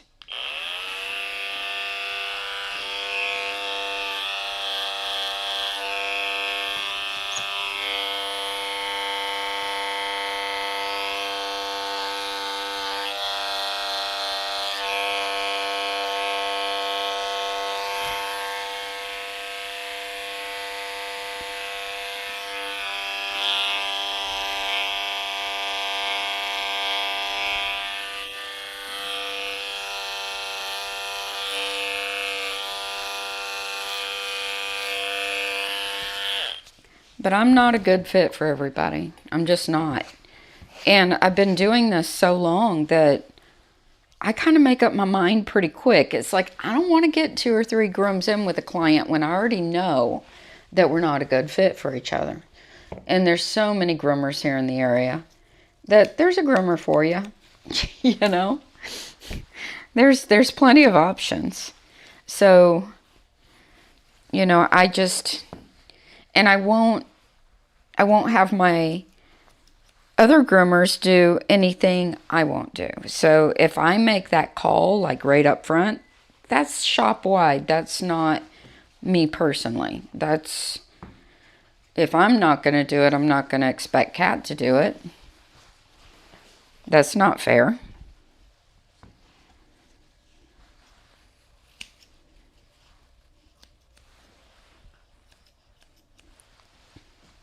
Another type of client that doesn't work out well for me is if you're too darn picky. You know, this is maintenance grooming that I do. You know, if a dog's going in the show ring and I'm doing a show groom, that's different. You know, I usually do that kind of stuff, you know, on a whole different level. But everyday pet grooming, that is just maintenance grooming. It's a maintenance haircut, it's a maintenance situation. And, you know, I don't do your dogs any different than I do my own dogs. I'm happy that they're clean, that their face, feet, and tail's done, that they don't look too bad, you know. But you're not paying for perfection. If you want to pay for perfection, we can charge a showgroom price, and then that's more expensive, right? And if you want perfection, your dog has to be maintained in perfect condition.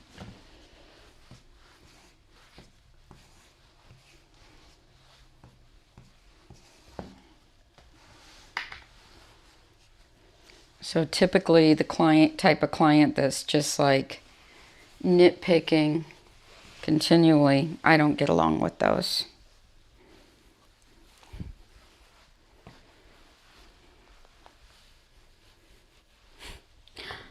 Like a doodle I refunded last week. I just gave her money back. You know, and that one, I wanted to actually redo that one, but he came in really matted. It's like, don't be picky if your dog is matted. Be picky on yourself for how you maintain your dog. But I posted something on my personal Facebook page, Grooms by Logan or whatever his name is, that does a lot of Instagram and Facebook stuff. He was showing a Bernedoodle he did, and the Bernedoodle looked really cute. He refunded the groom because the pet parents were so not happy. Like, oh my gosh. But the dog looked fine. It's like, oh, just be more clear about what you want and take perfect care of your dog. That's all.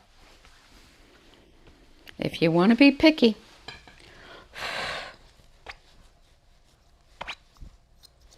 Don't be bringing it with no dad burn mats. All right. I realized a few minutes ago I haven't eaten anything since like 6:30 this morning. So I'm going to take a quick break and eat something. I'll put a video on for you to watch. It'll only take me a minute. And I think my next dog's not even going to be here till 4. So I'm going to take a minute for myself and I'll be back. I got to text his owner.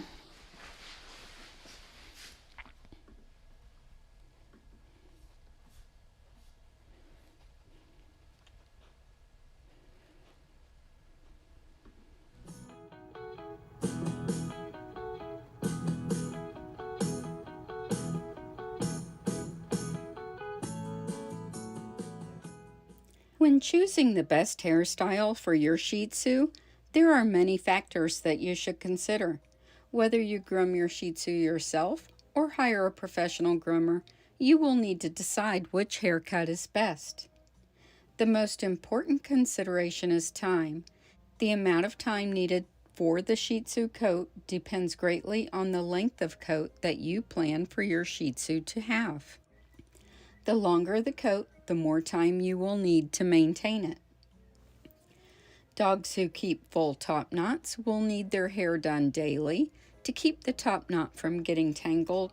This is usually done with at least 3 sections so as to prevent the ponytail from falling forward into the eyes. It is very important to have a grooming surface to work on your Shih Tzu. A grooming table is best with a non-slip surface. A ponytail tool can be used to keep the ponytail lying flat without flipping into the pet's eyes. You can even create pigtails. There are so many cute looks when you keep a longer top knot. The tassel top ponytail is cute as well. It is put up with one band gathering the entire top knot. Then once it is up, it is trimmed into a fan so that it never falls forward into the eyes. Bangs can be trimmed for those who prefer not to be bothered with the daily maintenance requirements of a long top knot. An energetic family lifestyle provides more outdoor activities. A Shih Tzu in this environment may need a shorter trim. This popular style is easy to maintain. It is short, but not too short.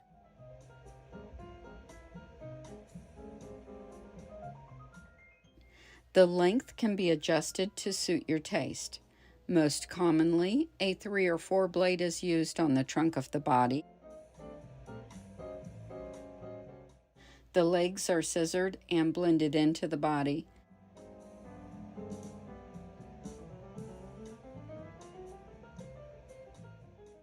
And the face is rounded. The ears and tail can be left long or trimmed. The best tools to maintain the coat are a universal slicker and a medium fine-tooth comb. A good brushing every 4 to 5 days will suffice. Bathing should be done weekly, but also can be done every 2 weeks if needed.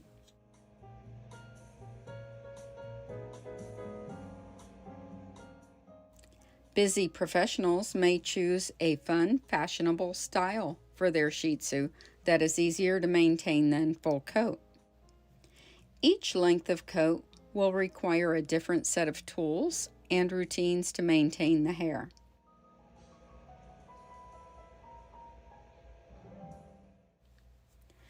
This style is very pretty. The trunk of the body is typically trimmed with a snap-on comb such as a 1/2 inch or 3/4 inch. You can also use a 3 blade or a 5/8 HT. The legs are scissored full. The top knot, tail, and ears are typically kept long.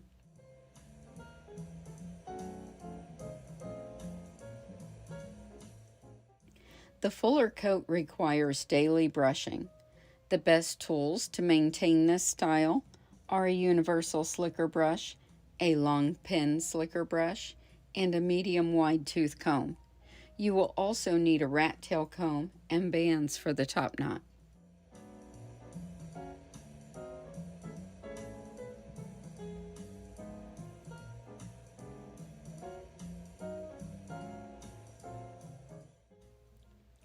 Shih Tzus are amazing little dogs. Their personalities make them an endearing pet. They are incredibly intelligent, which has its pros and cons. The Shih Tzu will need a lifetime of grooming. Shorter styles will, while the longest styles will require a pin brush.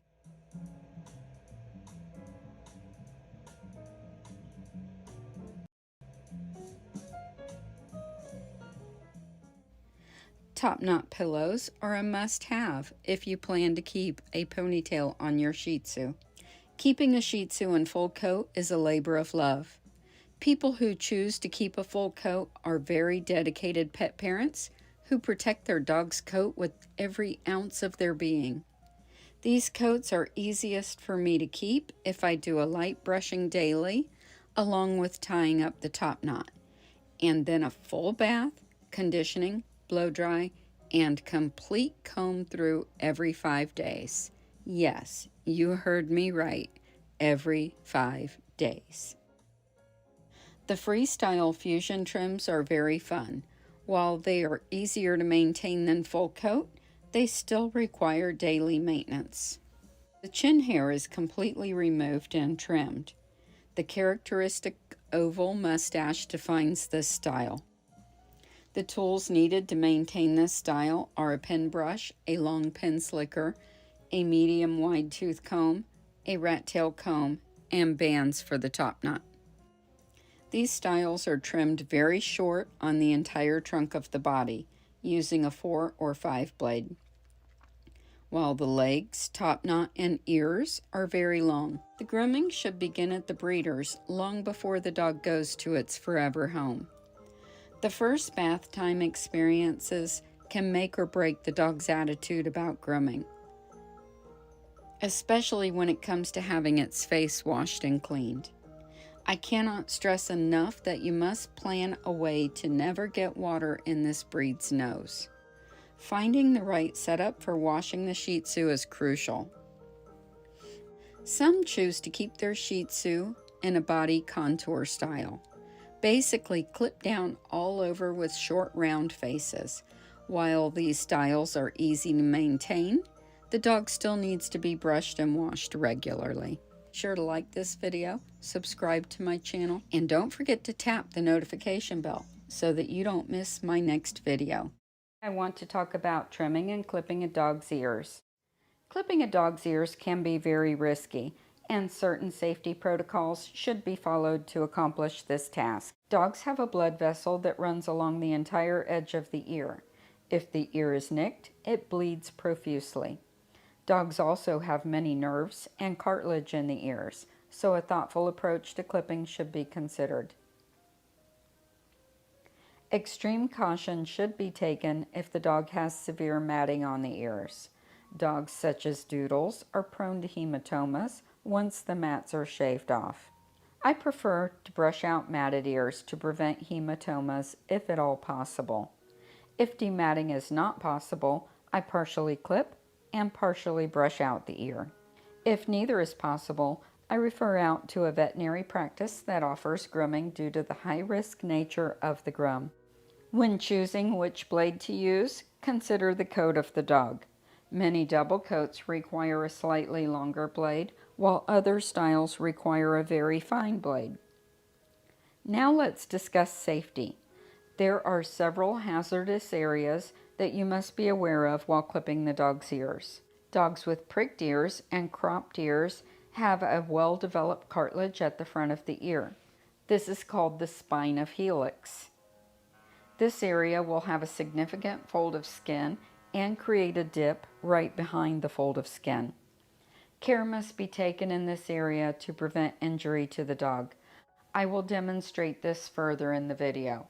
At the back of the ear, on the inside of the pinna, you will find the cutaneous marginal pouch. This is the most common area of the ear to nick or cut. I never use a blade longer than a 10 blade in this area. When clipping over the cutaneous marginal pouch, it is extremely important to use the full width of the blade over this area. Place the pouch directly in the center of the blade so the edges of the blade cannot catch the skin flaps. As you can see here, if you bring the clipper blade in at an angle, you are more likely to cut the skin. But when you are careful to clip with the pouch in the center of the blade, the risk is greatly reduced. You should never clip towards the head. This is very dangerous. As I trim this dog with semi-prick ears, I will demonstrate the safety protocols. First, I always trim the ears center out, center up, center out, and never clipper in any other direction on the ears. So here I am demonstrating clipping over the cutaneous marginal pouch using the full width of my clipper across this area. Center out, center up, center out. On this type of ear, I flatten the front edge of the ear by pushing my fingers into the dip at the front edge of the ear to create a flat surface to clip. Notice how my fingers follow the blade as I clip. This gives firmness to the ear. As I clip the underside of the opening of the ear canal, I usually flatten the ear against the head. When clipping the base of the ear, I hold the ear forward as I clipper this area. On the back side of the ear, you will find another hazardous area from the cutaneous marginal pouch that is very easy to catch in the clipper. You can see how easy it would be to catch this flap of skin in the clipper blade. So, just like on the inside of the ear, I clipper this area using the full width of my blade with the flap squarely in the center of the blade so the edges of the blade are less likely to catch skin. I finish this ear type by scissoring the edges of the ears. I carefully hold the ear, allowing my fingers to provide balance to my scissors.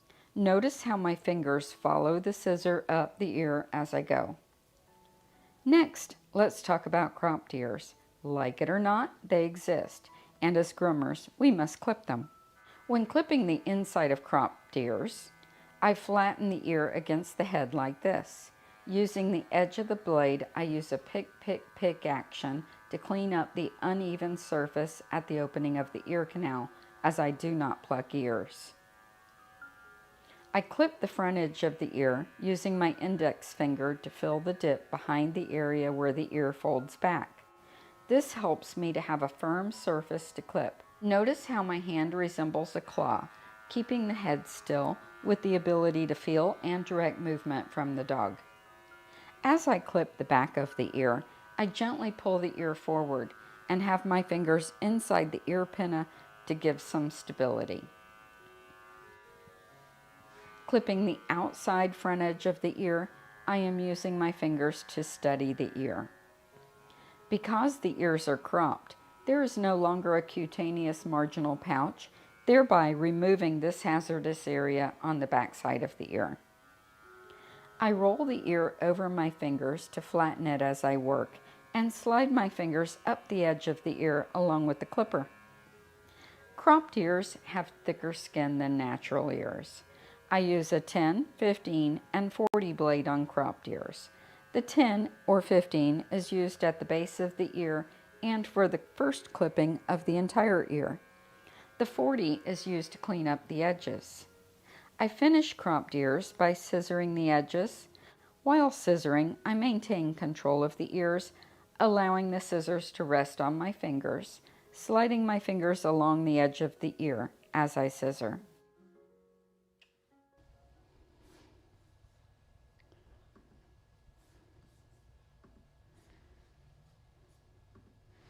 All right, I've got 2 more dogs coming in. They're not going to be here for about 10 minutes unless they show up early. So, I guess we could go make some bows or something. Y'all want to go make some bows? Do something for 10 minutes. Take you with me. Let's go for a ride. Isn't this fun? You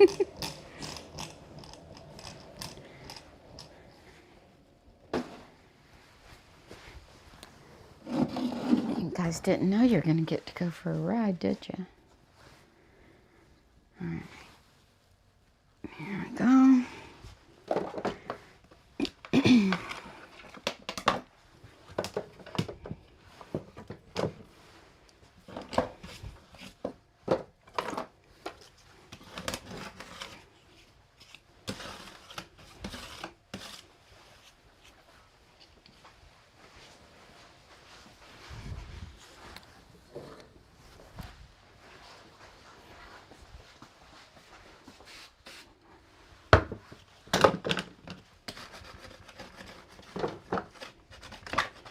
This is why I use a mirror for this. It cleans the glue off real easy.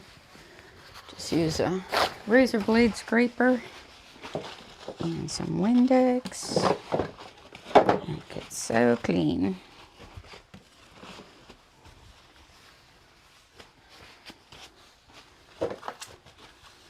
All right. There we go.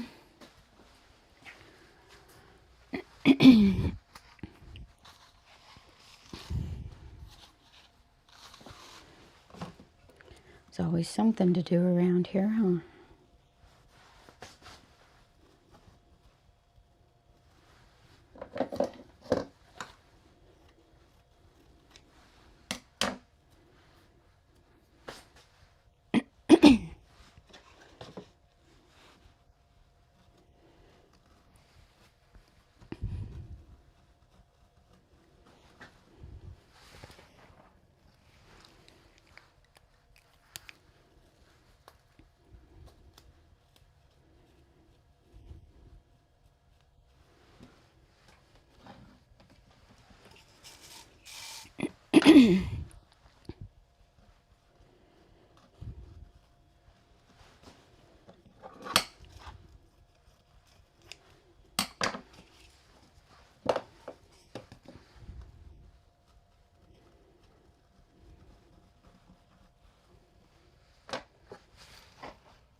It's that time of year when just about everybody gets a bow.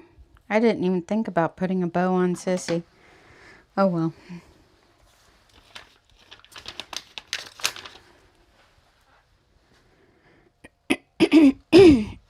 Excuse me.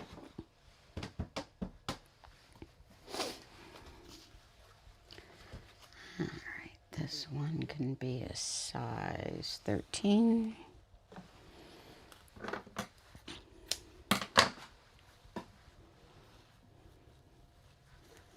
I don't think her owner was kind of a Beau kind of person anyway. She was a bit more of a naturalist.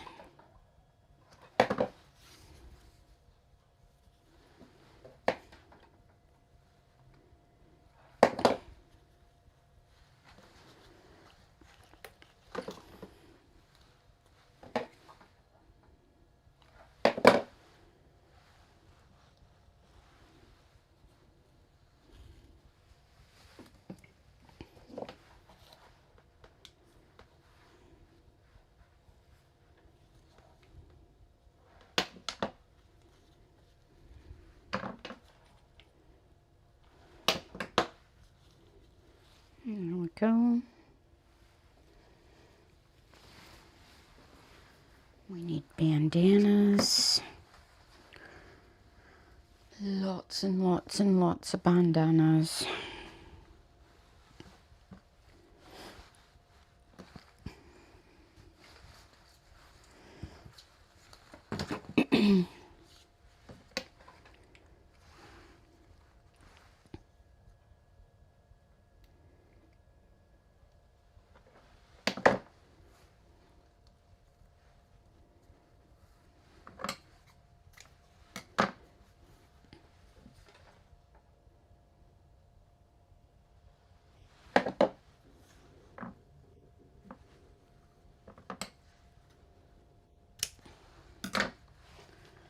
This one's going to be a size 11.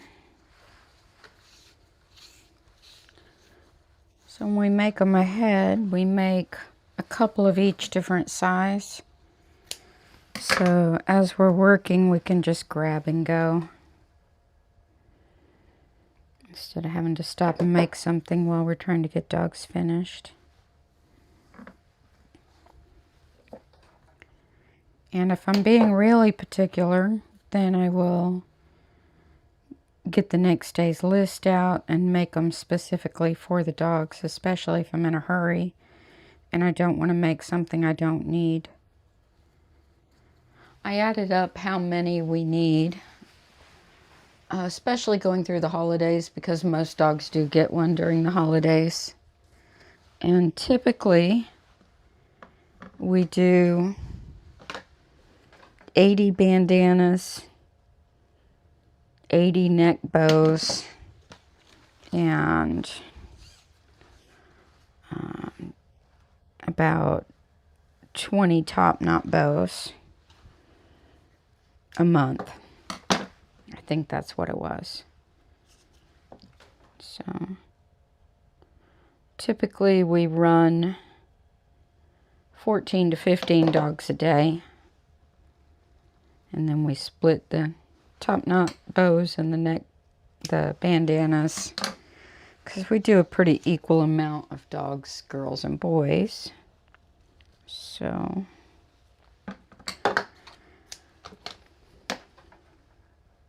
when I'm planning what I need for the month, like I've got to go through my stock. I know I have enough Thanksgiving stuff, but I got to go through my stock, make sure I got enough for Christmas to get all the way through, and New Year's for that amount of supplies. I already ordered enough rubber bands to get through and enough glue sticks to get through all the holiday season.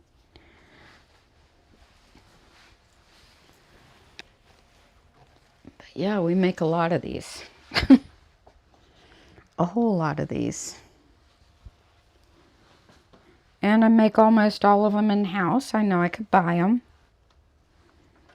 My decision to start making them all myself was based on how cheap we were able to get them on Amazon. And I know what it takes to make them. And I started thinking to myself, you know, somebody's making those for that little bit of money, which doesn't seem fair. So I'm like, you know what? I'm just going to make my own. And I can feel good about it instead of supporting something I don't feel good about. If that makes sense. Besides that, I like picking my own colors and all that. Because sometimes when I buy them, I get a couple of decent colored ones and then a bunch of stuff I wouldn't put on a dog. So at least this way I can pick and choose. And I can custom make them for each individual.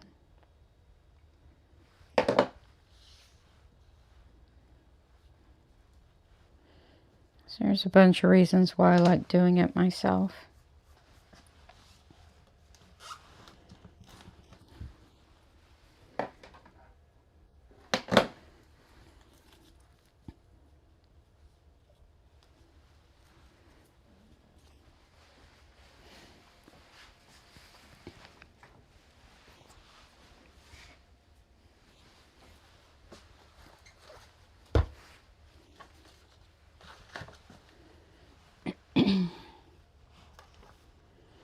And there are American companies that make them that are great, but the price point isn't, you know, for as many as I need. When you think of the numbers, you know, it saves money doing it myself too.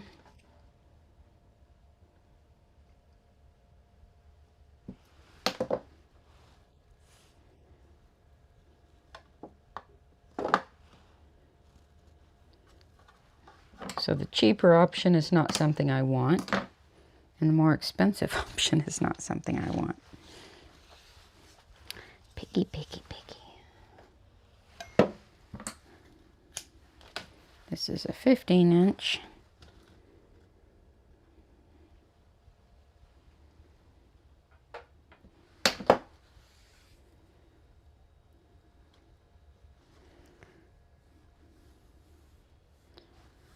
If my last customer is a no-show, she's got 2 dogs, then I'm just going to close up early and go home.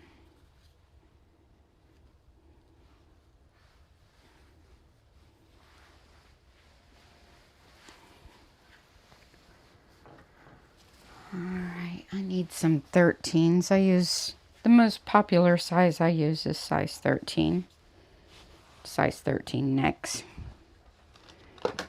That would be like a chunky Yorkie or a small Shih Tzu or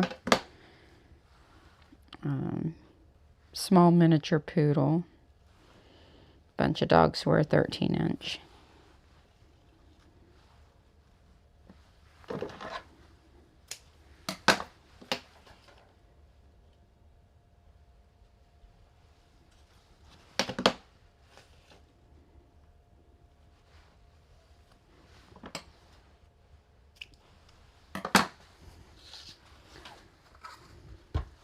So this that I use for the neck, it's stretchy and really comfortable for the dogs. Very soft.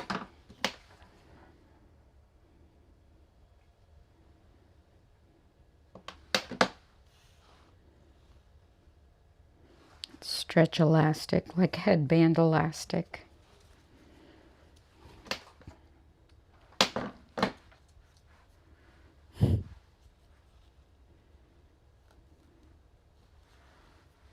That way it just stretches right over the dog's head.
Let's make a couple of neck collars.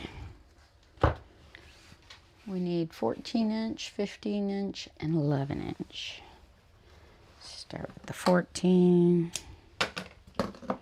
Basically, I try to fill each of the pegs with what I need, so we have them stocked up.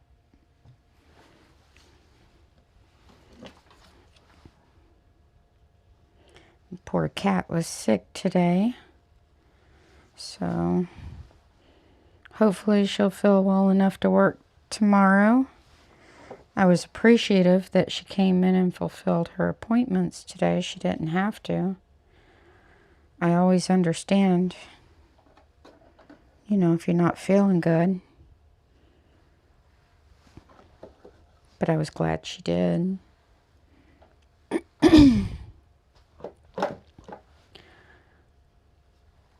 She's really awesome.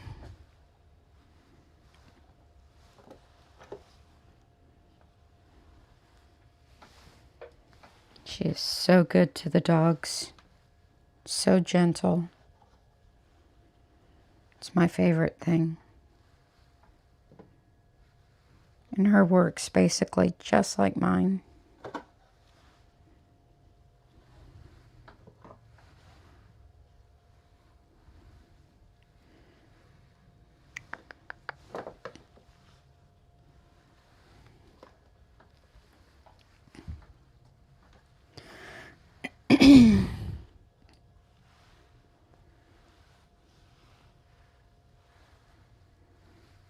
These little pom-pom collars are so cute.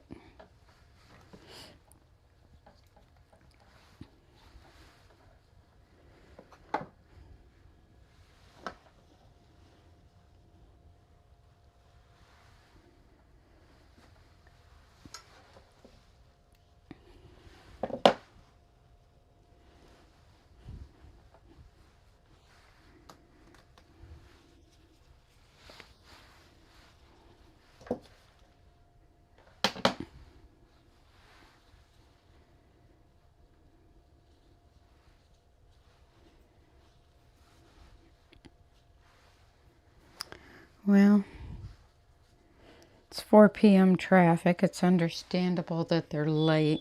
Not there they are. Yay. I'll be back.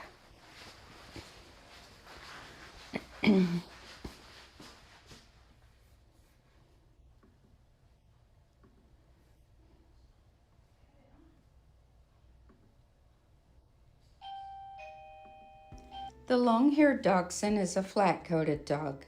Flat coats require the carding technique to remove the shedding hair that is in the resting phase. Because this dog's coat is too long, I am starting by raking the coat with a dulled rake. I do not want to cut the coat in this area. Once the undercoat has been removed with the rake, I switch to a carding tool. Hold the carding tool at a 45-degree angle. If the shedding coat is left in place, it grows out of balance as seen here. This excess hair should not be cut, as it would alter the natural color and texture of the coat along the jacket area of the dog. This excess hair is being removed by hand stripping to retain his rich sable color. The hair under the ears and on the throat are clipped. I use a 7F blade here and a 5F blade to blend the cowlick areas. The sides of the neck are thinned and blended into the back coat. The soft coated areas in the pants can be thinned from underneath to help this area lie flat. The feet are trimmed to be full and broad with arched toes. The tail is flag-shaped. Thank you for watching. We are grooming safer together.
All right, this is Bruno.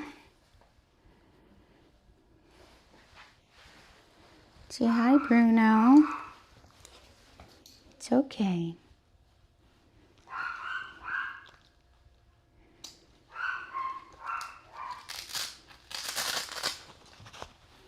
It's okay. You're a good boy. It's all right. See? You're fine.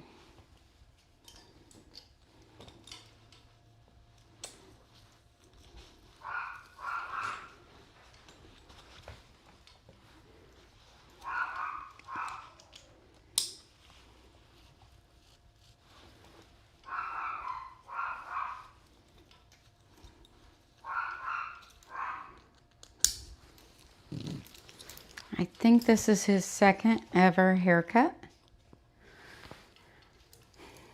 Definitely his second time here, but I think that was his first haircut. He's a baby. Right? You're a baby.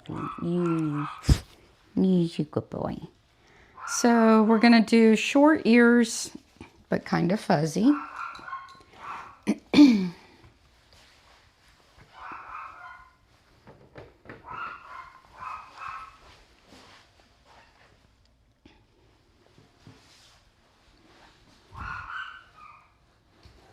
I'm going to go ahead and get that hair off the ears before the bath, so there'll be less to dry, which will cause him less stress. Right, Bubba? Less stress is good. Yeah.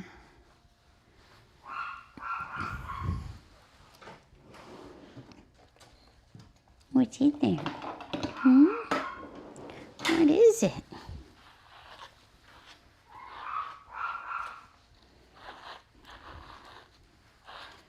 You're very cute.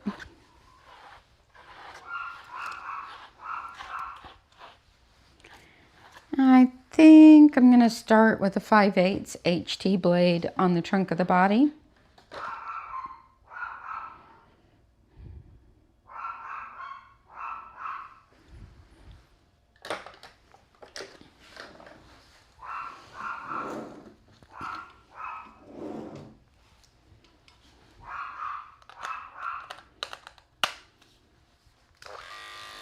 It's okay.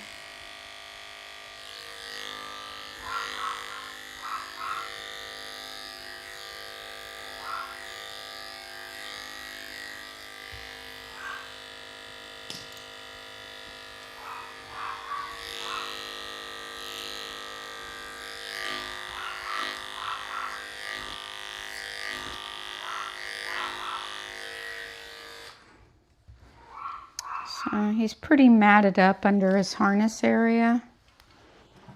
Just run a brush through that real quick.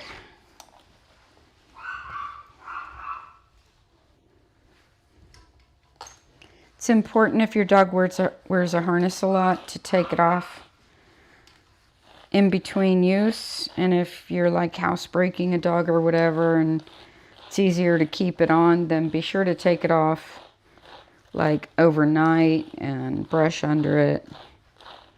But you definitely want to keep it brushed under the harness because that's a common area for dogs to get matted.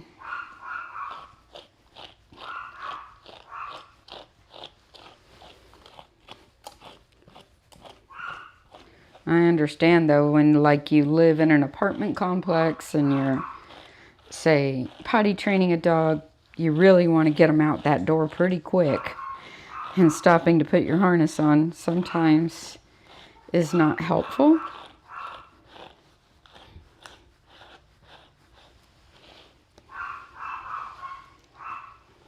I'm not saying that's the case with him. Just saying as a general idea.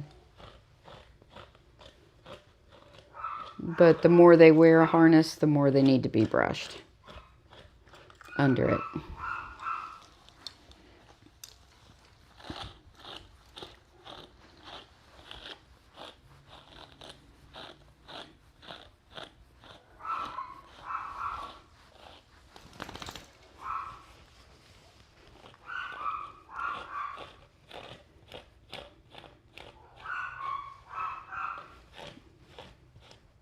Good boy.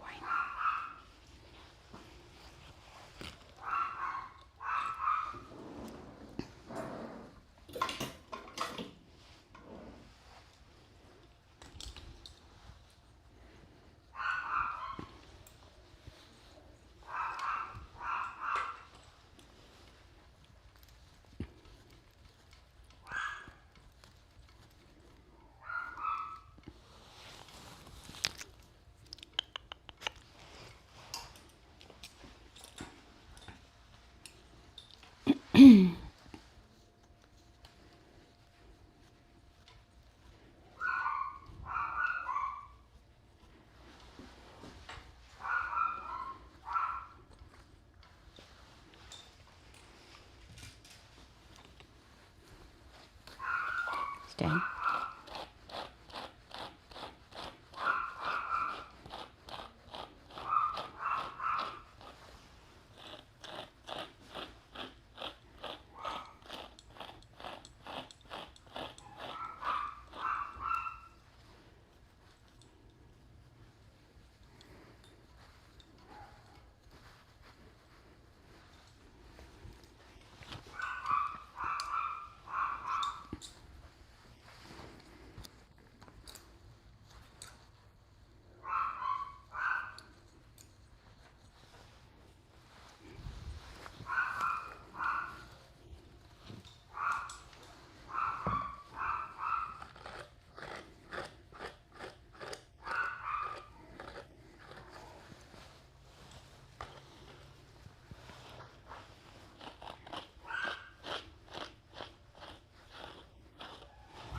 I'm sorry.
Good, Bobby.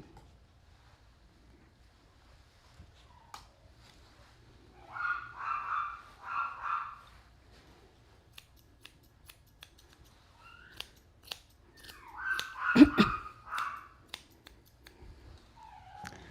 right, let's go give you a bath. Yeah. give you a bath. You're very cute. Yes, you are. You're very cute.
All right.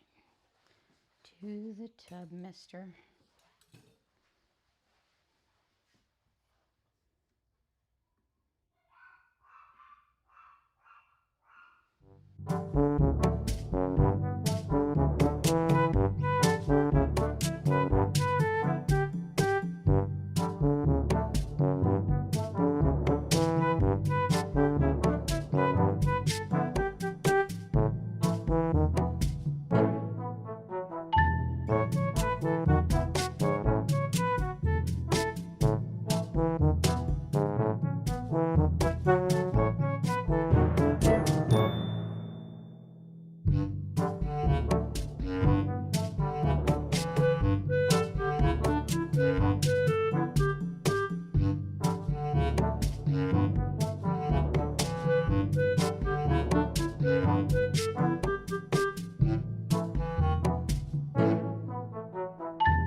That's a good baby.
Good baby.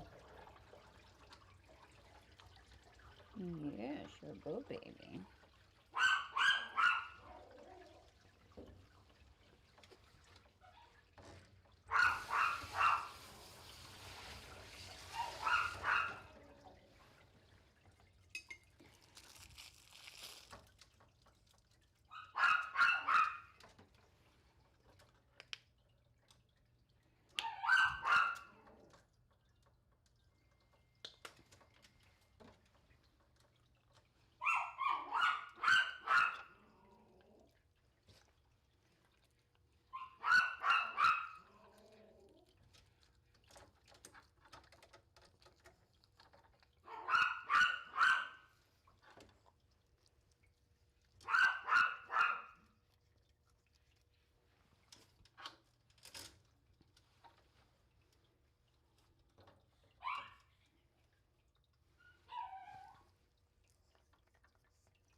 Sorry.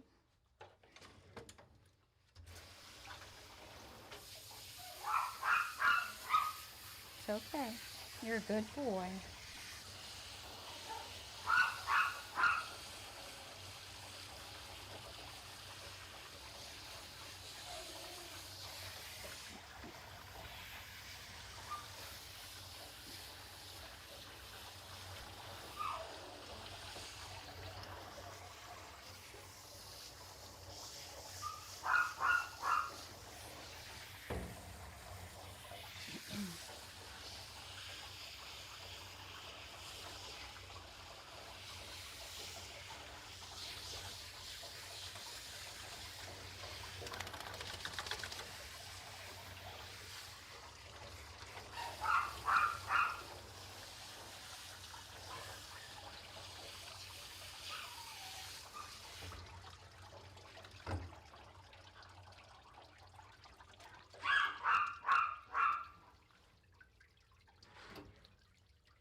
Good baby. Good baby.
It's okay.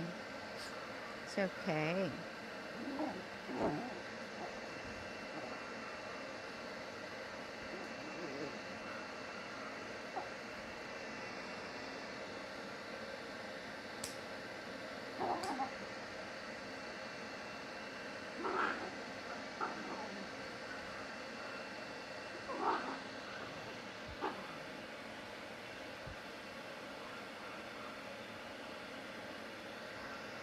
It's okay. I'm not gonna hurt you.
Good boy. Good. Good boy. Very good.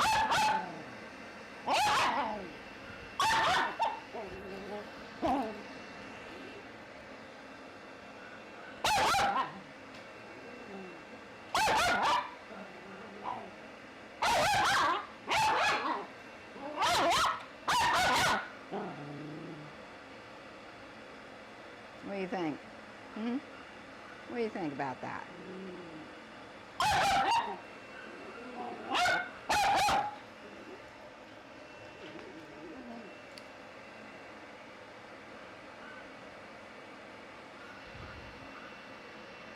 Good boy. You did it. You did it. Yay. You did it.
Good boy. Good boy. Good boy. Yes, that was very good. That was very good. See? He's not so bad. Give me that foot. Good boy. Yes, I know.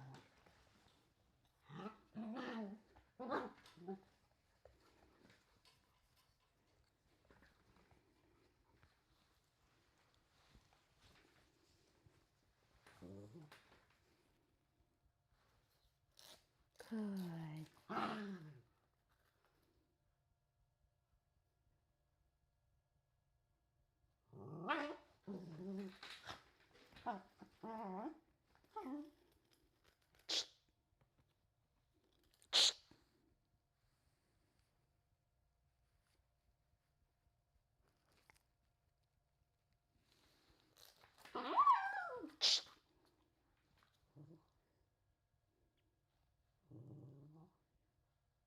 Good boy. Right there.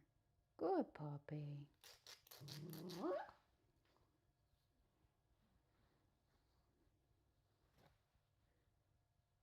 Good boy. Good boy. See? See? Good boy. Good boy. That's very good. It's very good.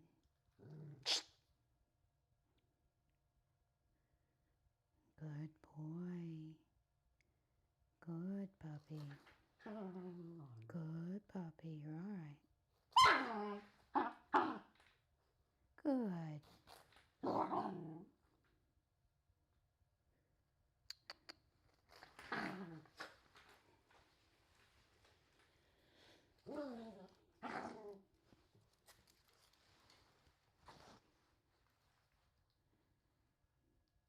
Good puppy.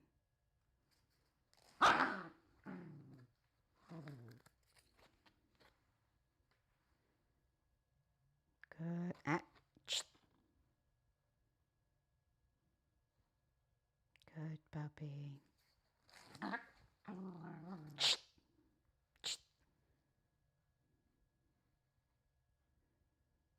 Good puppy. Good puppy. Good. Good.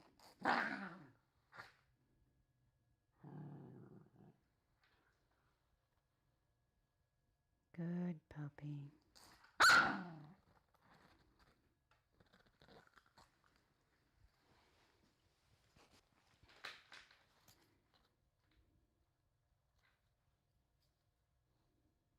Good puppy.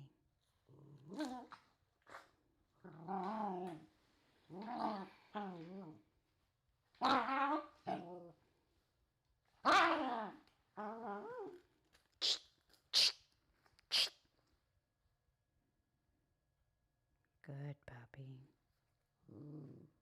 Good puppy.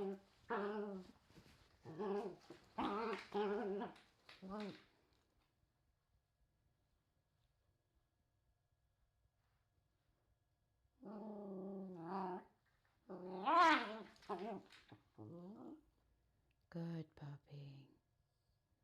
Good boy. That's very good. Good puppy.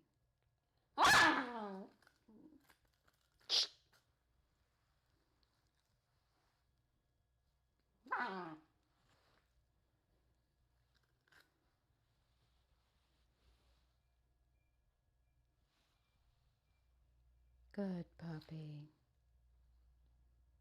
Good puppy.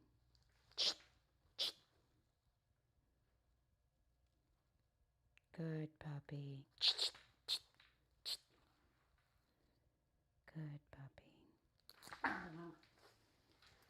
All right, we'll do more on that later. That's enough for now. Yeah, that's enough for now. Come here.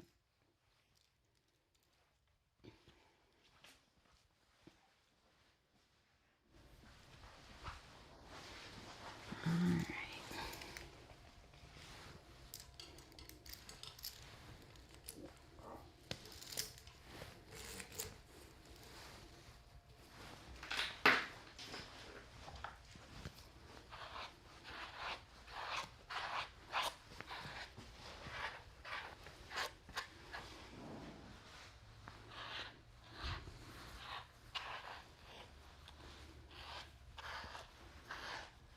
Good boy.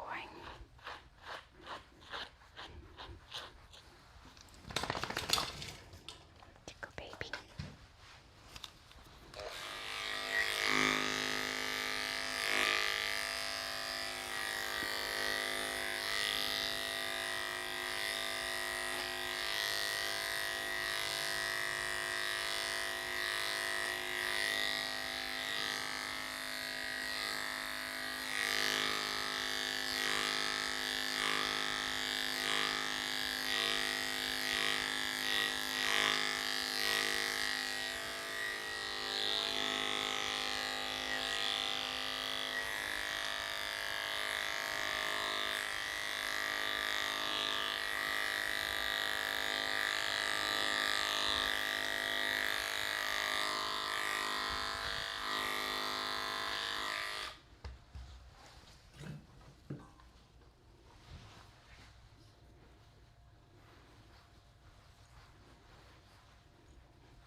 What a good boy. Yes, you're doing fine.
Stay.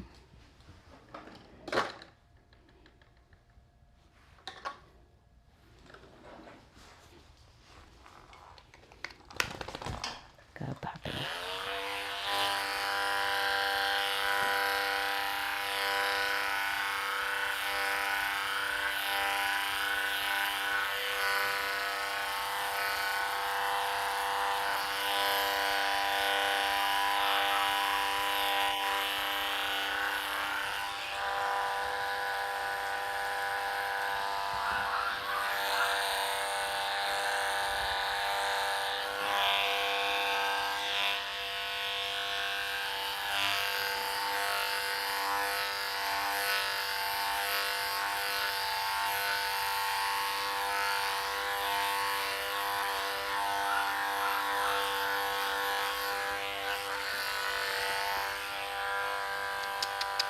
Turn, turn.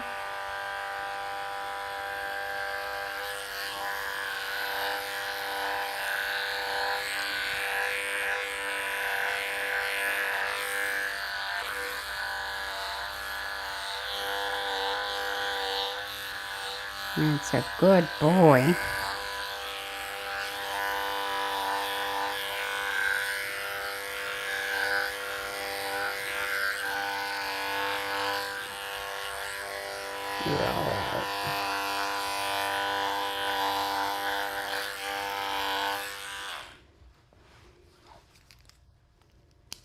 Good boy. See? You're just fine. You're just fine.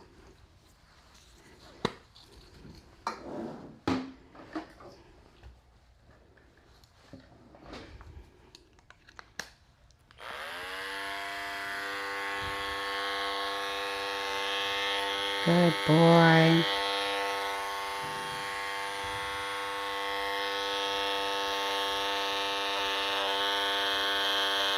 Good boy.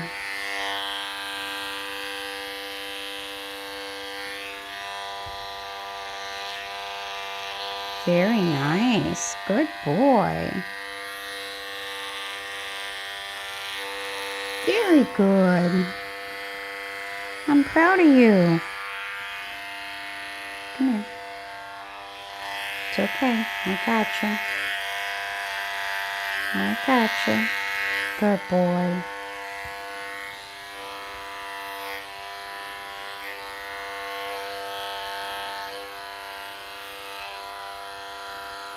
Very good. Look how nice you did that. I'm impressed. I'm impressed with that. Yes, I am. I'm impressed with how good you did.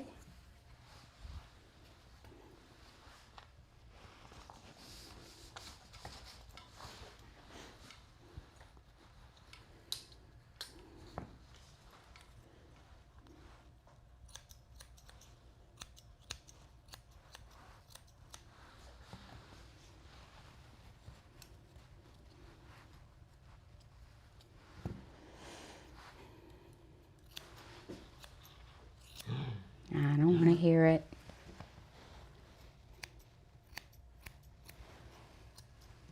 You're fine.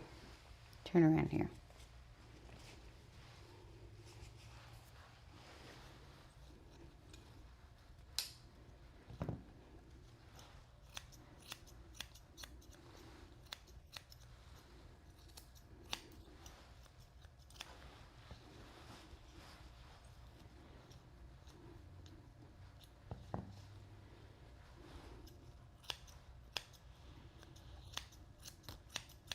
Boy. Very good. I don't want to hear it. It's too bad. You behave.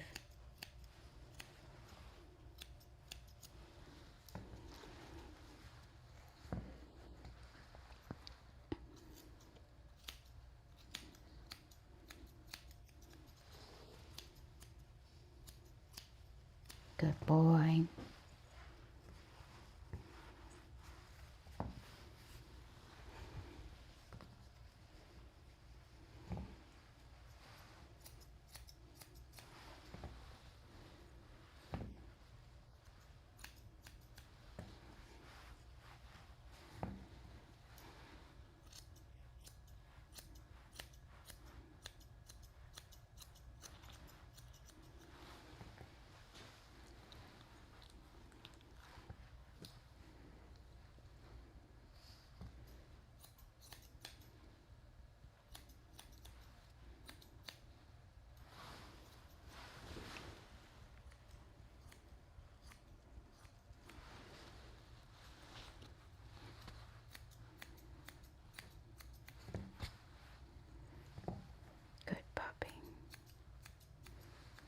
You're a very good puppy. That was very nice. Yes, that was very nice. Now what? See? Miss Suzanne won't hurt you. No. I won't hurt that puppy. Just gotta follow your nails is all. That's all. Not trying to hurt your feelings.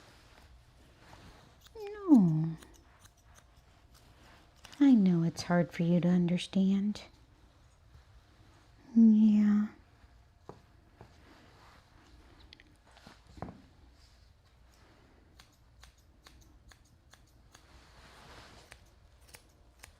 It's a good boy. It's a very good boy. Stay right there.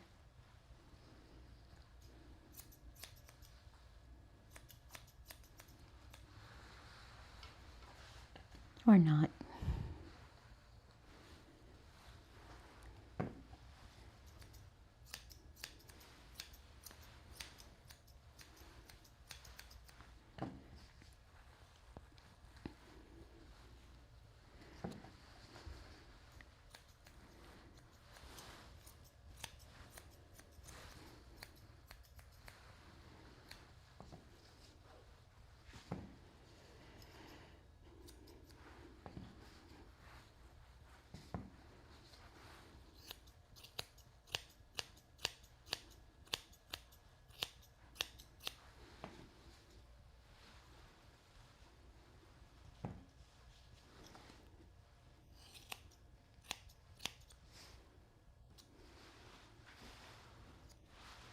It's a good baby. You're being very good. Yes, you are. We're going to go back to those nails in a minute. Yes, we are. We're going to go back at it.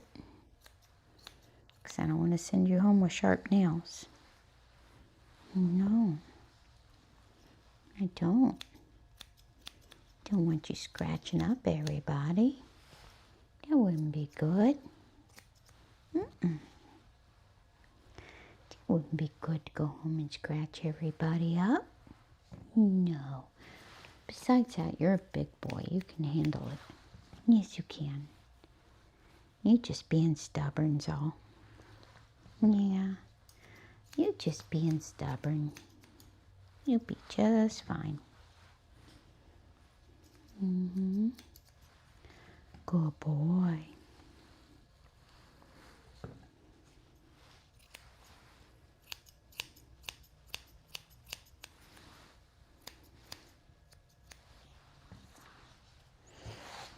That's a good boy.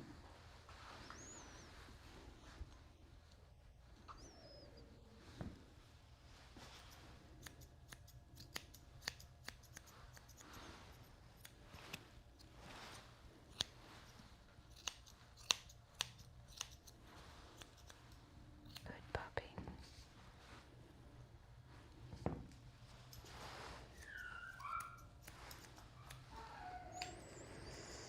Got one more dog after this one. It's a little Yorkie.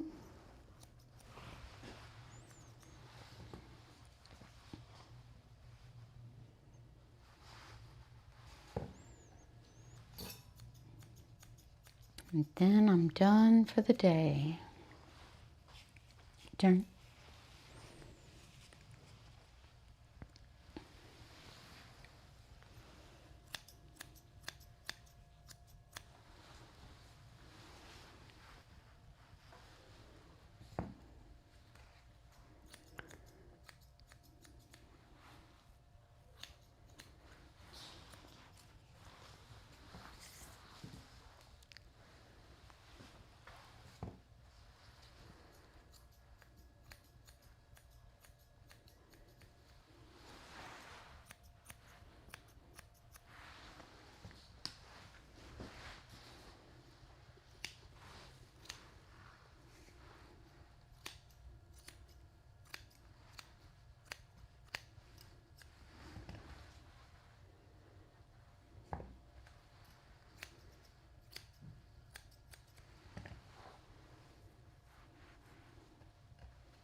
Tomorrow morning, my stream will start at 7 a.m. Eastern Standard Time with the other English cocker. If I'm not on at 7, that means she didn't come in, so we'll see. but that's the plan as of now. Don't like totally hold me to it because you never know what's really going to happen. All we can do is kind of guess at it.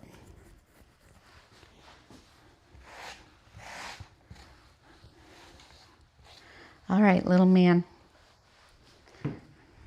Let's see. You were so good with the clippers. I'm going to try this. Yeah, I don't think it's going to work, but we'll give it a go.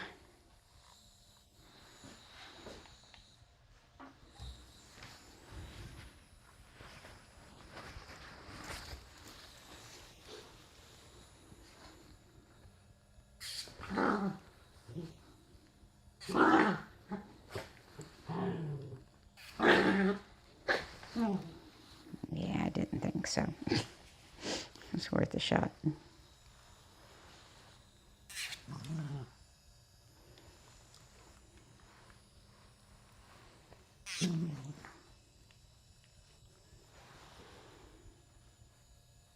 Good boy. Good boy. Good puppy.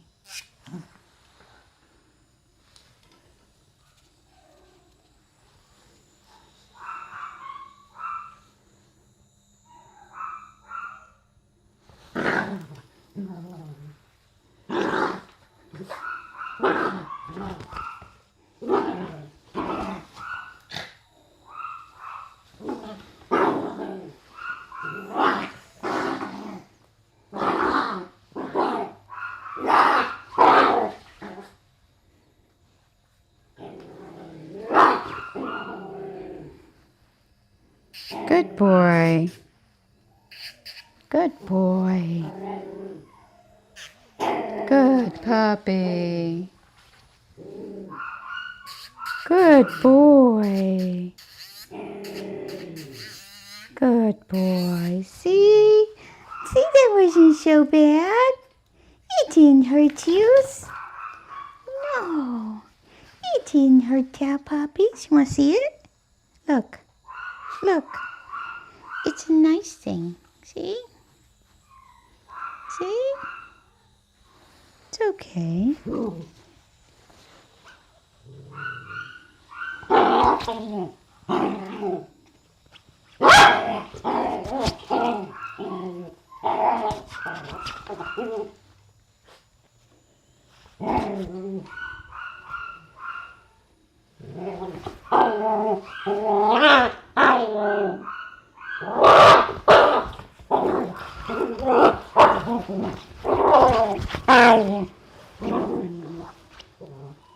Good boy. Right there. Right there. Good puppy. See? Good boy. Good boy. Good baby. Yay. Good boy. Yeah. Good boy. See? You were all right. It didn't hurt you. Let's do another one. Come on. There we go. Good boy. Good boy. Good boy. Yay. It's all right. See?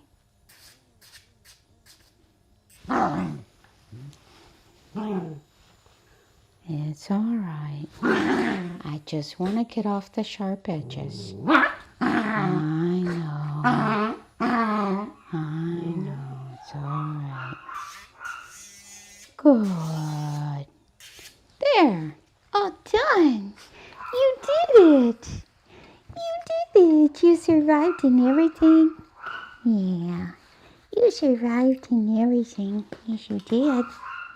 Yes, you did. Shake it off. Good boy.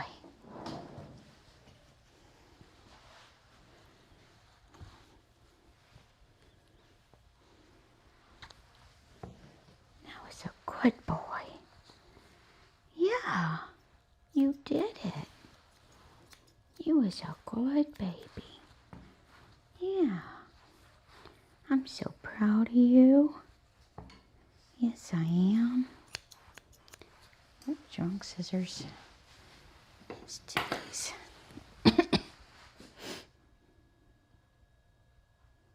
Good boy.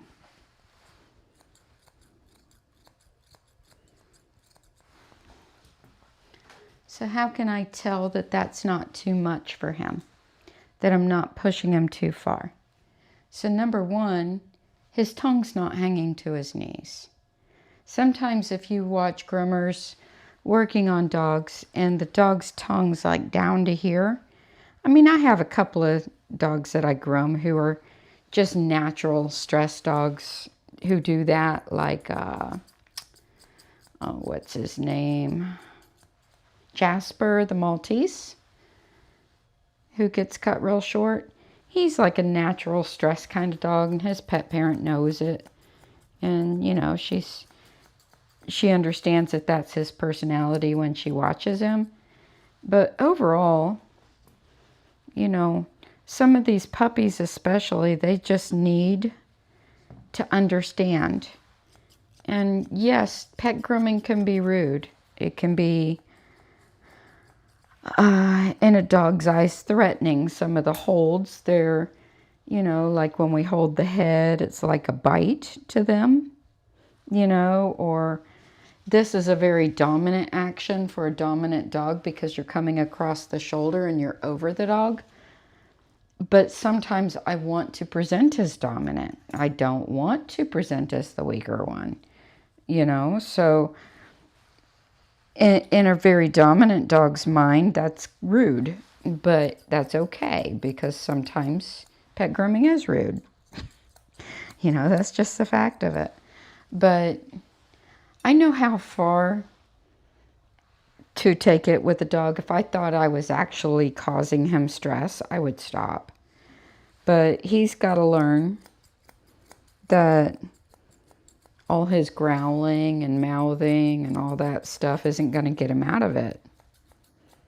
And then praising him right at the right moments and letting him know that this is what I want from him and it's a good thing, it works out.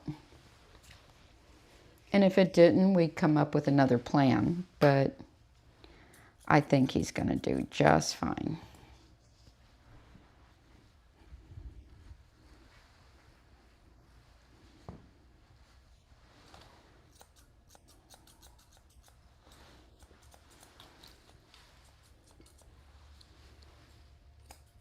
Right, Bubba?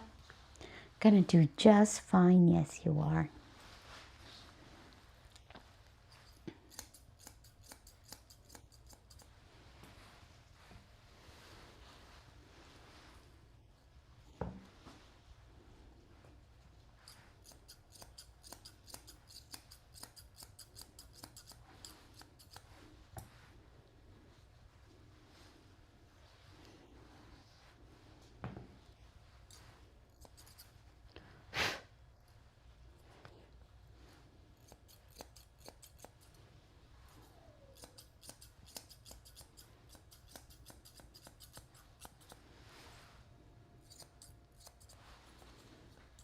So I do have homework for pet parents who need to work on their dogs with this. On my website, I have a blog with some tips on how to teach your dog to have its nails done. And then I also have a little short video with some training tips to help.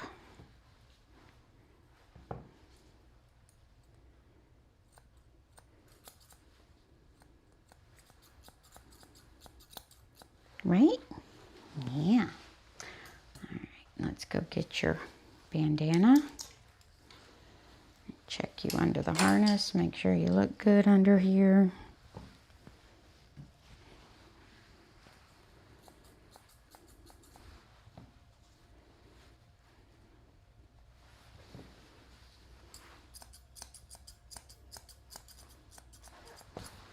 That's a good puppy.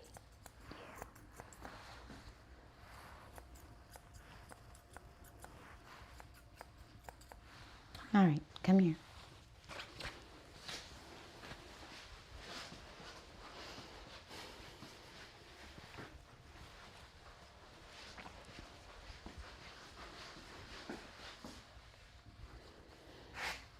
Good boy. It's a little tight. You're bigger than I thought you were. Let's try this one.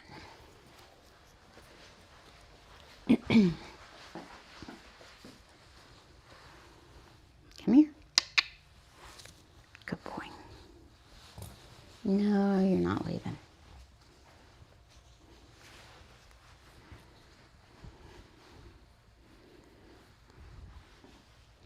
All right, you're very handsome.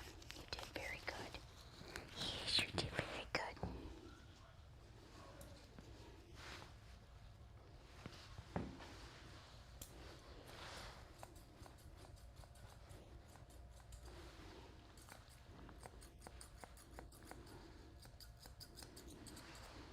All right, show everybody how cute you are. See, I'm all ready for Thanksgivings. Say bye.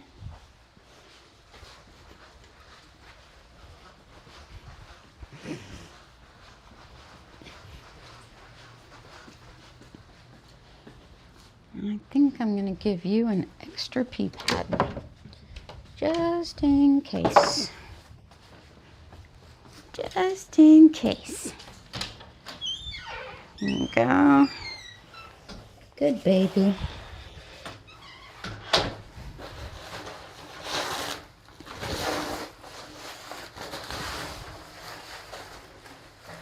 All right. Scoot over. There you go. Good puppy.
So sometimes pet parents, when they watch their dog act like that, they get a little embarrassed or worried, and no reason to whatsoever.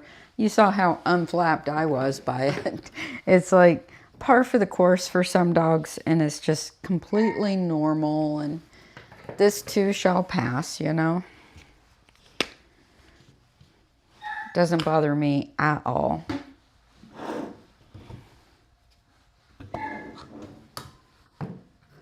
And the beauty of it is especially when you do the homework, watching them from one visit to the next and watching them improve, and then you're so proud of them.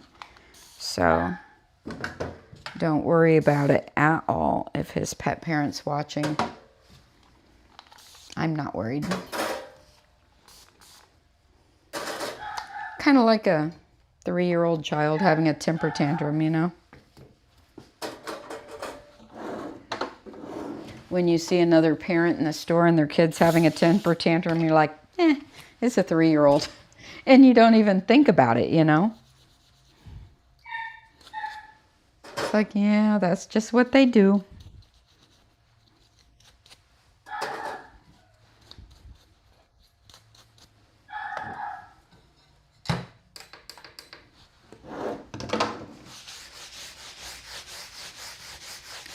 So the next one, we're going to put straight into the tub.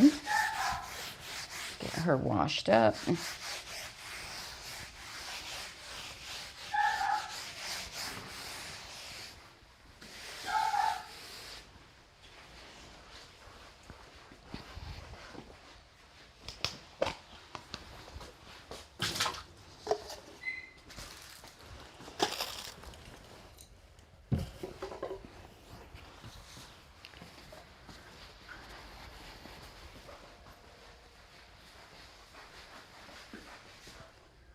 Let's see here.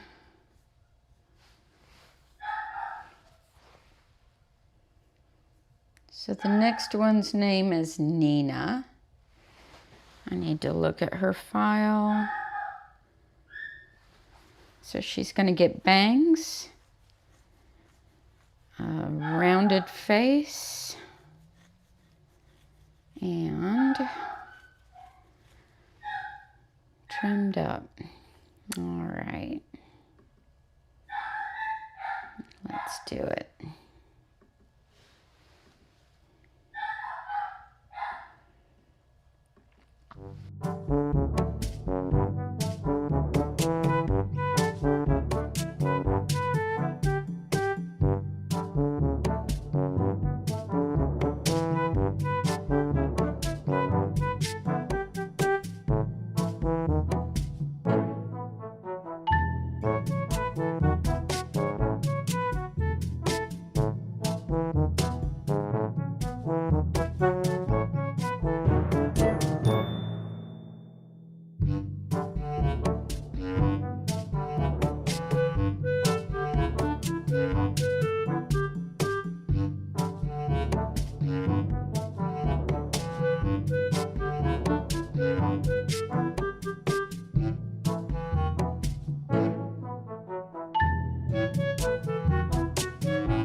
It's okay.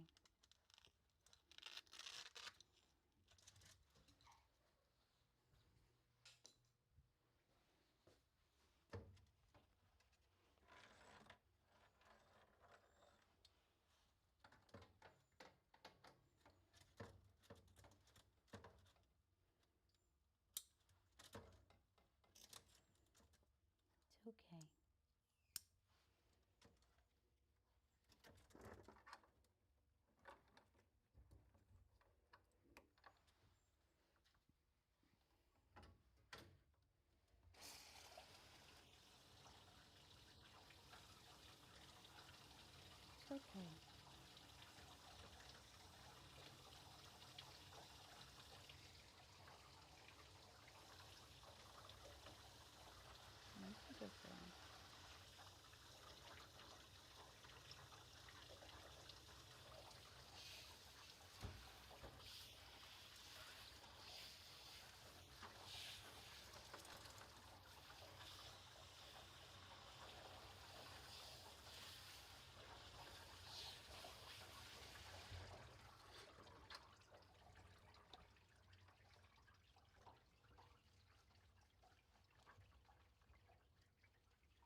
It's all right. I'm not gonna hurt you. No, I won't hurt you. All right.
Tickle, baby.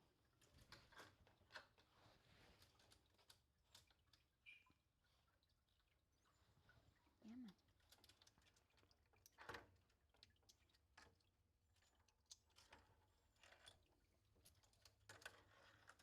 That's a good girl.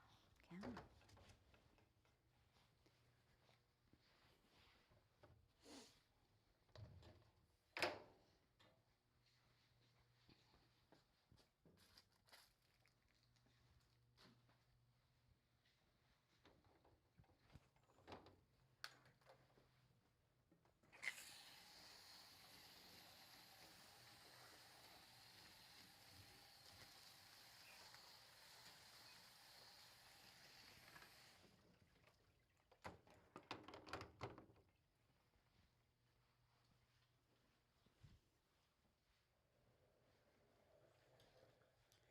Did you go potties? I knew you needed an extra pee pad.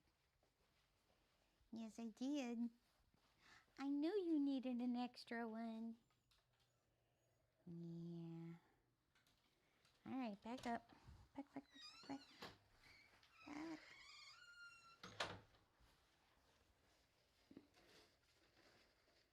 Hi.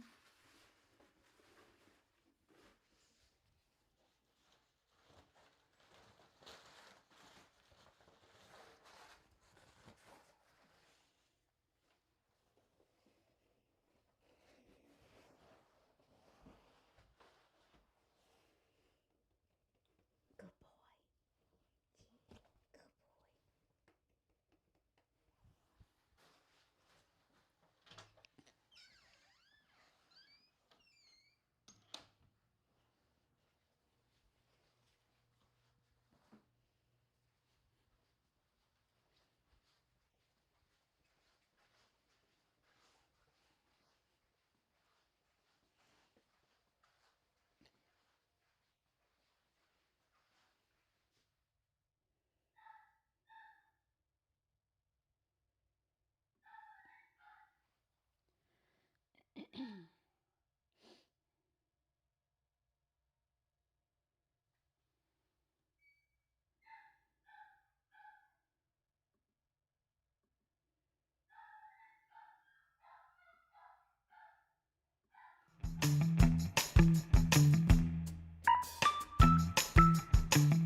Good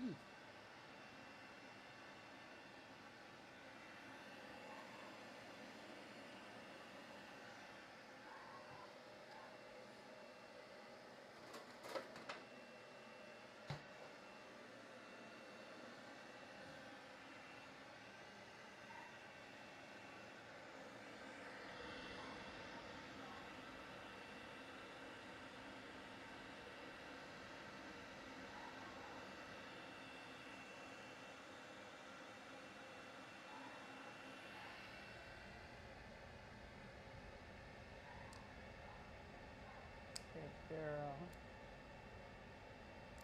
Good girl. Come here.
Good girl.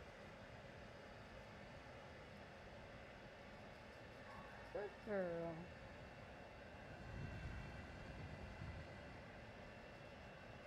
Good girl.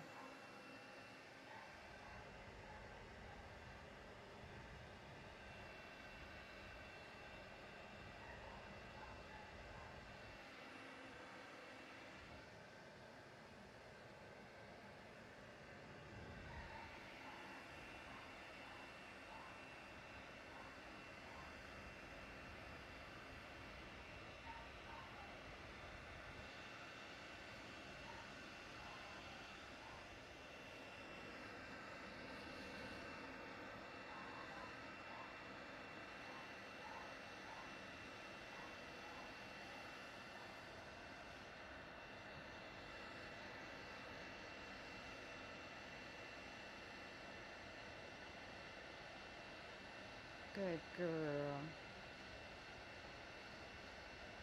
Good girl.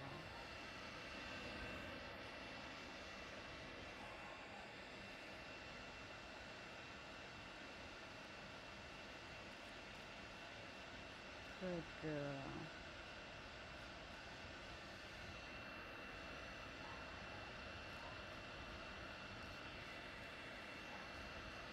Good girl. Come on.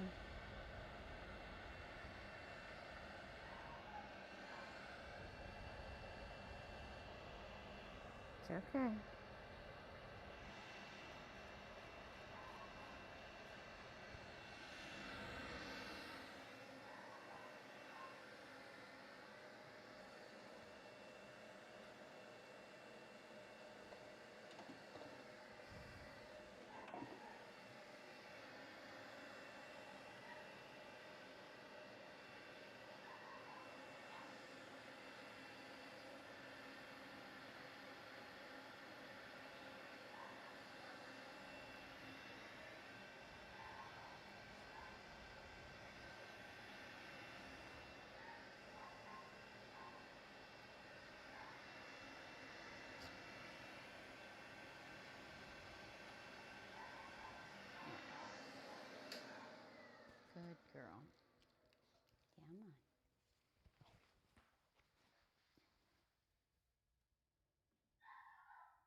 Good puppy.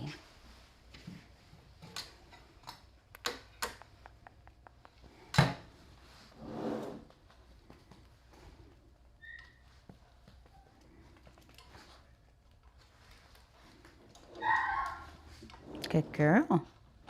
Yes, you're very cute. You're very cute.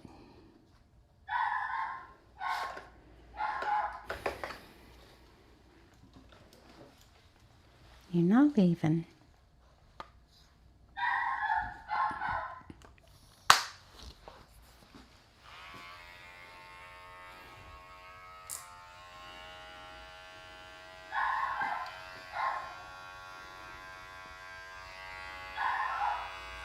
Good girl. Good girl.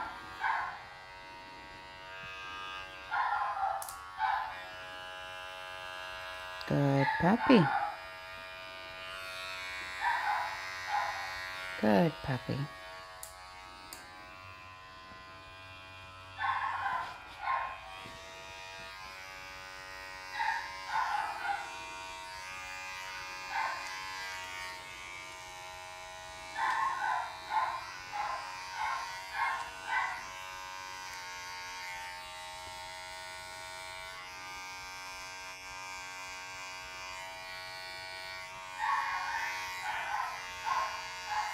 Good puppy. Up, up, up, up, up. Good.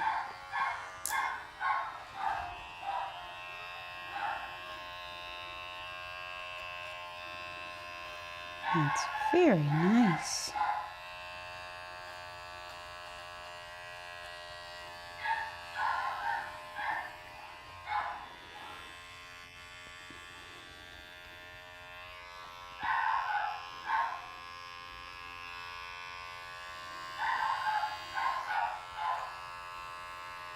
Good girl. Good girl.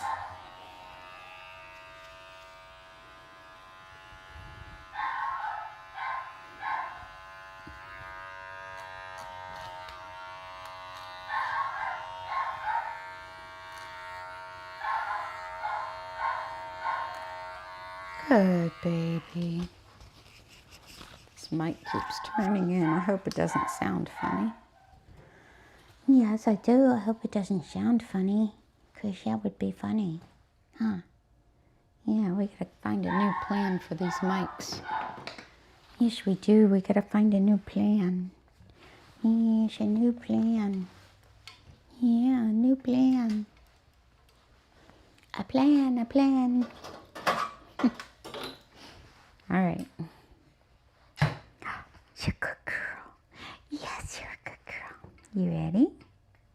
You ready? I don't want this comb. I want this comb. Yes, I do. Yes, I do.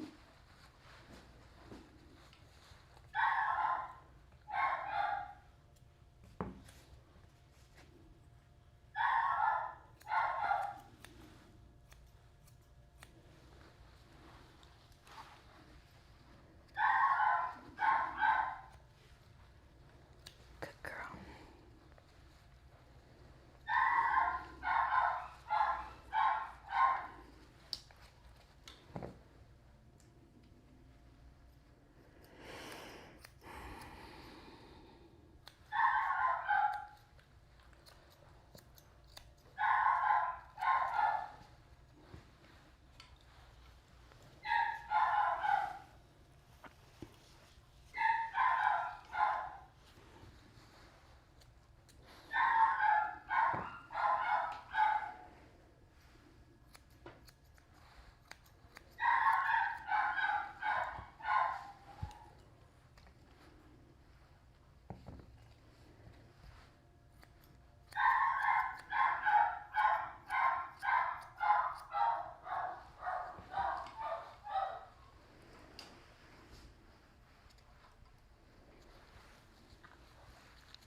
Stay.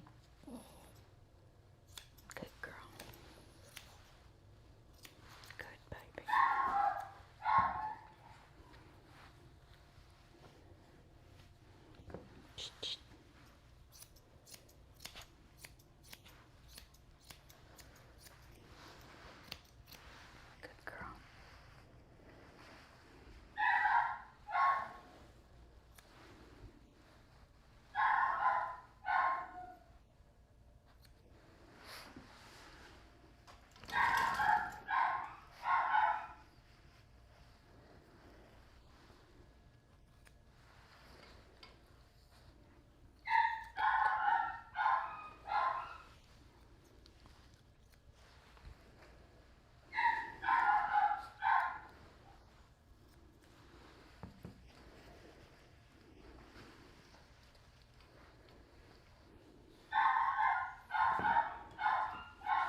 You're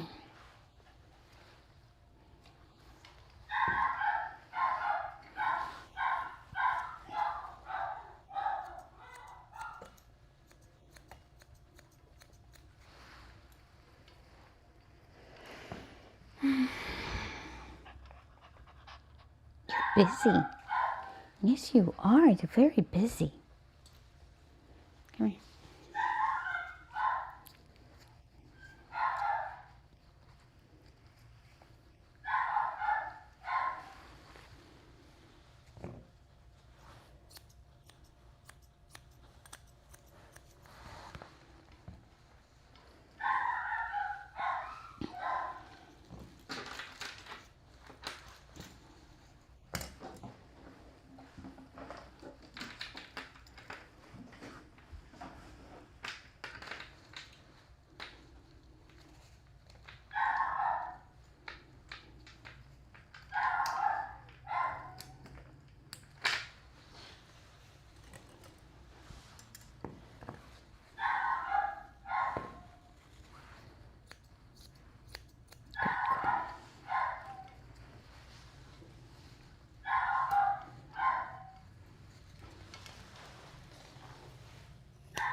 You're all right. Don't worry. Just fine. I just need to hold on to you for a minute. Because you're very wiggly. Mm-hmm. You're very wiggly. There's no need to worry about it, though. No.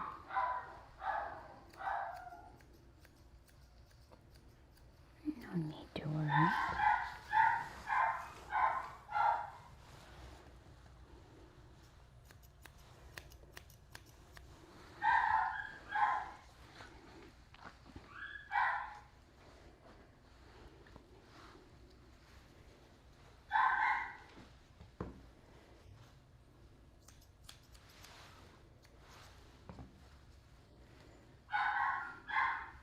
That's a good girl.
Good girl.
Good girl.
You're all right.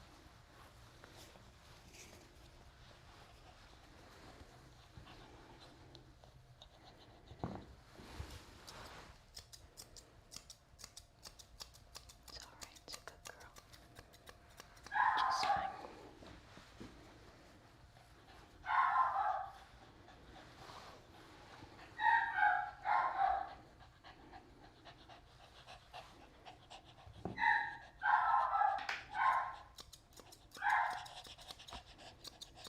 What's your brother saying back there, huh? Has he got you all worried? Hmm? Does your brother have you all worried? Is that what it is? What's he talking about, huh? What's your brother talking about? Is he saying, run, run? Don't let her do your nails. Don't trust her. She's a mean lady. Is that what he's saying? Hmm?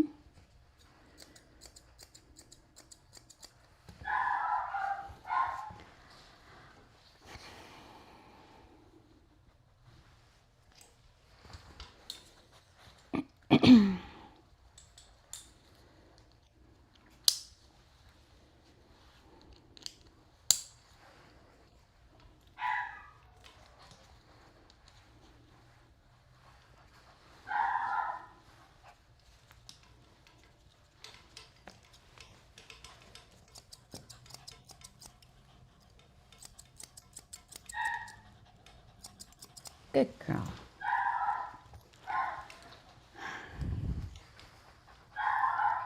Where do you think you're gonna go? Where? Where do you think you're gonna go? You're not going nowhere. You're staying right here.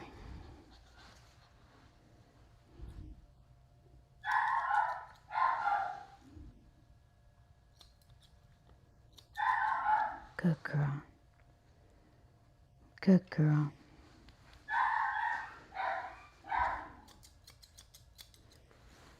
That's a good girl.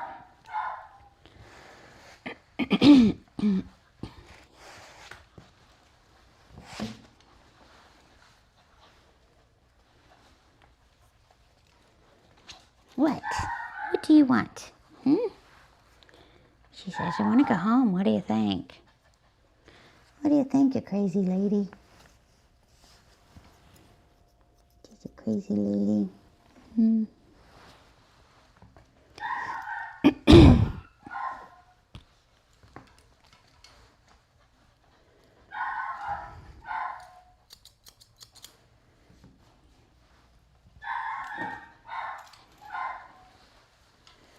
So if the pet parent doesn't live too far away from here, and if it's convenient enough, it might do these two better to be done separately, because I think he's making her anxious. And I think she would be very calm if he weren't barking. I understand sometimes that's not always possible, and you got to do what works with your schedule. So I completely get that. But I think she would be far more relaxed if it is possible. Sometimes people think they'll do better if they come together, but that's not always the case, because we're not working on them both at the same time, you know? Unless we have two separate groomers who are free at the same time, and then we can do them simultaneously. There. All right, you're pretty. All right, guys, that's going to do it for today. I thank you guys for watching. Be sure to like this video, subscribe to my channel, and don't forget to hit the notification bell so that you don't miss my next upload. If all goes well, tomorrow I'll be starting at 7 a.m. Eastern Standard Time with a very hairy, potentially matted English Cocker Spaniel that doesn't get hardly any hair cut off. So I'll see you tomorrow. Bye.